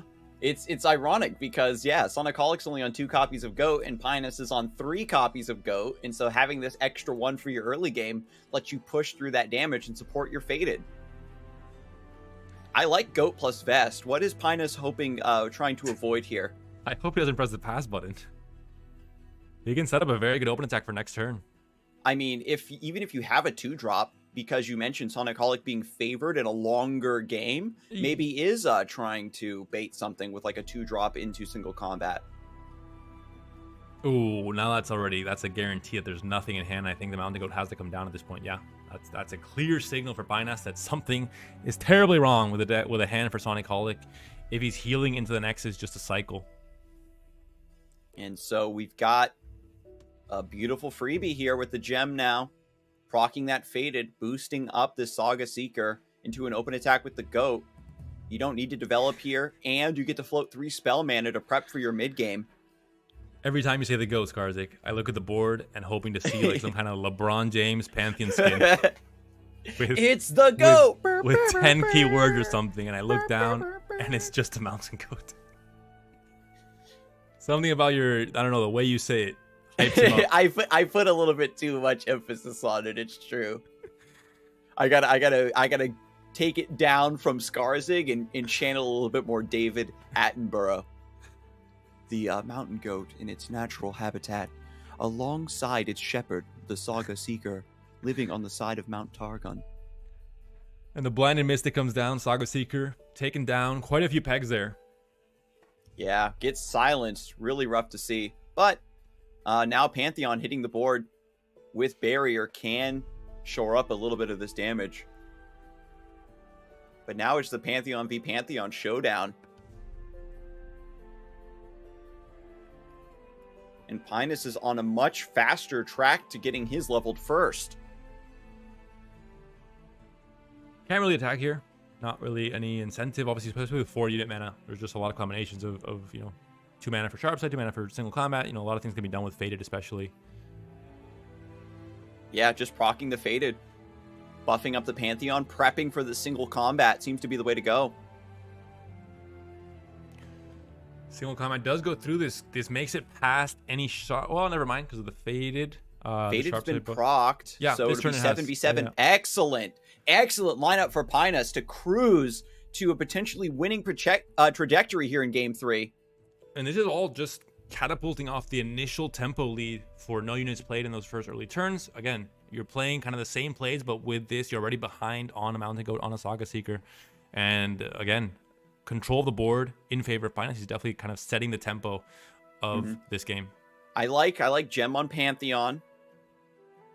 Proc the Faded, get that extra HP against the Blinded Mystic. Force Sonic Holic to have another buff. You know he has a lot because he skipped out on his early game. It's so rough because if you go for Zenith Blade, then single combat or concerted will still kill your Pantheon. So I guess Blinded Mystic is the way? I don't know. It's unfortunately very awkward, Panda. Despite getting that massive tempo gain in the last round, answering such an important target, you can't really convert here. Even concerted with just this 3-attack Blinded Mystic is enough. Because you can't commit both, obviously, the Gem and the Zenith at the same time. Yeah. So, and if you Gem swing, then it's just Mystic block plus Sharp Sight. So do you just Gem pass? Like, maybe you don't need to attack this round. Just keep proccing your Fadeds. I'm fine with this. Zenith Blade onto the Mountain Goat creates a secondary kind of threat. And if there is a response here, then you're able to just... And now you can't play Concerted, for example. You can only really play the Sharp Sight, but the barrier, obviously, on the Pantheon makes things a bit awkward. Yeah. So you could Gem if you want to proc the Faded specifically, but you get the level up progress for putting it on the Goat, so... Mountain Goat is now a 4/4 with Overwhelm, trying to diversify the threats just a little bit here. Now he's a bit more of you know, the Goat. If he keeps getting some more buffs, I think he can actually Someone get this Mountain Goat another sword. We've seen some Mountain Goat games with Lee Sin where all of a sudden he was like a 12-10 trying to go for the win with the Zenith Blades and stuff. So he's been the Goat before. I can just imagine all of the warriors that climb Mount Targon and fail, they leave their weapons and armor scattered around, and then the animals just pick them up. It's like birds putting like dog fur and fluff and garbage into their nests. They got to make use of the resources around their environment. And so you've got this goat with a giant sword in its mouth. It's like a Dark Souls boss. Hell yeah. Nothing Pinus can do here. And this is maybe the downside of... Had a very good early and mid game, but all of a sudden the awkwardness of Sonic Holic's hand is now paying off here, where he has now this Concerted Strikes, he has all this you know, better interaction answers to play for kind of the long con and the longer game and win the value. So now it really is up to the Mountain Goat. Gets the barrier, gets the rally. Got to swing in and try to force through some damage here.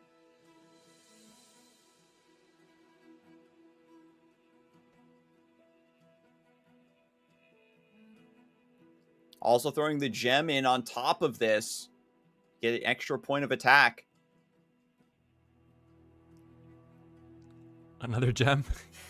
And another rally. just keep going. Keep going in. I think Finance has our stream in the background. He's like, you want to see a goat? I'll show you a goat. This guy's going to attack 3 times this turn. And we're on defense.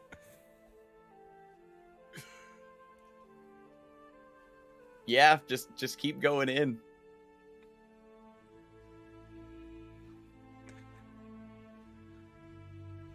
If Pinus really is channeling the goat energy, then he can't help but go hard in the paint. Another Overwhelm here on the Faded. Obviously, no Faded on the Saga Seeker due to the silence. It doesn't have, you know, the privilege like the Dancing Droplet of still having its effect go off past a silence effect. And there it is, another Gem. Make your own Tarek here, the double golden Aegis. That's both copies from Pinus's list cashed in now, trying to get this last little bit of damage onto the Nexus before this Pantheon levels up and maybe flips the script with Scout and Elusive and Lifesteal. The double attack here thanks to the barriers. And that is going to be now 2 HP on the Nexus here for Sonic Holic. There's a Sharp Sight. There's a Bastion to stop Concerted. Ooh, the goat going the distance? Oh no, there's 2 Sharp Sights. Never mind. Almost. almost the case where you were able to get the damage through with just the overwhelm. There was no way to stop it because of the Bastion, possibly to stop a concerted strike. But there are 2 sharp sights, so the go win condition not gonna happen just yet, unfortunately. Yeah, you just have to target the Pantheon, and then he levels up, gets a bunch of keywords here, right, to block. Mm-hmm. Also, yeah.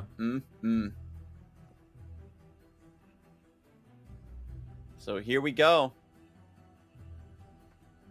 Just a little bit more, Mountain Goat. You're putting the team on your back. And here it is. Sharp sight on the Pantheon. What's that in the sky, Panda? Is it a bird? Is it a plane? Is it a goat? No, it's Pantheon. And he comes down with Spell Shield and the whole 9 yards. Imagine no lifesteal, though. Just working so hard, trying to make this mountain go to win conditioning, and then just having to Shen emote surrender. I think the mental game would be the loss, and obviously this is a game 3, so this is the do or die moment here from both players. And now Pantheon, 9 attack by himself, leveled up, has Scout.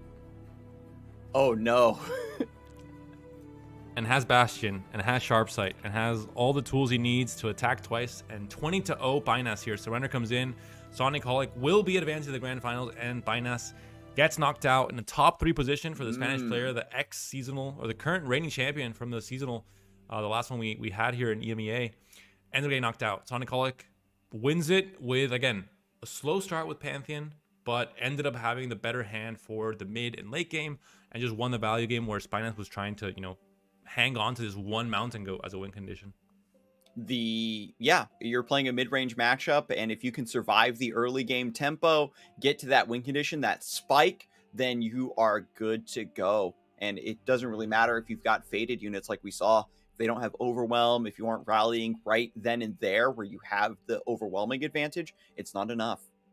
Yeah, at the end, especially the Pantheon coming in and just not being able to stop it from Bynas made it so that Sonic Holic dealt his opponent a checkmate.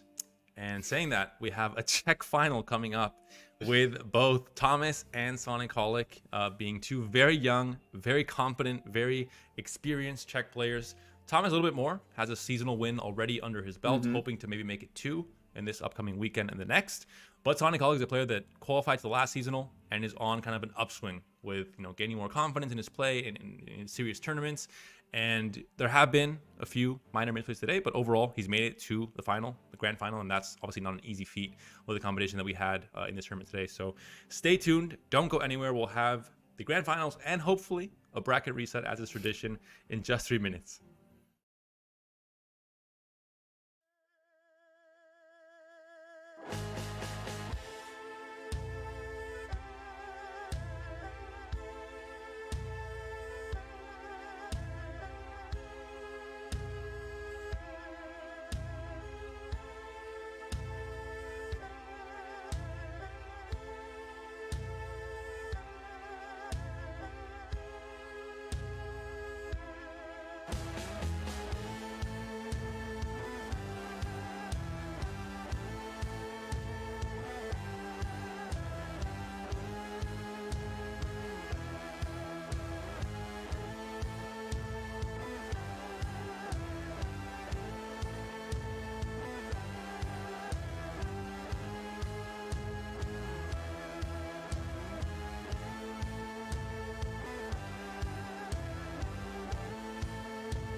Hello, everyone, and welcome back to Fight Night Legends EU. We're just about to jump into the grand finals on, of course, the GiantSlayerTV Twitch channel, which you should be watching and following from. My name is Scarzig, and helping me cast these grand finals is ImpetuousPanda.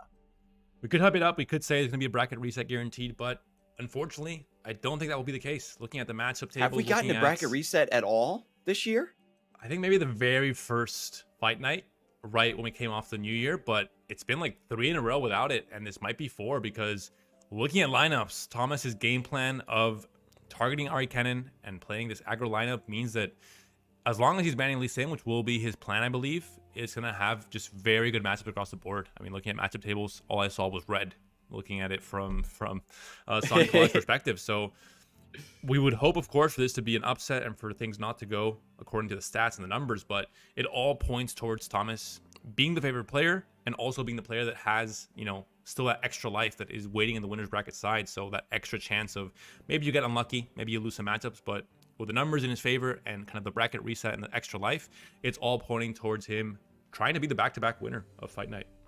Yeah, and if you give the extra life to the aggro decks and let them like shuffle their cards and try again, as I like to say, they always have that chance to just high roll you into oblivion. We're gonna be checking out, I believe, the brackets coming up. Oh, brackets coming up. Never mind. Just to take a look at the journey both of these players took to get here. Thomas 2-1, 2-1. Even though the aggro matchup was performing quite well, his strategy was to take the loss versus the opponent's anti-aggro deck, one of them like a Lee Sin or something like that, and then just 2-0 the Ahri Kennen. And that has been the idea here, even taking down Pinus and Sonic Holic after getting knocked down early by Pep's Cola, had to make the lower bracket hero run all the way up through and denying Pinus his rematch to face Thomas in the grand finals. And took down some great players along the way. Povolichi, Ultraman, Pep's Cola, and Pinus, all, you know, a star-studded roster of opponents, but still he was able to get through all of them and now make it back up to the grand finals, like we mentioned. But that might be the end of the road. I mean, it is looking pretty doomed in terms of the numbers, in terms of the lineup for Thomas. We remind you guys at home, Thomas is running the only player to run a full aggro lineup. Spiders, Pirates, and Ahri Kennen. And just again, Ahri Kennen is also an aggro deck. We've seen the value, we've seen the combo, we've seen the mid-range. It's also aggro. As a third deck, I mean, it's just so strong that there wouldn't be a reason not to bring it as well, especially when it takes up bans most of the time. So it's even as a ban magnet, it's already a great resource. But it's a lineup that people have to start considering for tomorrow. If you're obviously a very, very good player, you might not want to take the risk of bringing a full aggro lineup that has maybe a very polarized matchup against Ahri Kennen, but then might just, you know, immediately lose a round of open rounds because you face off against someone that decides to bring, you know, full control that has heals and everything. So it is a little bit risky, but it's definitely a consideration in this seasonal more than others. I think maybe to the same way that it was against Azirelia. It really, there are some metas where some players want to bring 9 decimates and 9 fervors no matter what, but that's not always the best idea. But in this exact open rounds, it might be a good idea here. But the bans are now coming through. I will expect Lee Sin being banned on the side of Sonic Holic, and Ahri Kennen on the side of Thomas. Maybe Spiders though. I think a spider ban would be very cute. It's a pretty rough matchup across the board. Can even high roll its way through Lee Sin decks if need be, if that is left unbanned, but there is still a little bit of flexibility here. I think what we're getting a preview of, honestly, Panda, is players are going to play a more stable, well-rounded matchup, like lineup the way Sonic Holic has for the open rounds. And once you get to the top 32, and you know that players are going to be really bringing a lot of Ahri Kennen, then maybe the aggro comes out for that top cut. As expected, the bans go as we predicted. Lee Sin banned on one side and Ahri Kennen on the side of Thomas. Spiders queued up right away. And now we're on what could be the last series of this tournament today, or it could be a bracket race. So we'll see how these games pan out. But Lord, that's a lot of fearsome. A lot of fearsome, but a lot of pretty good start here for the Ahri Kennen player as well, with Dancing Drop at Ahri and Attack Token on True. Or on 1. And you have to say, if you are the Ahri Kennen player in this scenario, Panda, do you trade the Dancing Droplet into the Saboteur, or do you take that damage and set it up to cycle it with Ahri? That is a trick question because I would never be the Ahri Kennen player. I do not stoop so low, Scarzig. Please, let me play my deep and my Scarg rounds in peace, all right? Don't put me in these hypotheticals even. Yeah, I know. Panda's always on the other side of the table here with the Saboteur on 1. I don't know if my opponent blocks. I don't care if they block. I have not played a single game of Ahri Kennen. I have not played a single game of Zerorelia. I have not played a single game of You never played a Zerorelia? Oh, Listen, Trundle, that deck Lissandra, was filthy, but it was fun. I do not stoop so low, Scarzig. I, above all, have a code of honor that I always. I've never played a tier 1 deck. I had to prove a point. I was in like this huge debate with the early days of Aurelia Azir. In retrospect, it's kind of hilarious that it was ever a debate that the deck was imbalanced. But in the early days for Aurelia Azir, history lesson for those youngins in the chat, Aurelia Azir, people weren't sure. We didn't want to overreact. We wanted to test out the metagame, see what was beating it. And I had to show the players, I had to tell the people, what it really was. So I did play a little bit of Aurelia Azir, and it was hilarious how easy it was to win. But with that being said, will Thomas find an easy win with this fearsome start versus Ahri Kennen? Not really the greatest hand. It's very awkward. You don't want to commit Stalking Shadow so early for the Nightfall effect because obviously you're trying to play for a very explosive board, especially when your opponent doesn't have Wayfinder. It changes a lot in terms of not just going up the fearsome route, but even just playing for a wide board. It's a very awkward hand for Sonic Holic as well. Never mind. So yeah, both players are actually playing with very odd hands here. Demolitionist comes out. You want to just go for Skitter into Onlooker. Onlooker first, of course, and then just go for the fearsome attack with both the Skitter and the Onlooker. Yeah, but Sonic Holic. Very, very weird hand here for Sonic. Gonna have to play Concussive Palm. Yeah. If Sonic Holic is sniffing out the Skitterer, won't get baited into using the Palm just yet, right? Because then that 3-2 gets debuffed.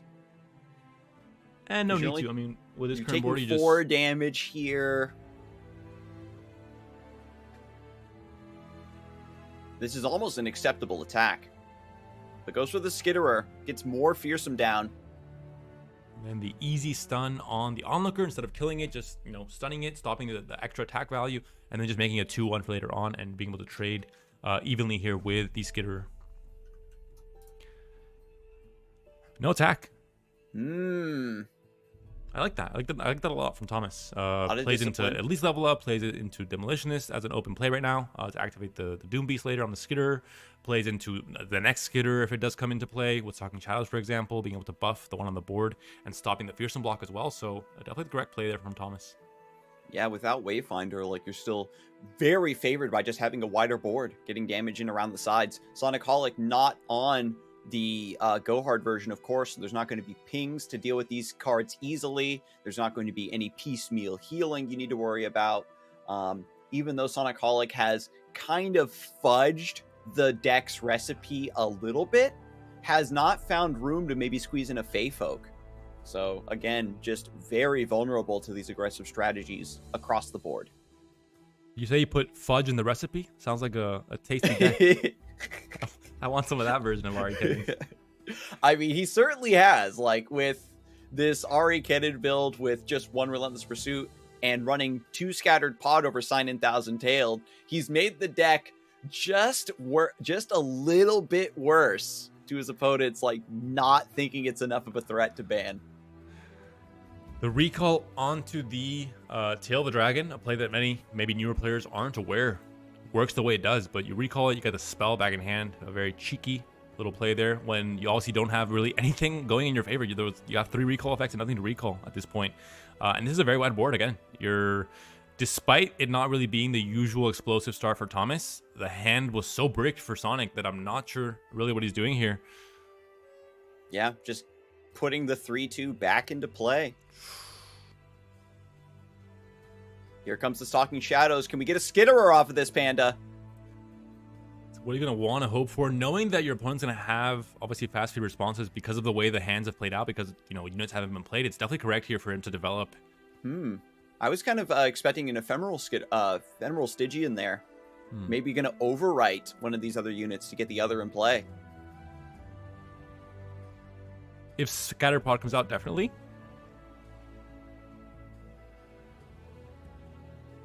Finds the Nopify, looking to stop Noxian Fervor here. Or maybe not. Again, this is not so much about the Fearsome, it's just about going wider. You have 2 units that are connecting no matter what. That puts your opponent down to 7. If nothing is done to stop this, you can't really do anything about it because you only have 2 mana. You can't play Homecoming. You can't play a Palm anymore. You can only affect maybe the trades, but not necessarily the blocks. So with that droplet being traded in earlier and no Wayfinder, it's also really stifled the resource generation of this deck. The ability for it to just draw tons of cards and have the answer it needs for any situation.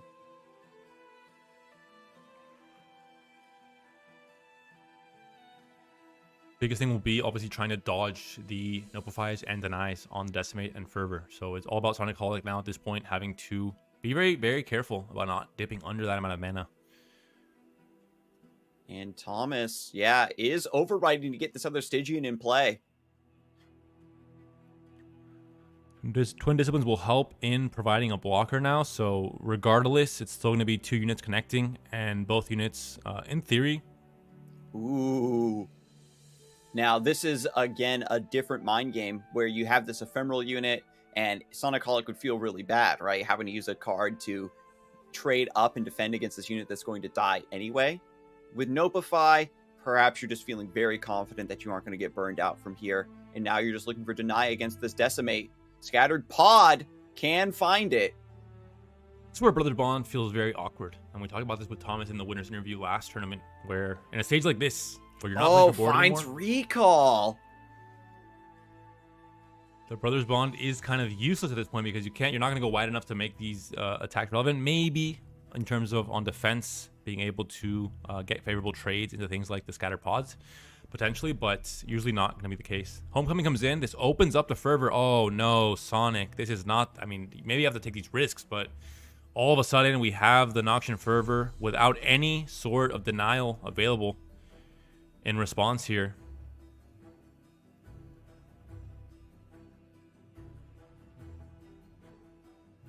Shen emote from Thomas, but doesn't pull the trigger on the Fervor because you can just replay the Demolitionist.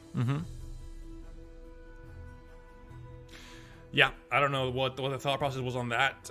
Most of the times, recall are a clean way of answering things. Fervor. But in this case, it's really not the case. I mean, it's just the immediate loss. Especially when you tap out, there's nothing else to think about, nothing else to bluff, and that's gonna be GG. Thomas takes game 1. I think the Pod looking for fast speed spell, hoping for Deny against Decimate, and not getting it, maybe just tilted him a little bit. Really gave up on that game and just said, fine, get your win with the Spiders, and I'll try to 2-0 your other deck. Maybe if it was a case where there wasn't mana left to replay Demolitionist this turn, and you're just kind of stalling to find Deny or find, some way to get back into the game, possibly. But in the case where there was still 6 mana up, I mean, if you're in such a bad position, you try not to make these risky plays to try and find some kind of out. But in that case, obviously, not ideal. And now we're looking at a double Wayfinder hand with a Twisted Fate in hand for Thomas, so that might not go so well. Oh man, the Wayfinders are in hand, but in this matchup, turn 4 is an eternity to wait for. And this is the whole reason. Ooh, baby Precious Pet. Mirai Warden's been slapping lately. Either gets Adaptatron or something, man. Spiders are, you thought it was over, but they're back. Precious Pet coming back from one deck, coming into the other one. And yeah, Twisted Fate makes a lot of sense in this current meta. Especially when you're playing targeting Ahri Kennen, then it just makes even more sense to have that one copy of TF. Sacre bleu. Oh no, what a hand, what a development. Is this already over? I mean, we talked about it being, quite one-sided looking at the numbers, but Thomas proving a point here, I think, steamrolling the start of this game here for Sonic Holic. He's on match point now. If he wins this, the second fight night in a row is his and gives him that extra confidence, extra momentum going into the open rounds tomorrow. All right, we've got 6 damage still coming through alongside this Homecoming. So now we've got Kennen still being played with the final mana. We've got 2 Marks of the Storm. What do you kill here? The Precious Pet. Okay. What are the odds, Scarzig, that Wayfinder is played, Twisted Fate red card, and there's a surrender? What would you put the odds on that surrender happening instantly after TF? Oh my god, the technology, Panda. Put yourself in the position What of if it's just Sonic whiffs? Okay. I think there's a pretty high chance of an instant surrender here. One of the quickest grand finals we've ever seen. Oh. Does he have the mental fortitude to withstand the TF red card? He does. Sonic is a man of honor. Going to take this down to the very end. Going to fight the fight that needs to be fought here. But I think it won't be enough because there's another big swing coming in. Corsair as well. This is rough. This is very rough. I haven't seen a roll like this in a long time. We forget that Pirate Aggro, like, it's kind of... Pirate Aggro is like a retired boxer. It's just like this grizzled old deck that if you underestimate it, or it's like... or you don't respect what its legacy is, and then it just reminds you of what it can do. I want to see Zap Spray fit into another Make It Rain, and just the triple Make It Rain finisher. Oh my god. All right, there's the double. Santa Maria. And then you get the Jagged Butcher replayed even after it was bounced back. It just comes back as a 3/3.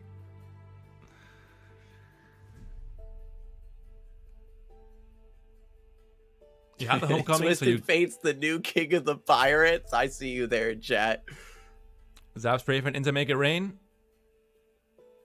Oh, Fervor can be stopped. Oh, it can't be stopped by homecoming. Never mind. The game has concluded. Because there is no Noblify in hand, but of course Thomas does not know this, but he does have 2 Corsairs in hand, so I think it does not matter. There's not a single way Thomas can lose this game other than his computer getting launched out of the window somehow. Heavens. And that will be it. Game 2 goes to Thomas. No bracket reset for another week, and Thomas is your back-to-back Fight Night champion here in Europe. We mentioned it, not just the idea of his somewhat original strategy in terms of, no other player considered it being the correct decision to bring an aggro lineup. He's brought it 2 fight nights in a row. He's won both tournaments, and now going to tomorrow, the extra momentum and confidence and kind of, the mental game of having won back-to-back tournaments has to put him in a very good spot to go into tomorrow feeling good about his lineup, about his play right now, and about just his overall understanding of the meta. And it's funny because we've got now maybe a bit of an awkward Winter's interview coming up, because I would like to ask him a little bit more about his strategy around open rounds and things of that nature. But of course, the players want to keep this under wraps. But we'll figure out some good questions to ask our newly crowned winner, Thomas, when we get back from this break. So stay tuned.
Hello, everyone, and welcome back to Fight Night Legends EU. We are once again dodging the bracket reset, and we are already back with our winner, Thomas. We'll get to him in just a moment, but I want to take a look at the bracket here, Panda. Thomas did his strategy of leaving Ahri Kennen open and hard targeting it with an aggressive lineup, made it to the grand finals, and then was just waiting patiently for his hapless victim to be chosen.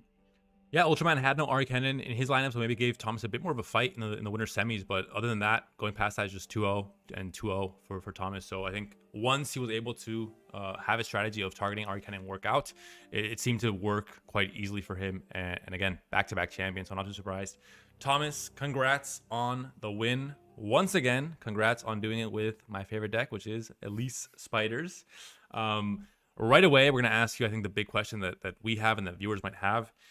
Did you bring this lineup just to win this tournament, or did you bring this lineup because this is the lineup that you plan on bringing tomorrow for the open rounds? I mean, it was mainly to win this tournament because, again, I think in such small tournaments, aggro is really good in this meta. In season, it's a bit rough, especially with the Lulu phase coming up. So I don't think it's super ideal in that area. Okay. Yeah, I speculated that you potentially would be using this in a top cut where you're expecting a lot of Ahri Kennen, and then in the open rounds maybe going for something a bit more balanced. But one thing I wanted to quickly ask about your spider list, are you up to 2 Brothers Bond from 1 last week? Are you really liking the card that much now? No, it was 2 last week as well. It was 2 last week? Oh. Yep. Yeah. So it's still performing quite well for you? Yeah. I wanted to mention obviously the change from Draven Rumble into Pirates for this week.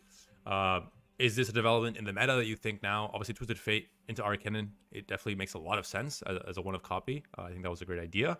Do you think it is a better deck to run in an aggro lineup compared to Draven Rumble? I think yes, because I think it's more consistent against Ahri with the Make It Rains and the one of TF. Yeah, it showed. And I don't think I'm losing that many matchups by playing Pirates instead of the Rumble. Okay. Because I'm banning the controls anyway.